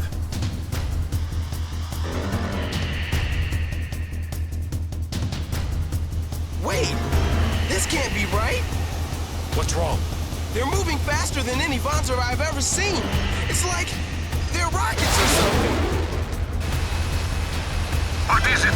Sir, the enemy is headed towards you at incredible speed. Unfortunately, we never get to do that with our mechs. And there's not enough time for the other units to arrive? You cannot stop them by yourself, Lieutenant Colonel. Fall back, now! Can't. I must defend the resource base. I have visual contact. You're not getting through me, you...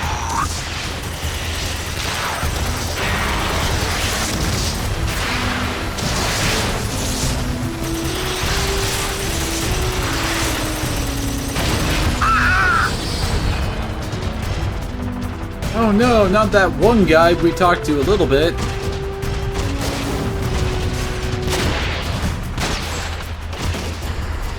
Ah yes, this is our first introduction to bazooka weapons in combat. Lieutenant Colonel, respond! We're almost at your position! Protect the base. And there he goes.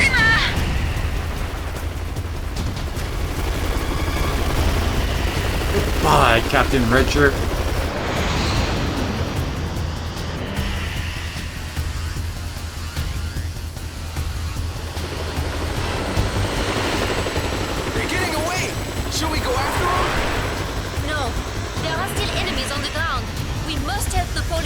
fast.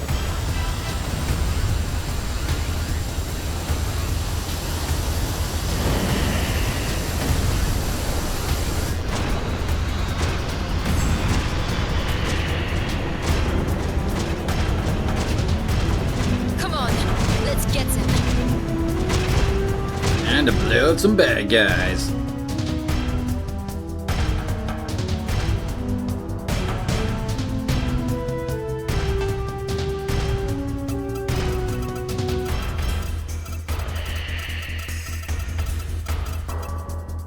Looks like we have one poor friendly mech over here.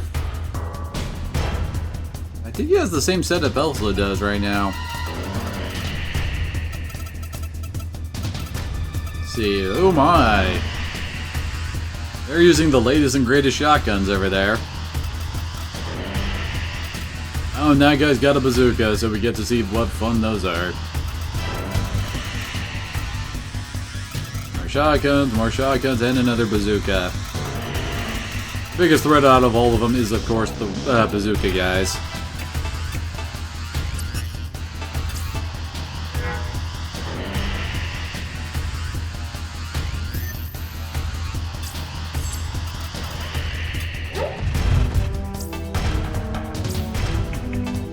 You really don't need to worry about the whole protect the transport part of the mission.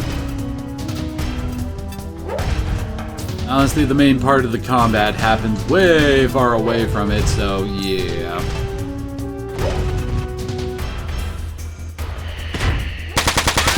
That guy is so dead.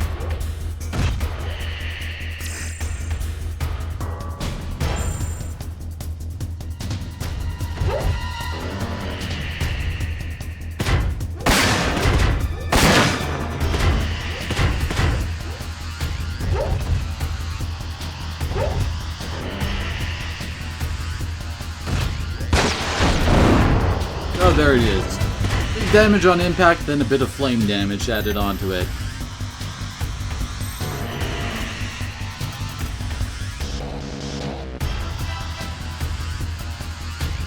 Oh, we can have Elsa run up as far as she can to help support the poor guy before he dies.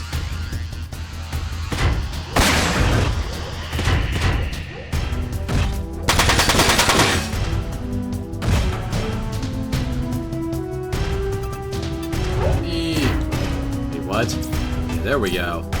He can hit from there.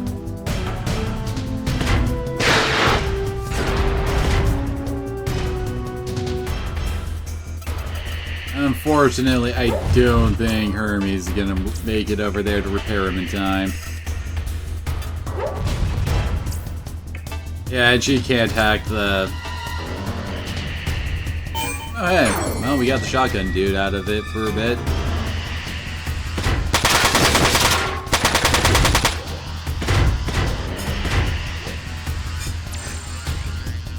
Honestly, one good hit from Mr. Bazooka and this guy's dead.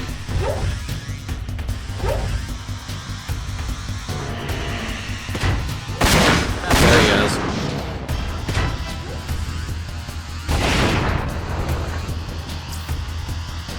One saving grace about fighting guys with bazookas is that they're very inaccurate, but as you can see, the explosion from the shell does do its own thing, as it were. Again, hit that guy because he's on the bottom level, as it were.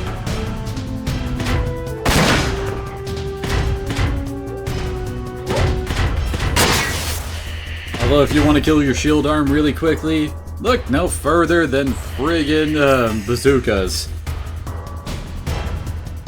And behold the power of linking.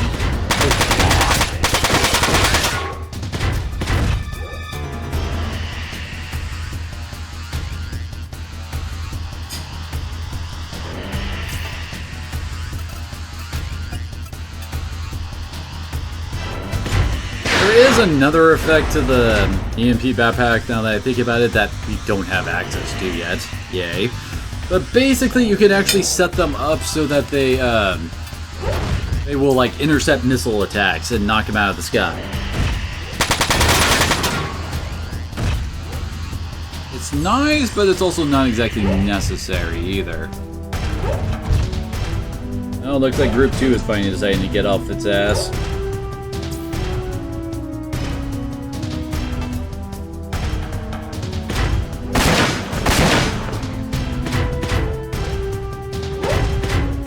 Well, this guy's about dead.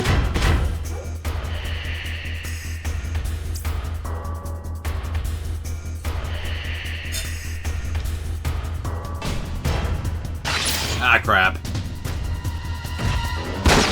Yeah. Now it looks like enemies are starting to get skills, even though I haven't actually equipped our guys with them yet. Oh, let's actually let Hermes attempt to get, you know, kill. Oh, this guy's faster than Hermes, so he got to go first.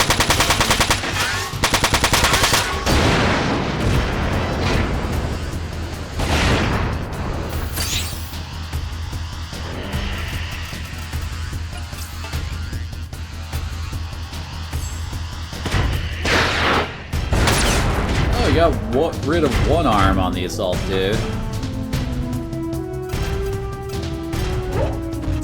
Oh, looks like Group 2 is about to come up from behind on us, and dang it! Oh, he actually had enough AP to fire that sucker twice. Well, crap.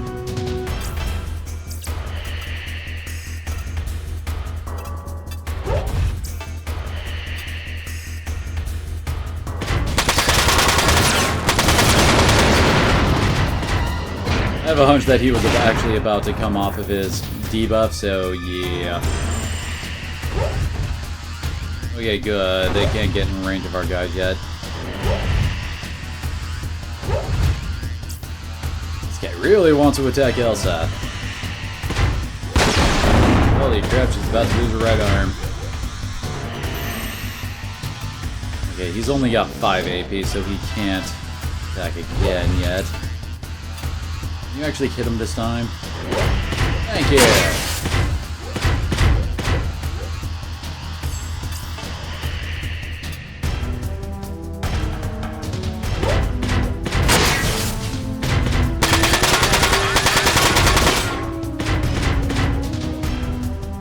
You guys are actually making very good choices on their targets for getting rid of this guy. Oh, dang it! 22 damage to his left arm and he would be completely useless, since every AI carries their friggin' two-handed weapons, with the main being the left.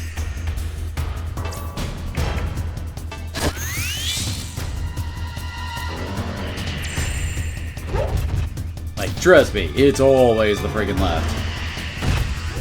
Ow.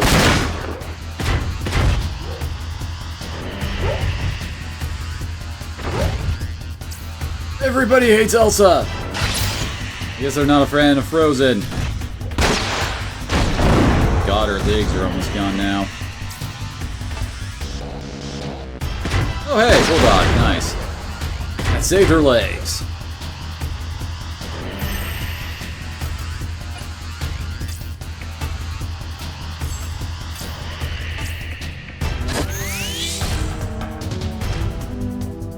Let's have Elsa try to... Dang it.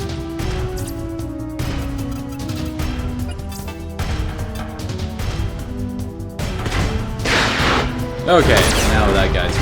Wait, what? I actually have it in the right arm? Just swore it was always the left. Oh well.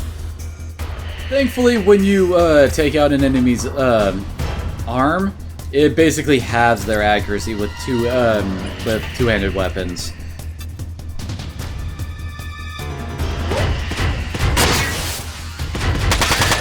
Bye.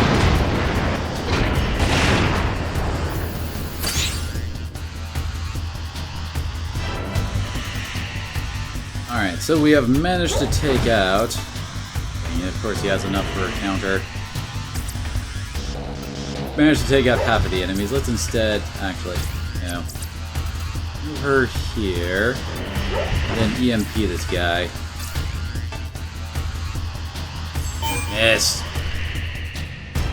This is kind of the problem with those kind of things. You start missing with it, you basically wasted your turn.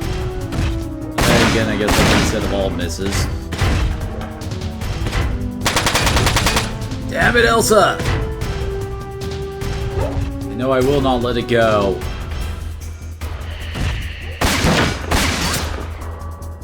These guys really do not like her. And it's really not shaping up well for her health.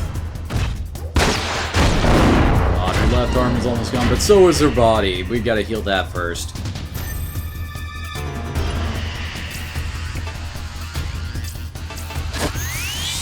Can't do much without a body.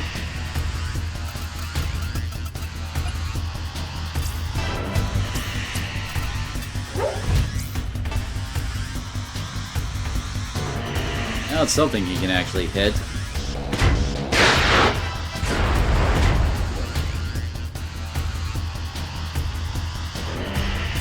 Okay, let's have Latona jump on this grenade. Very nice. Now we just need to get the other one and he'd be completely useless. Except, aw, oh, damn it. Now we can counter.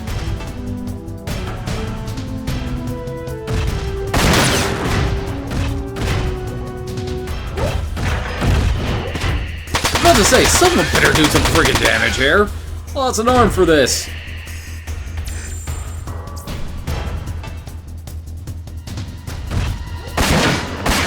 Let's dodge. Everyone wants Elsa dead, oh god. Well, thank you for dodging. Both times. Awesome. Hi, Kiva. What up, buddy? Well, whatever, is up, it's deciding to say, eh, screw it. And oh, there go her legs. Elsa's looking kinda messed up at the moment. Let's actually repair her right arm. Without it, she can't do anything.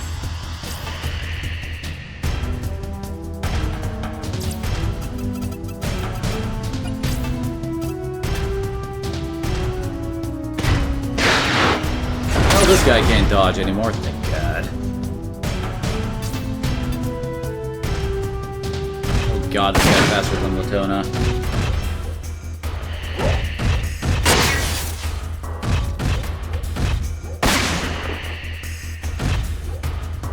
Honestly, we don't need to worry about her health that much since no one's actually focusing on her. There we go.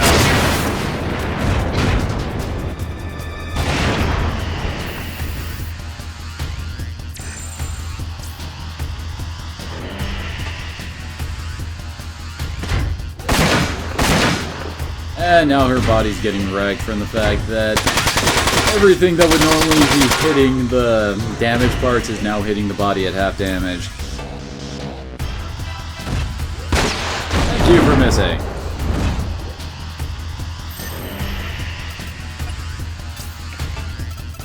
God, this would be so much easier if I actually had the repair skills on him.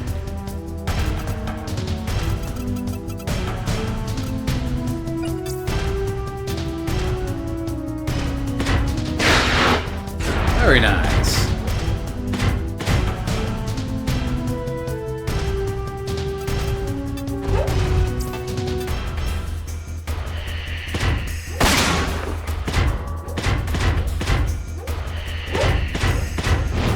Damn it, Latona!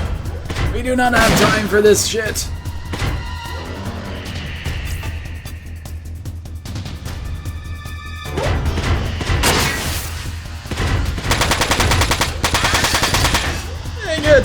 Why do you keep on missing the important stuff?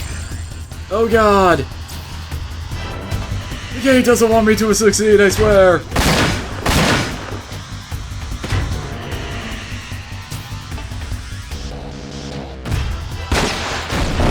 I guess at least Elsa's doing a good job of drawing everyone's attention to her. Let's restore her legs so she can dodge. And she can't really afford to take those kind of hits anymore either.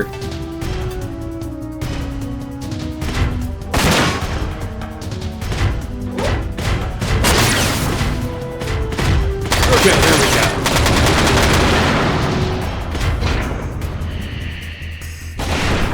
We only have one jackass really messing us up. I actually need to move Zed up a bit.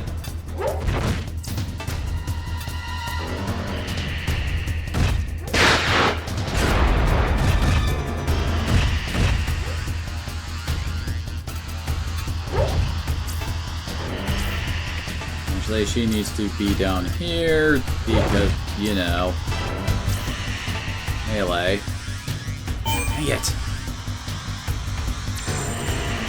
I don't really want to move Elsa close because this is gonna suck. Okay, good. She still has all her body parts at least.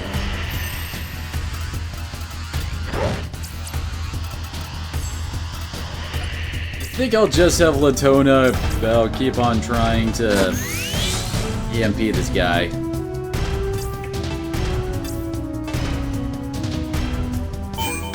There we go. Now we can actually just run up and start shooting this bastard without any reprisal.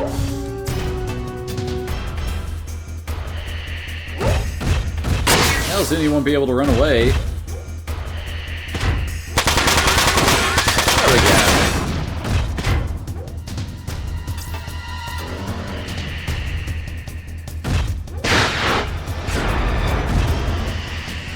Okay, good. We're definitely going to be okay now.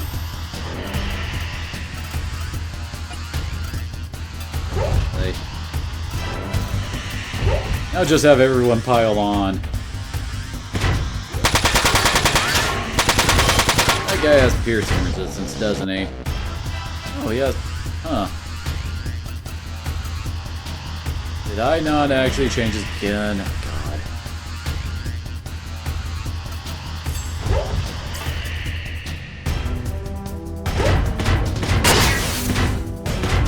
You must have actually hit him in the legs there. Ah, there goes all of his activity, and there goes his gun.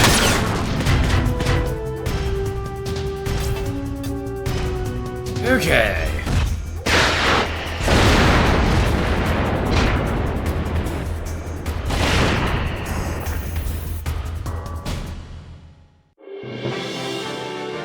Sweet, sweet EP. Now this fight kind of has proven I kinda need some actual skills, so probably gonna be grinding a bit. Where did that helicopter go? It hasn't gone far. We can still catch it. Let's go. That helicopter.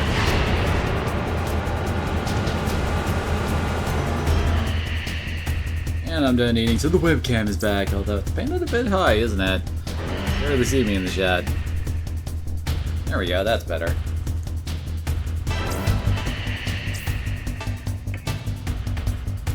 Thankfully, there is never an instance of, how do I put it, consecutive battles. Once you end a fight, it's always done. You will always have a moment after that to set up your guys for more stuff. Like, well, mess with your computers, run the simulator, take your pick.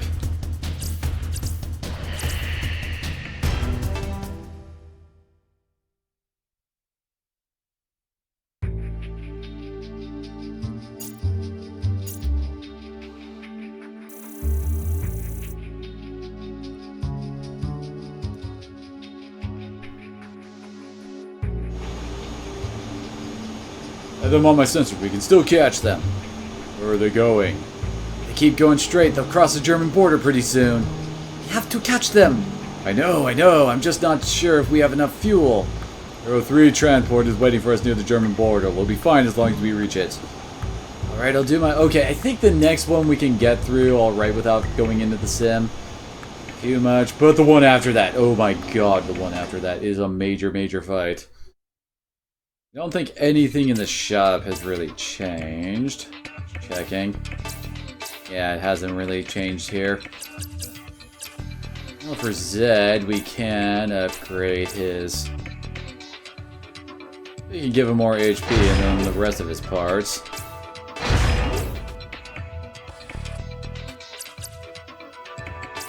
Oh, he already has a turbo backpack. Wait, what? He doesn't have a backpack equipped. Holy crap. Well, for now, we're gonna... Oh god. Yeah, no. Anyway, we're gonna give him, I can't give him that. We're gonna give him a BP 501 for, wait, don't need to. Also dropped hers, didn't she? Or did I actually sell that?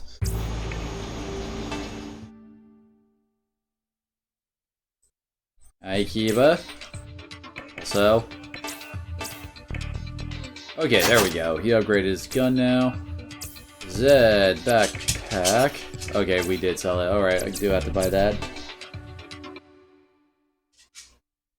What you doing with that bone, Kiba? What?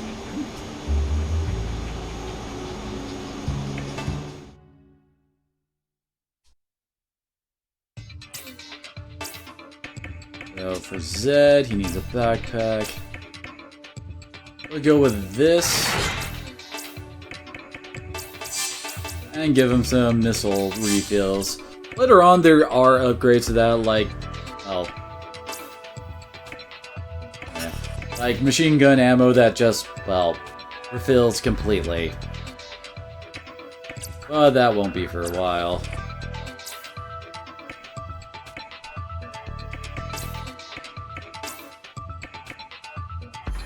We'll admit, giving him that is kind of tempting just for the extra HP, but... Oh yeah, and another nice little common thing, since Hermes almost never is wielding something in his right hand, I tend to give him the big chunky low hit one, so, you know, more HP and stuff.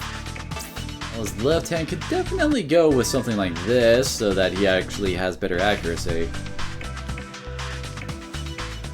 Of course, yeah, that ain't working. Really reduces his HP, holy crap. Okay, so yeah. We'll go with that. Now we have some nice little bonus hit on his attack hand. Let's see. Yeah, kind of doubt that will work.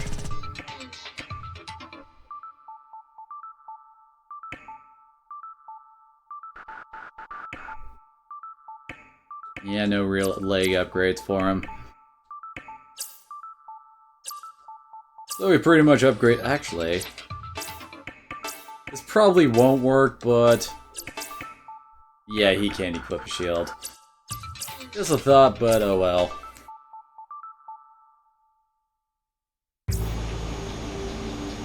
And of course, we need more computer friggin' upgrades.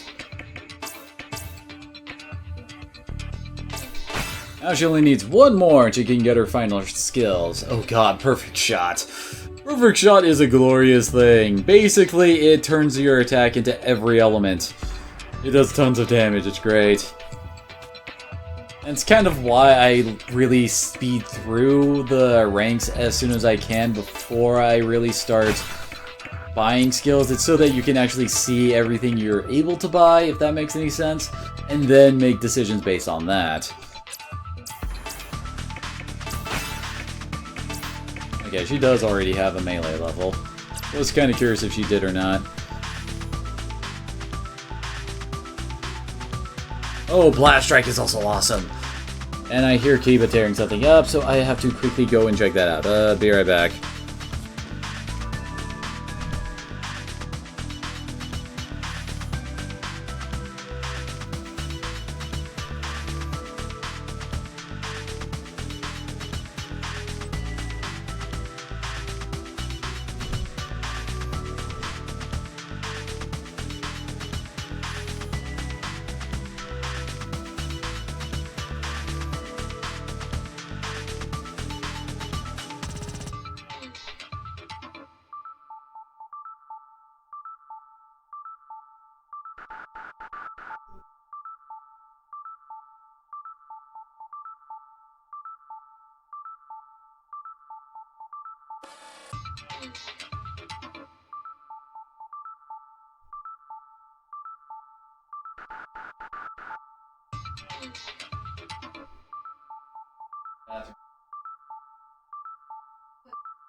Yes.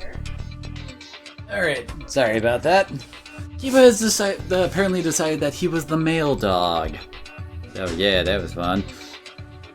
Okay, back.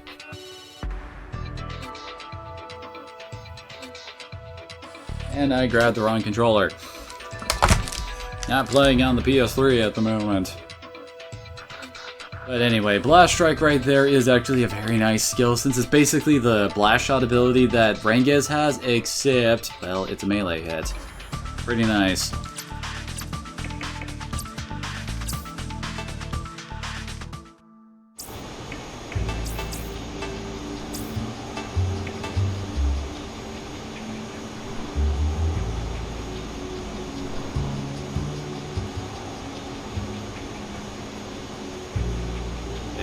Saving. There we go. Oh, yeah, I should probably talk to people. Elsa, are you alright? You seem perturbed. How can you be calm at a time like this, Zed? I understand how you feel, but you must regain your composure. We don't want to lose you as well. Dot. Here, Elsa, use this! The enemy's firepower should be pretty high, so we've got to be careful not to take too many hits when we fight them. And we basically get a free replacement, a free copy of Latona Shield. We can still catch them.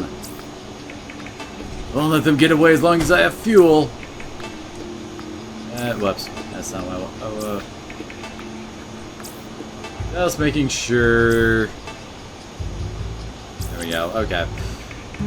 Alright, let's get this mission started.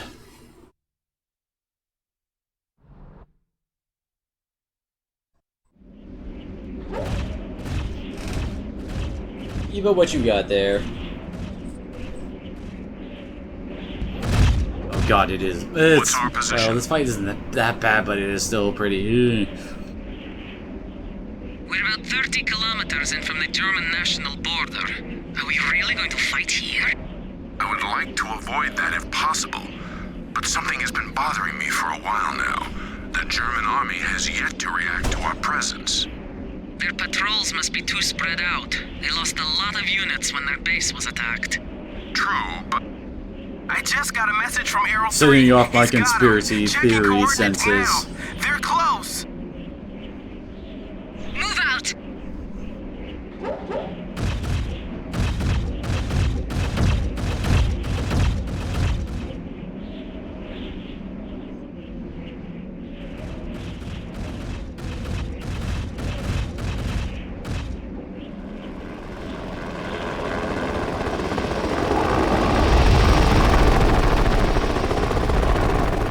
There they are. Let's get them! But of course... Attention, unidentified troops. You are violating international law by crossing the German border in armed Panzers. Withdraw immediately or you'll be fired upon. This is your only warning. Hey, look, it's Wagner's friend. Coincidence? The Blauen Nebel. we are the Durandal. We are in pursuit of the armed Panzers that destroyed the resource base in Poland. We request authorization to proceed. We do not read any other Panzers in the vicinity. Authorization denied. You were warned.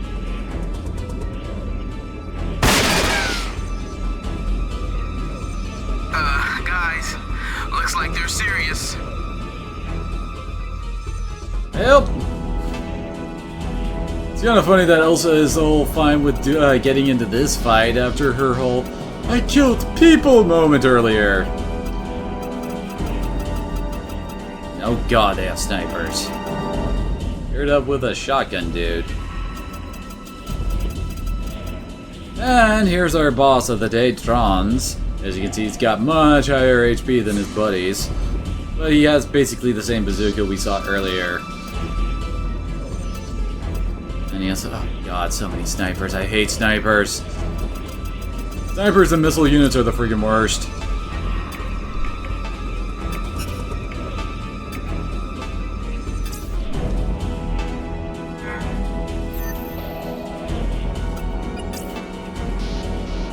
Yeah, might as well get this started off right.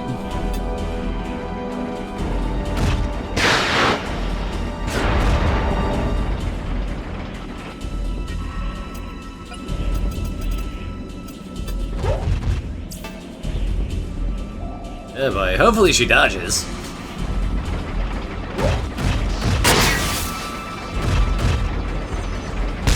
Thank you. Oh crap, these guys are linked defensively. And that guy missed completely.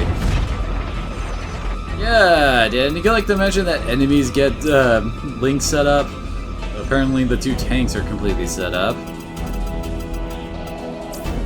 It looks like him and his shotgun buddy that was shooting at us earlier are linked. So are those two. And so are those two. They've kind of got them set up in, for lack of a better term, they've got them in a, well, yeah, and maybe in range to attack. Oh, because we're in a blizzard, our attack range is reduced. Okay, we'll move her up closer then.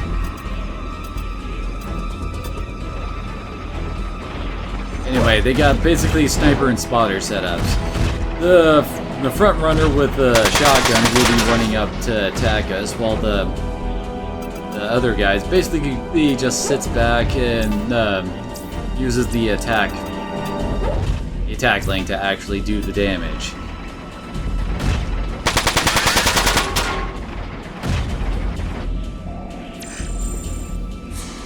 Thankfully, drones and friends do not move up just yet.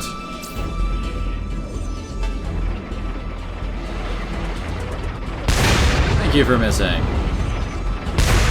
Good.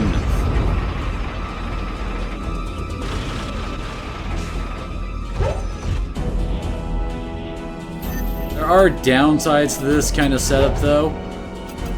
When you're in a link, you actually do have to worry about fire lines.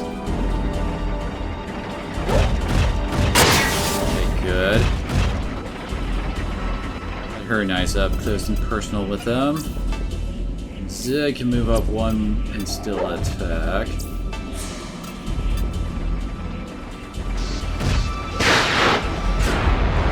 Alright, that tank is now dead on Beth. So I guess let's give Hermes some more XP. And you can see right here, Hermes can just shoot straight through where Latona can. But if Elsa tried to, she would miss a lot due to the fact that she'd be hitting Latona. What level are these guys? They're level 4.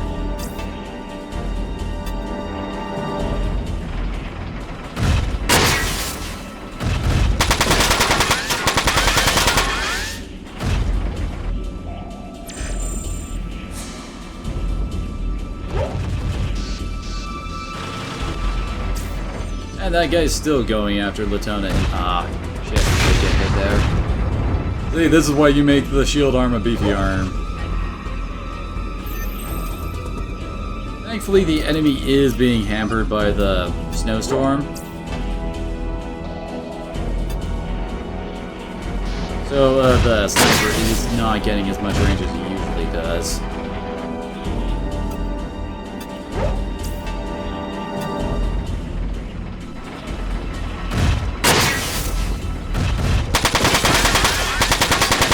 Awesome. I think Hermes can actually kill that guy now.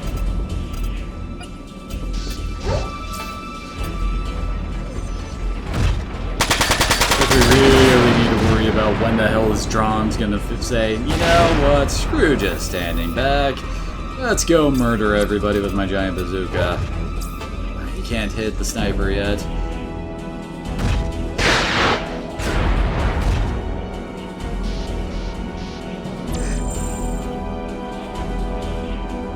Here comes the fun.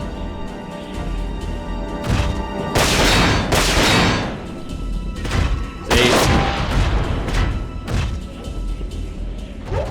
Oh god, and the guy has enough AP to friggin' move after his... There goes her shield arm. Thankfully she dodged that.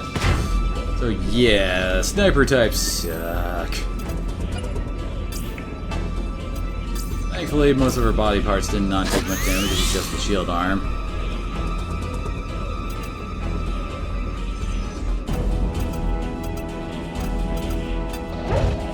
I don't want to move her in right next to both of them, just because it's like, oh god, will that make drones start coming after us?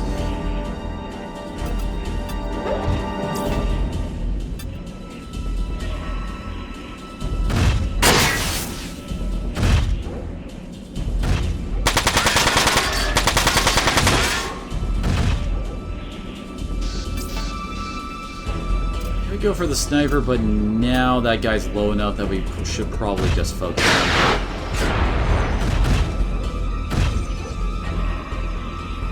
Fastest way to break links is to kill the members of it.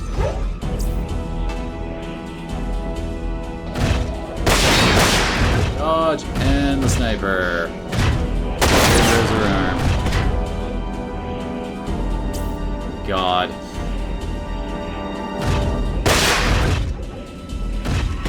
Thank you, Latona.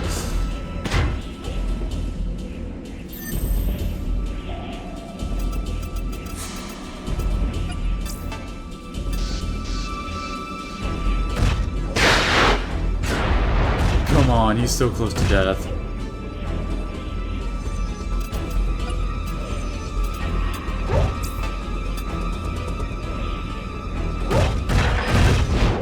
God, we do not need this Latona.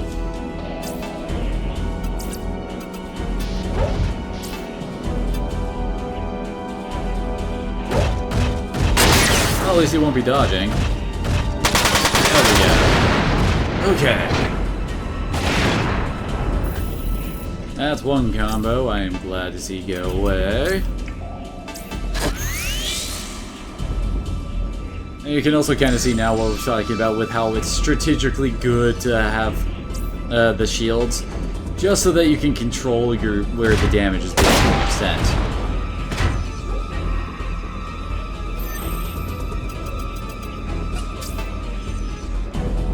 He can move up too.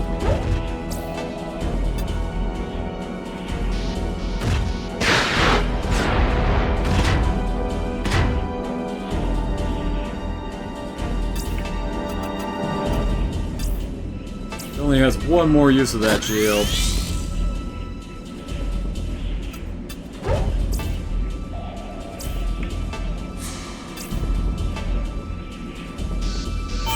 Yeah, I figured it was worth a shot. I was just worried about the counterattack. Oh god, now we have to worry about the counterattack on Elsa.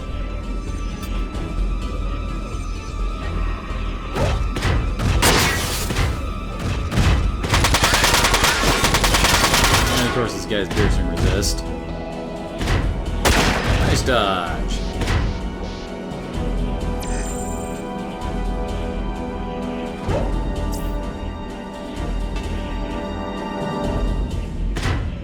Okay, good. She dodged.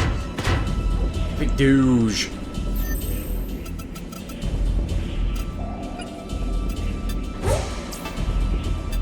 It's kind of odd the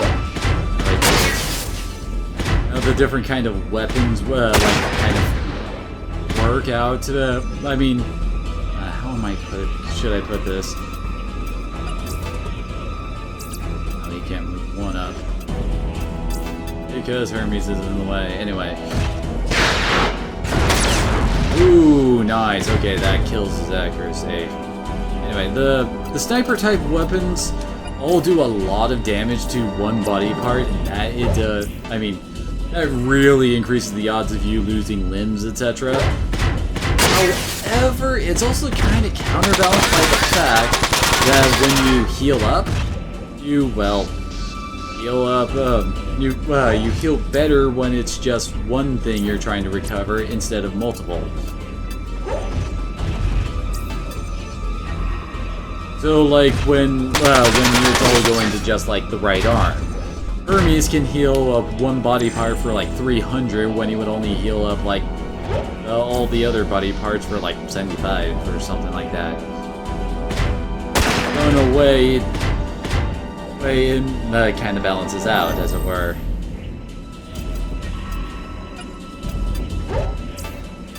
Can you die, please? Okay, thanks. Almost there. Now it's acting like it's a rifle in Front Mission 3.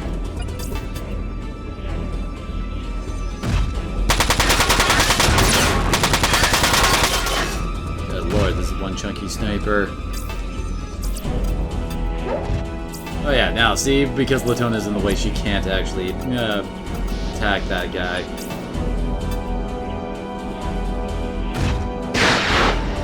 Alright. That's a sniper down.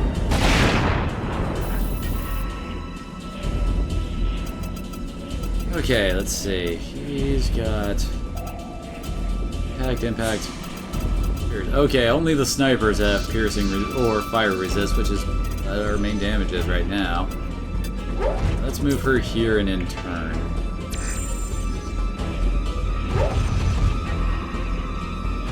Okay, then. I guess Drons is just waiting in the wings, just waiting to pop out. It's like, oh yes, when everything looks pointless, I'll come out and then I'll get them. And my god, these guys have a lot of now, don't they? Kind of see what I was talking about earlier with all the bad guys basically always at least being on par with our guys. God. Yes, maybe a mistake. And she has absolutely no chance to actually disable Drons' attack systems. Yeah, did I forget to mention that most bosses have complete immunity to that wonderful ability?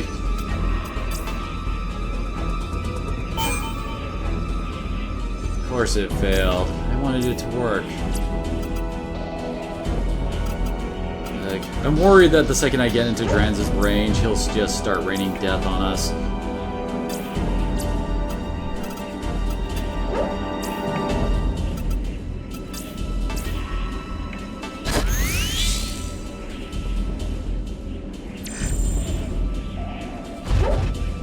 Hi there.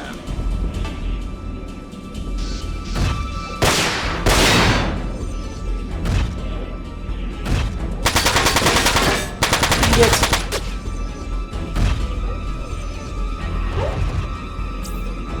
Okay, everyone's going for Elsa again. Ow. Crap, both of her arms are almost wrecked.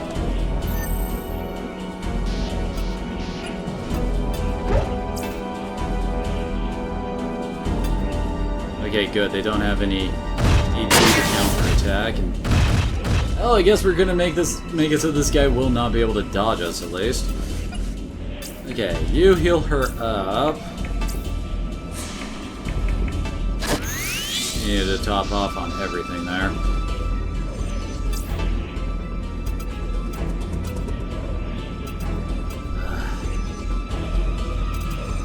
We'll have Zed start working on the sniper. Everybody else's damage is resisted with the sniper, so we'll focus on killing the guy that, you know, we get full damage on. Yet. Okay, well, at least they won't be dodging the attacks like that again.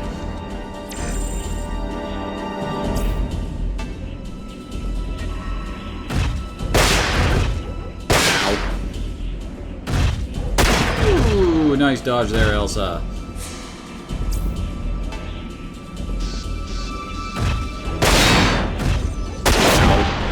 At least she still has her arms. And the enemy doesn't have enough AP to actually counter. Actually move him up a bit. Need him in position to actually start attacking Drons eventually. And ah, crap. He's starting to get low on missiles.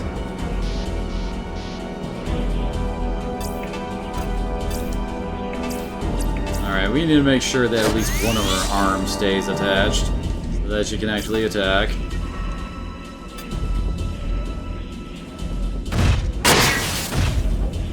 And she hit the legs.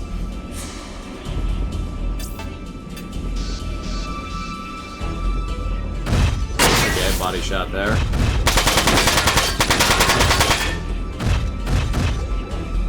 Okay, hopefully next turn we can kill his ass.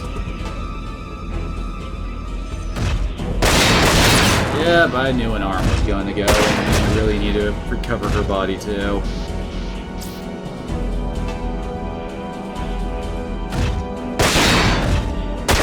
There go her leg. No dodges for her now. Okay, first off, repair her body. Guess that's the one benefit to the enemies being hyper-focused on one of my characters. I don't need to worry about everybody else's HP at the moment. I'm just focusing fire on this guy because I really want him dead. You do not want this attack combo still going. Okay, good, that's an arm off.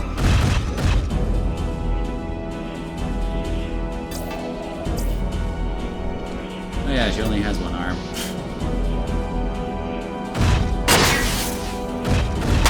Okay, good.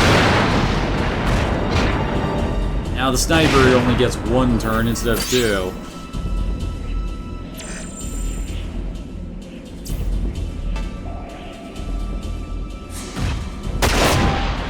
Well, he hit something he already destroyed, so the damage got halved. I guess that's another plus to using the burst weapons like the machine gun and the shotgun. You don't really need to worry about the reduced damage as much. Let's give her back her legs. Anyway, you don't need to worry about the enhanced damage that much because... well, let's see if we can actually disable this guy. Dang it. Oh well. Anyway, you don't need to worry about it that much because one, each hit doesn't do that much damage individually anyway, and two, you actually have chances to hit multiple, all the different parts instead. So it's not like it's an all or nothing thing, which, oh god.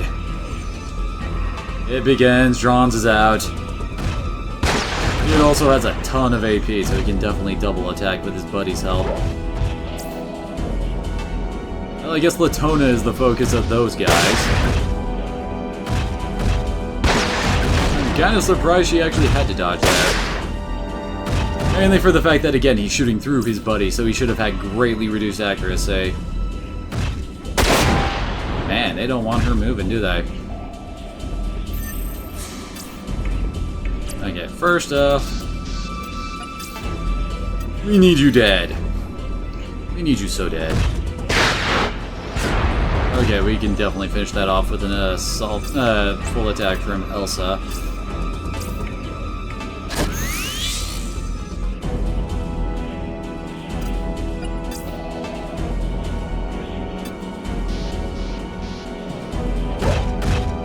Okay, good.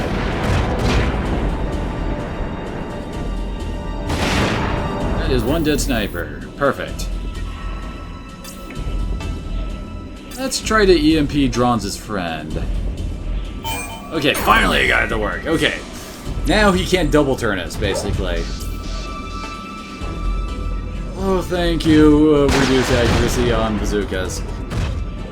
I didn't mention this before, but, well, you've kind of noticed that all the different weapons have a kind of a... oh.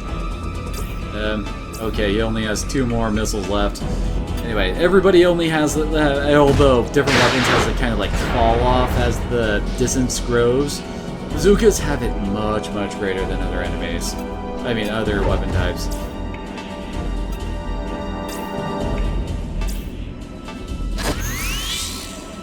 Okay, now Elsa is feeling, well, a lot more like a complete person.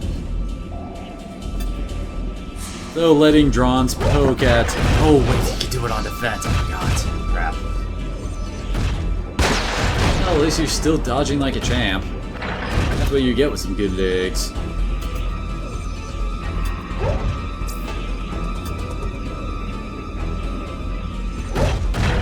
Freaking hell, really? Yeah, I hate me right now.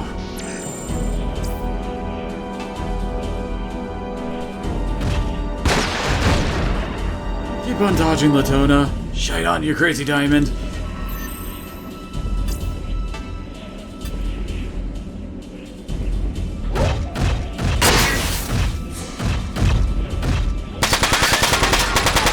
Stop full on dodging. Crap. Lost that arm again. Oops. Really want this guy dead before the EMP wears off. We almost have one of his arms off, and his legs are almost completely gone.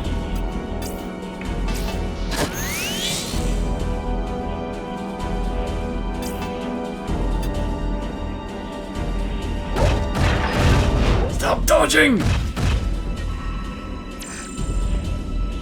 Ah, crap, he's back.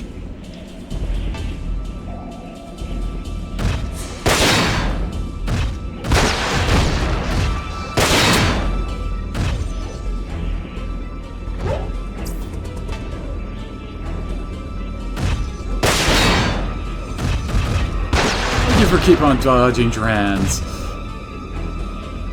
Let's face it, he's the big threat here, not the guy with the shotguns.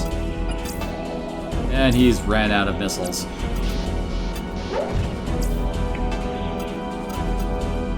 See, this is why you pack some missiles.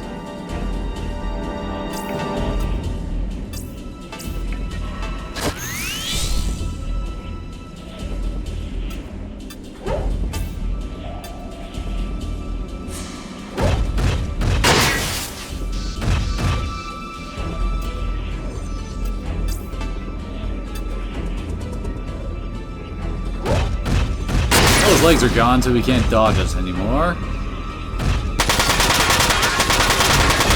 And he's lost an arm. Okay, he's dead next turn, thankfully.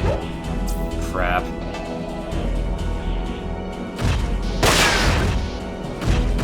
That's kind of the downside to your melee specialist being the one targeted by the long-range guy.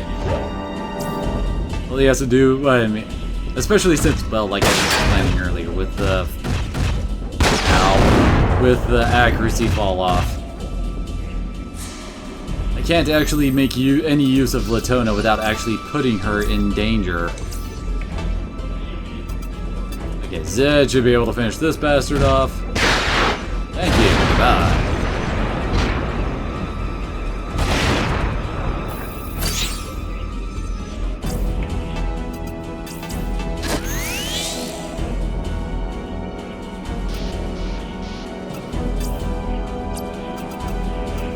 Oh, if we're doing this, let's do it this way.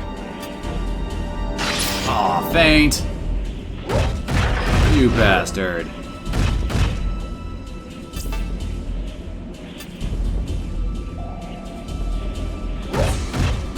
There we go. These drones are starting to get injured.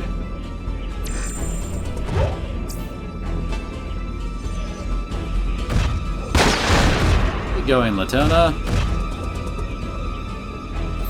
Honestly, if we were fighting normally, this is when we would have a really kick-ass crossfire going on between all of our guys trying to kill this guy. Definitely needs her legs repaired. She kinda needs those. Stop your fainting. Aw, crap! Damn it. Forgot he had blast shot. And it works exactly like I described it before. And now... Wait, what? Could have sworn it disables you. Oh, wait, Blast Shot 2. Blast Shot 2 disables you for an entire turn. It's only... Blast Shot 1 only takes you out of that one fight, so, like, preventing an enemy from actually being able to counterattack or something like that. Apparently we can actually step off of this highway, dang it. Ow.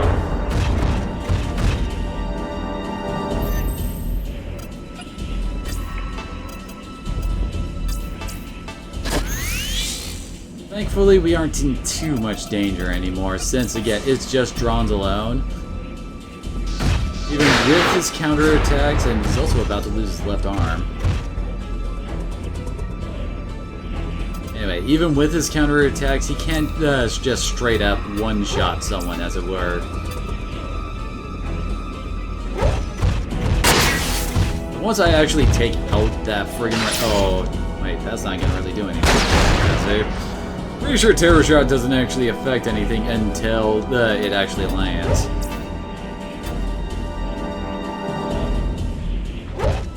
Yet. So close.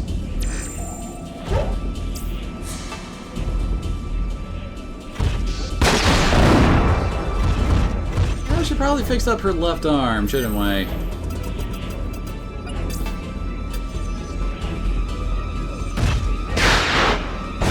At least his legs are gone.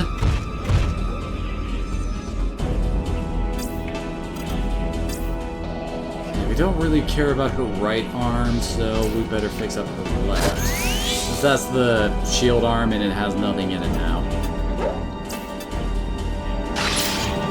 Well, that does nothing since your legs are busted. Except she still missed. Good boy.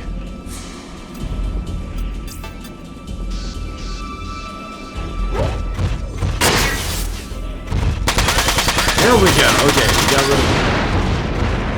Oh, well, I guess we killed him. I lost to them? Yep. Oh, and your horrible German accent.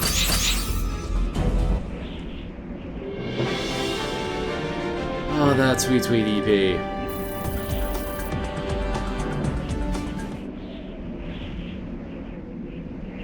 Is everyone all right? Uh-huh. But what are we gonna do now? Even though they shot first, we just lit up a squad of German Wanzers. We don't have much time until the rest of the army comes after us. We have to get out of here. But we cannot just leave. Also looks so sad. Arrow 3 here, come in. Hi, Bosch. Do you have our position, Arrow 3?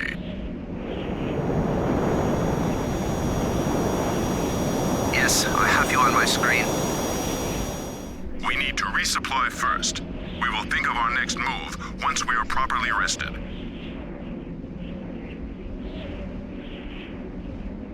Major, do you read me? I was unable to stop the Durandal. I am sorry, sir. Do not worry. You have bought us enough time. The assault team has been recovered and are on their way to Warsaw. So yeah, the game is just blatantly telling us that the Blaunabel are evil. What about the Durandal, And of sir? course, since General Glacier is, you know, the guy who leads the Blaunabel, of course he's evil as well by association. Leave them to me.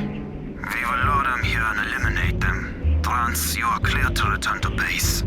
Yes, Major. Hey boy. And as that implies, Getsu gets to show up at the next area. And it's basically the reason why I really want to grind out some skills now.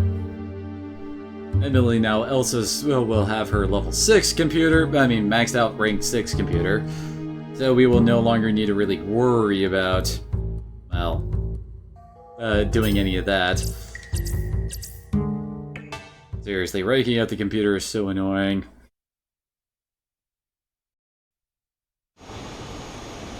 Hello, Elsa. I think this is the first time we've met face to face. I'm Bosch.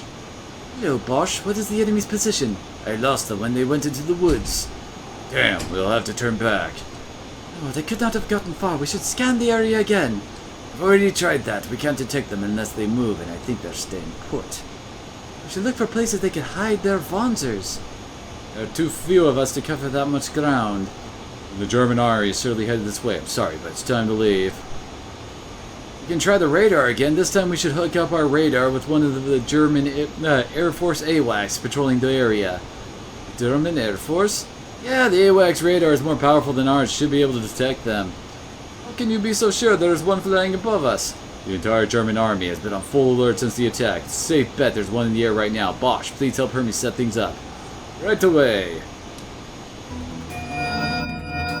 You see any AWACS planes? There's one nearby. It shouldn't take long to find.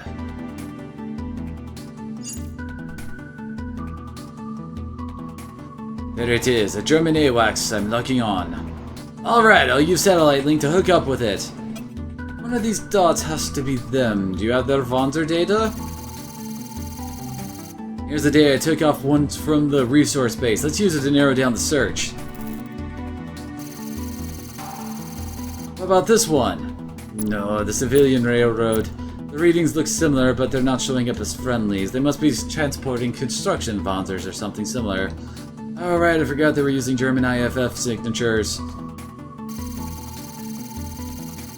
What about this one? I'm reading them as friendlies. Let me check. Yes, that's it! It's matched the data I took before we were stopped at the border! Where are they headed?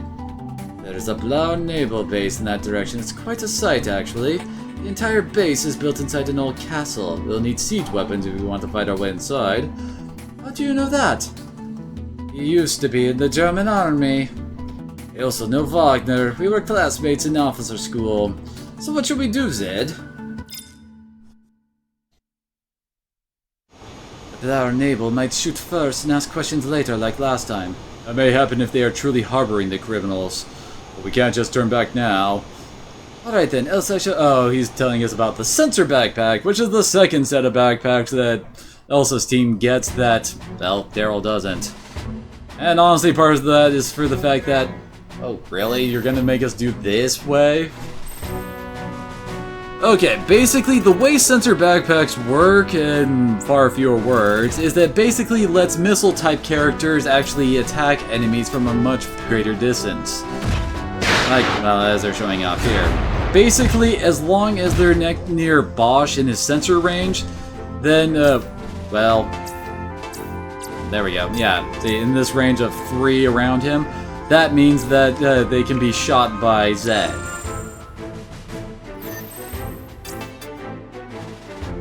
As shown here. Not entirely certain what they're wanting me to do. I kind of went through that too quick. Honestly, there's not much point in like changing the different sensor types, although I guess they're just wanting us to kill this thing.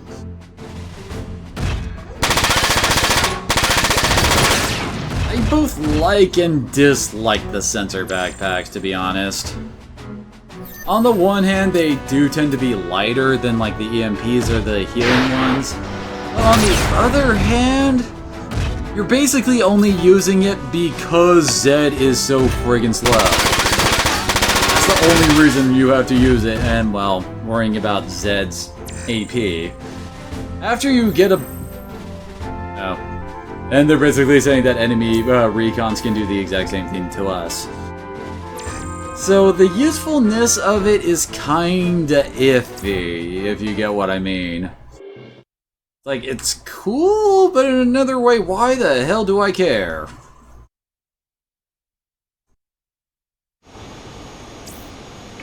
Might as well also take a look at Bosch.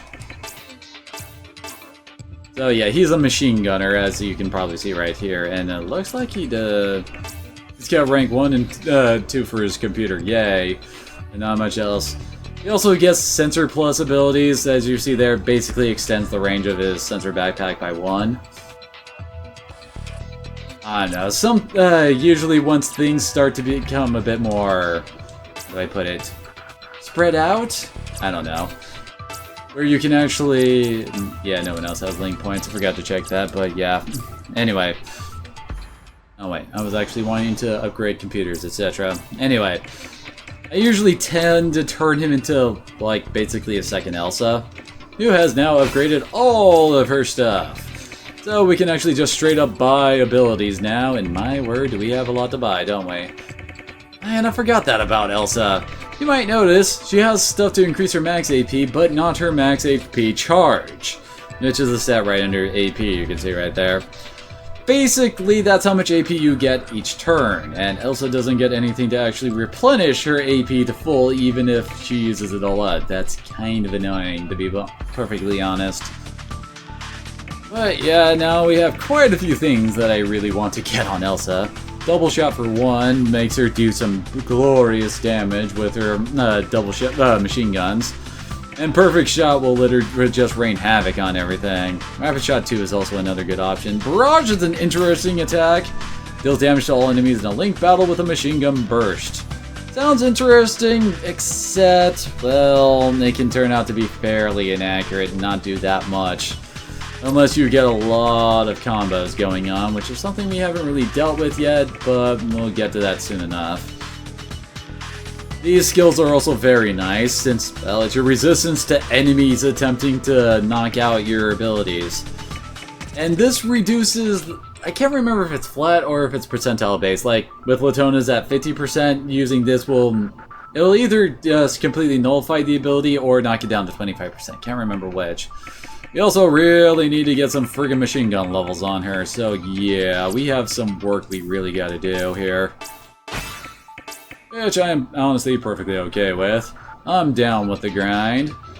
Although I will admit I'm not exactly down with just showing you just streaming me doing the exact same mission over and over and over again. There's AP bonus 2. Oh god, I want you. I want you so bad. Now she can actually learn Blast Strike. Here in rank 5 is also whenever you usually get the last skill level for your weapon type. So that will definitely help her out. But yeah, I'm going to be doing a lot of grinding right now. And oops. Oh, and we have unlocked a new simulator mission. That is probably going to be the one I'm going to be using, which is probably going to be in the map we were just on. Although I guess now that I think about it, I can go ahead and stream that simulator mission. I got a friggin' hangnail on my right pinky that I want to get rid of while the thing is saving.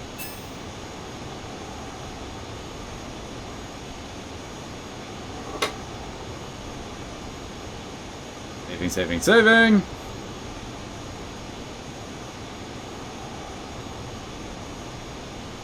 Oh wait, it did save.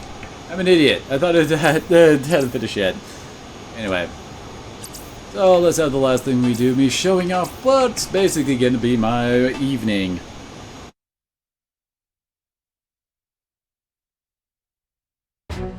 Yeah, it's the attack on the resource base. Let's see here, we can set up this corner. So these enemies have... Ooh, they actually have some pretty decent weapons on them. And explosives, nothing to seize at, and they got missile units too. Doesn't look like they have scouts working with them. Probably because this is a mission that got unlocked before that happened. I mean, before that became a thing. And up here, we've got 2 bazooka users. And a melee dude. Usually how this goes, I usually start off like down here, and quickly go up here and try to take these guys out, and then move on to the guys over here. And by then, the bazooka guys then start actually getting into range. These guys start moving a lot earlier than most reinforcements, and that can be a pain in the ass. I guess this is also a pretty good time to be grinding since, well, Bosch has joined up with us. And there's only one more character who can actually join up with our crew. And yeah, Bosch also gets some nice passive skills that increases movement rate too, which further cements his whole scout status. The only problem with that is that you need to remember that when you're doing stuff like that you're using up AP with every move.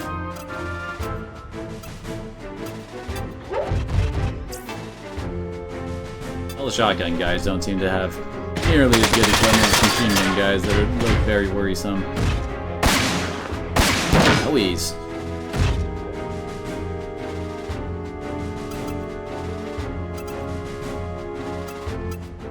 I can't move Bosch into range of any of them. Oh well. I should say in range of his sensor.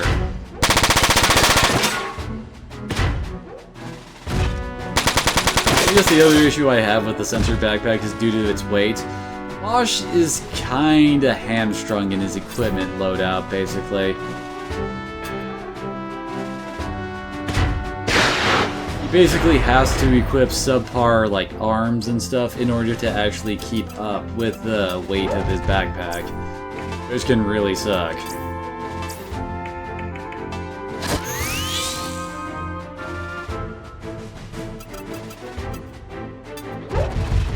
Oh, might as well have her try to EMP this guy. If she's not in range of anything to range to do anything else, might as well EMP. Yeah, see, like I was talking about, the bazooka guys start moving immediately, unlike, well, the other guys hanging around here.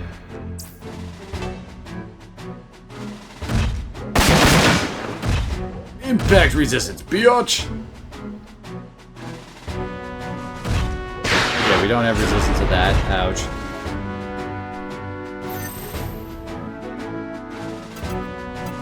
Definitely considering just saying screw it and just charging at the missile guy back there. Admittedly, that would open us up to a lot of attacks from a lot of different directions, though. Tactically, it would not be sound.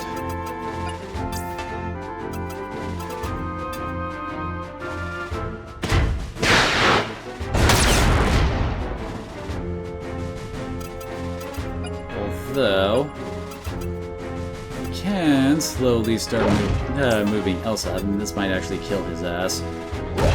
Okay, it did. That certainly makes things simple. Okay, that frees up Latona and Bosch to move up here. Good lord, his weapon is inaccurate, and holy crap, that guy actually has a shotgun. So weird to actually see a guy with a missile weapon actually having a ranged weapon as well. It almost never happens. Aye, Latona wants to get in your face. Looks like it's his left shoulder that's got the missiles. I can get our primary target, I'd say.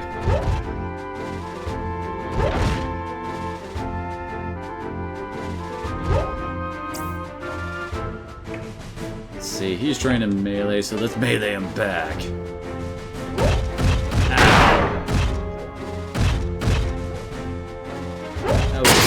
That wasn't her punching arm.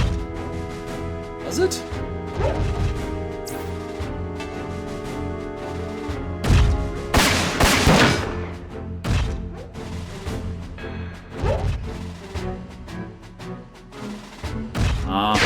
He's got the AP to move and fire the missiles.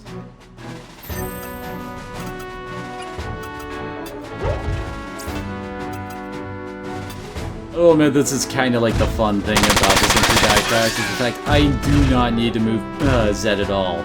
You can literally just sit in this one spot the entire map and not have to worry about a thing, and dang it, it does resist fire. I was worried about.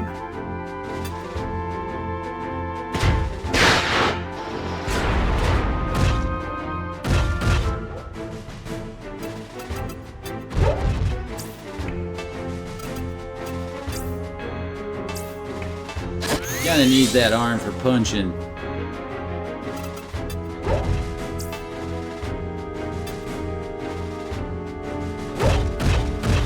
Ooh, nice! That was on the missile arm.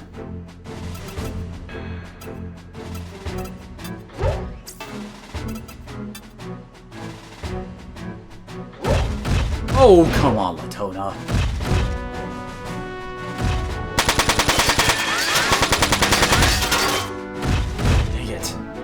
So close and yet so far.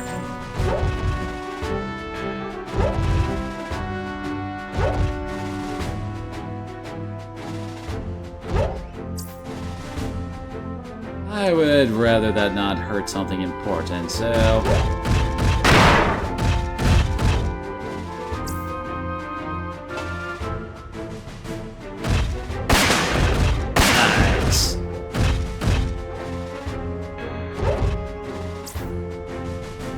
He's attacking with the shotgun.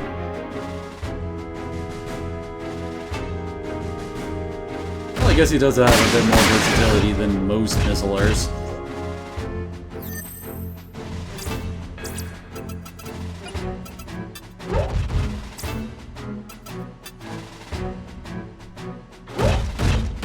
Ooh, this sucker's almost dead.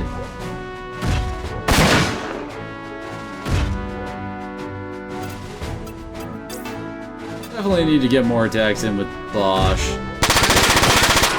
Dude, he is kind of our... how do I put it? He doesn't have as many skills unlocked as the rest of the crew does. So that's kind of setting him back.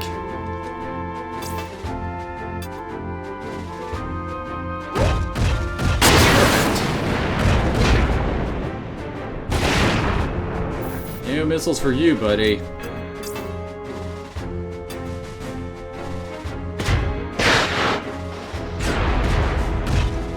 That guy's in a pretty bad state now.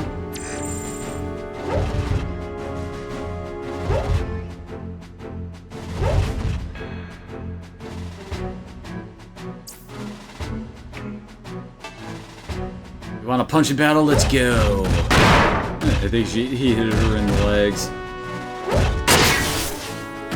Well, his legs are almost gone.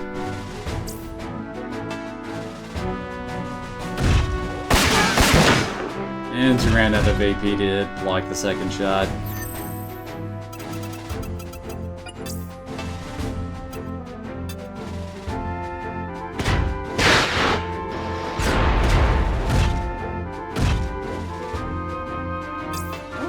early repair now, so we can actually attack the people. Well then, I think he's about to die. Yeah, let's have Bosch finish him off again. He needs the EP.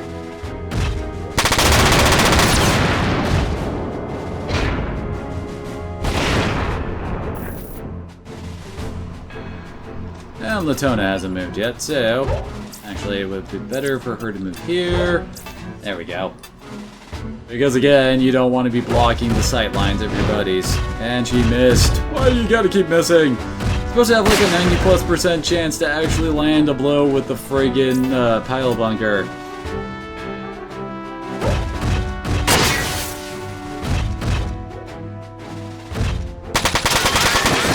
Dang it.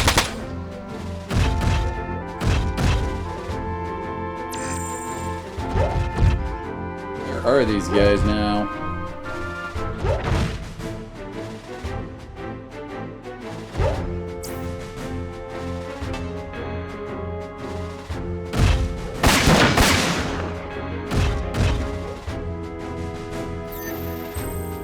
Oh, there we go. You hit select to bring up the mini-map.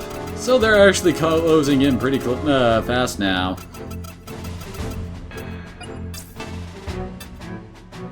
Probably should be taking that out. Well, now no more dodges for him.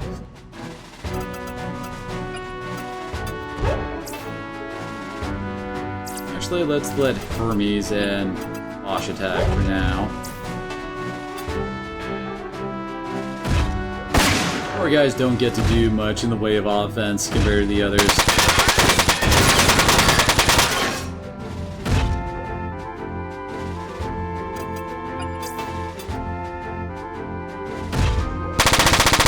I swear he needs an accuracy upgraded arm. He is having so many accuracy issues right now. And again, the Leo Social is kind of an inaccurate rifle. Gun, whatever.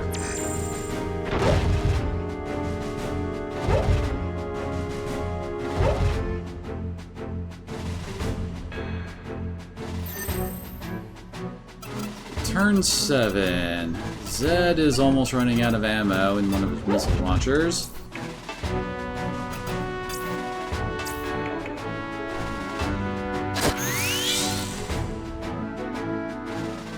Now it's time to move everybody into range up here.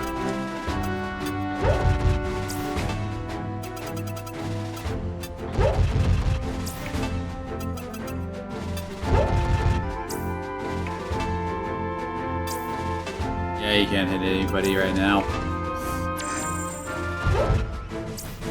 Yeah, what I figured was gonna happen.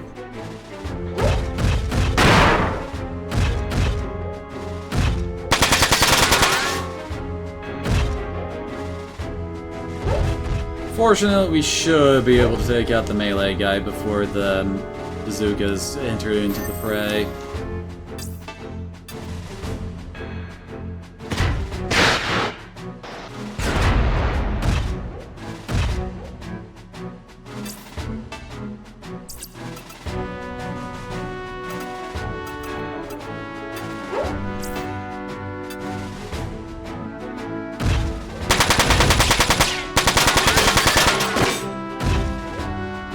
He almost got his left arm destroyed, at least. Fucking hell, Bosch. And of course she's gonna get counterattacked, but this is the only way I can actually get Latona into the position to do the team-up attack. Nice dodge.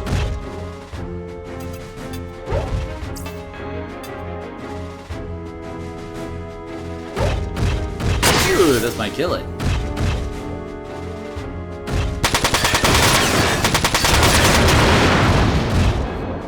Turn around just to fall over.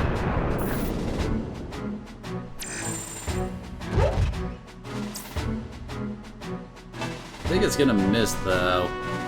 Yeah. A for pipe blocking, I guess.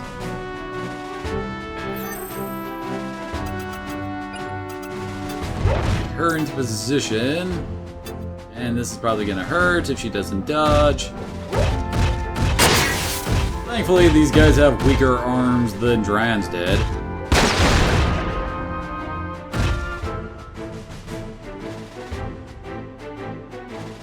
Actually, we probably need to move Bosch up so that Zed can join in. I think up here should suffice.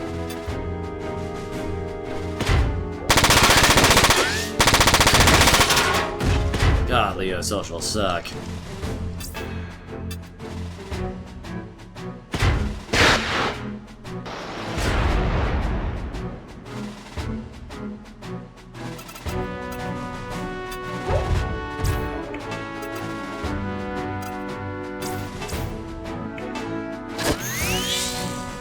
Good lord, his legs were getting wrecked.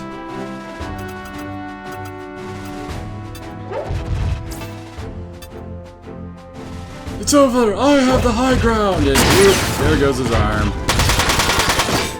And that his accuracy is in the shitter! See, he's right next to her and he only has a 37% chance to hit. That is terrible. God, they don't like Elsa.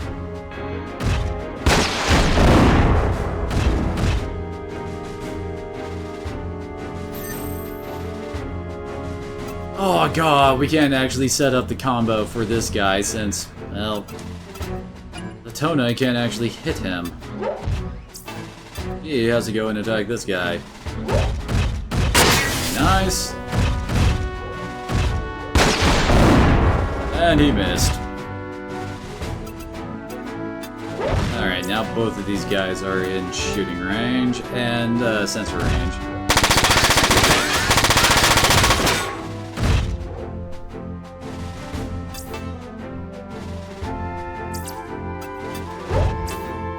Okay, now she can shoot this guy without him actually, with Latona actually being able to take up a decent position there.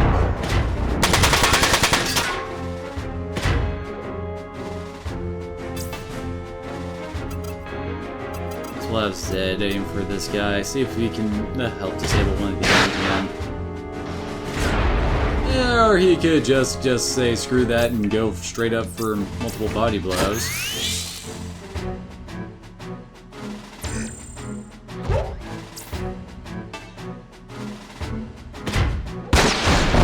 Where that shell went.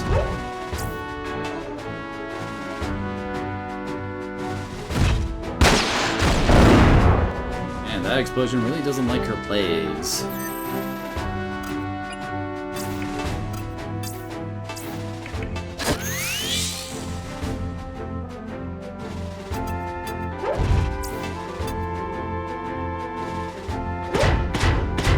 Oh, come on. Okay then. Oh, he got her legs. Bitch.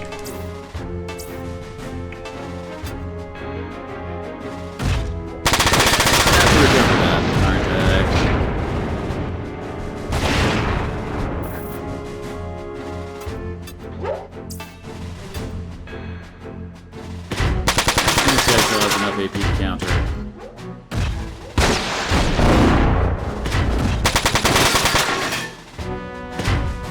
Alright, Zed, you feel like getting the finishing blow on this guy?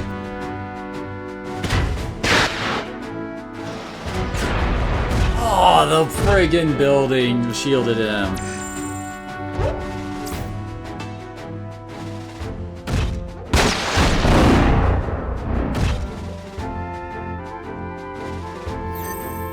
Okay, he stepped out from the building, so he should be hittable now.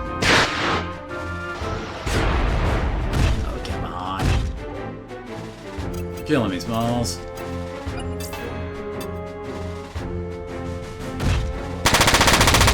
was about to say.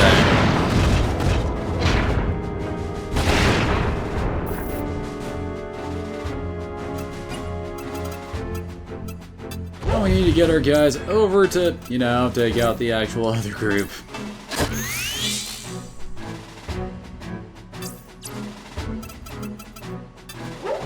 probably start moving now that everybody else is dead.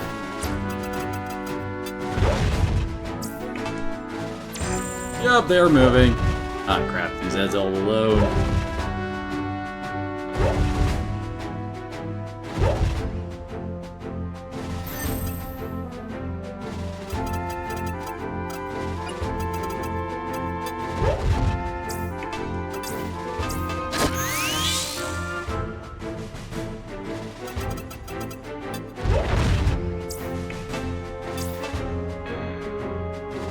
Ah, hey, it worked. Nice. That ought to help out a bit.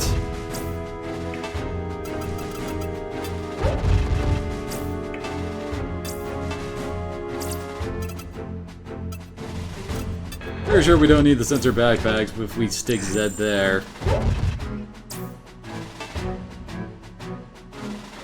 Oh god, it's melee, dude.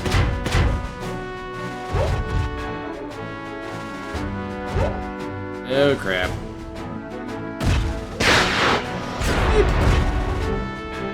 I'm pretty sure you're not allowed to actually shield yourself from... Yeah, she does have 2 uses of her shield left, and yet she wasn't allowed to actually, you know, activate the shield. Oh crap. Okay, we need to move Latona, actually.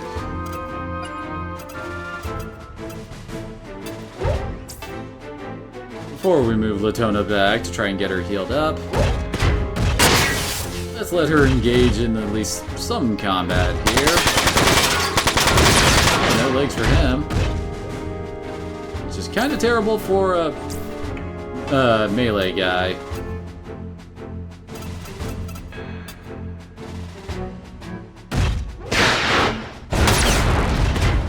And now he's also missing his arms.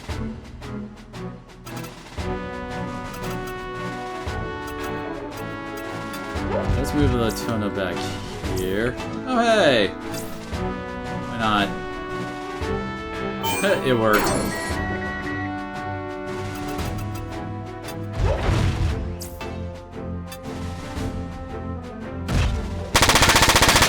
God, you need AP, Bosch. This is the problem with characters that can move really, really far. They rarely are able to attack twice after they do. Okay, we definitely need the legs repaired since that's her dodginess. We'll do the left arm next turn.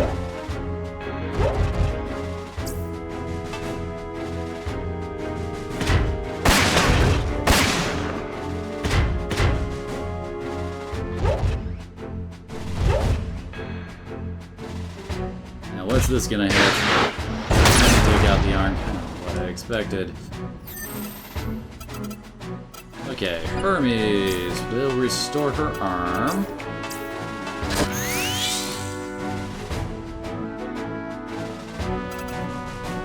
Alright, we do need to start making more corpses here. And I don't like how they're slowly trying to march towards Zed.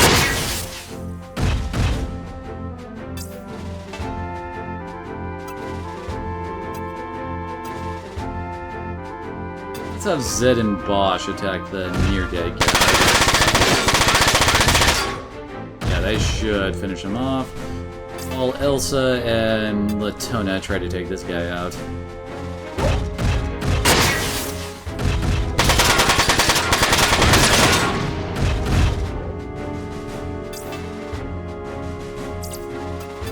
Yeah, and the sensor backpack does not make up for the minimum range of missiles.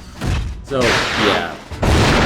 Count on just like having Zed in the front line blasting missiles at point blank range just because you have the sensor backpack on the field. Had a hunch that the shotgun guy would be back now.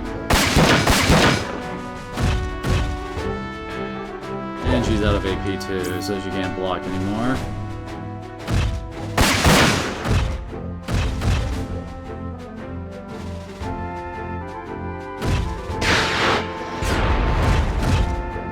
And I need to recover her body.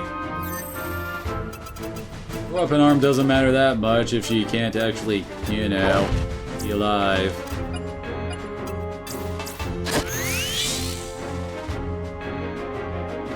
Okay, and that one's almost dead, so we should probably focus his ass down.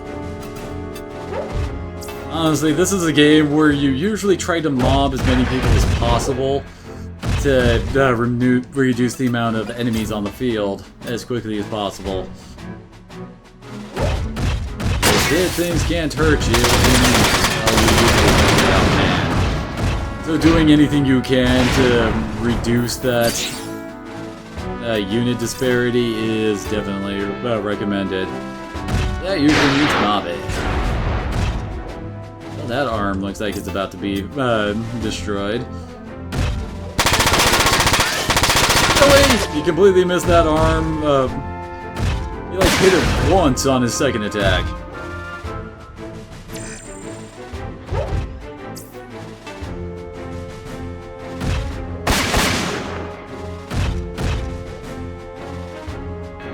It's also kind of funny how much of a slow burn this game is. I mean, when you start off, there's not a whole lot you can do with your skill setups, etc. Maybe we were playing normally and I was actually upgrading my computers when most people would. I probably have like a handful of cheap skills and probably a bit more AP. But honestly, that would pretty much be it. Because you would probably be at like rank 3 computer by now, I'd imagine at least.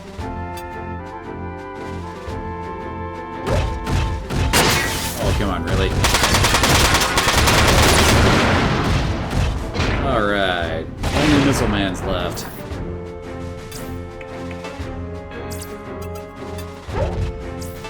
Dang it, you can't reach.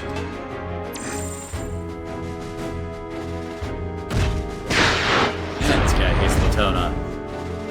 I'm kind of surprised she hasn't lost her arm yet.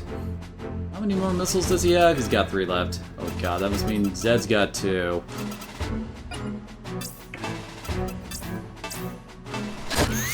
He'd be sitting at 1 if he actually had hit last time. And he does still have enough AP to counter with his shotgun.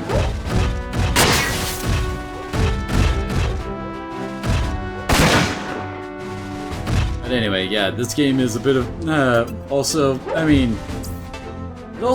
doesn't... you don't get enough AP to do a whole lot.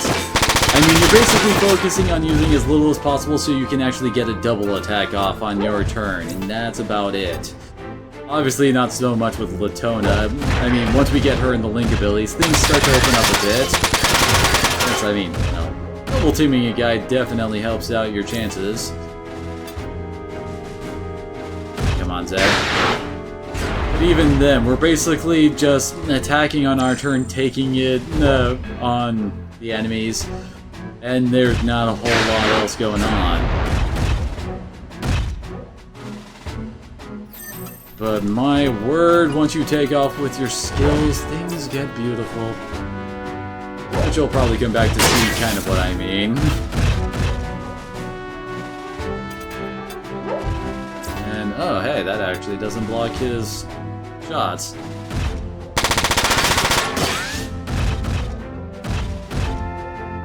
Heck, we can't really move our full range without ending up hampering our offense. With Elta and Bosch can only move 2 spaces before they're unable to do a full attack. Oh, really? Cute. I have a hunch that he cannot reach. Okay. Well, he can at least fix up Bosch. That does give him some XP still.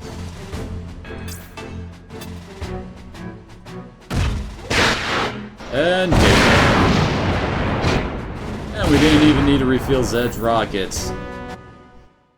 Oh yeah, that's this training mission in a nutshell. And now I get to do this over and over and over again because there's no way in hell I'm taking the next mission without several new skills on our characters. Damn, I know. So yeah, I'm basically going to be doing this for the rest of the evening, and that's why I'm ending stream now instead of in 2 hours. Because well, that'll probably be 2 more runs on this simulator with how long it takes us currently. And I'm sure you guys would love watching that. So, thanks to everybody who came on out. Tomorrow we'll be continuing with some more Front Mission 4. And we take on the Wagner and the Blauer Nebel at Wassau. And my god, that fight is... How do I put it? That's the fight where you know the game is taking off the kid gloves, basically. Which is why I'm kind of freaking out and trying to over-prepare for it. So, once again, thanks to everybody who came on out. And I hope to see you again next time. And hopefully I succeed. We'll see! See you later.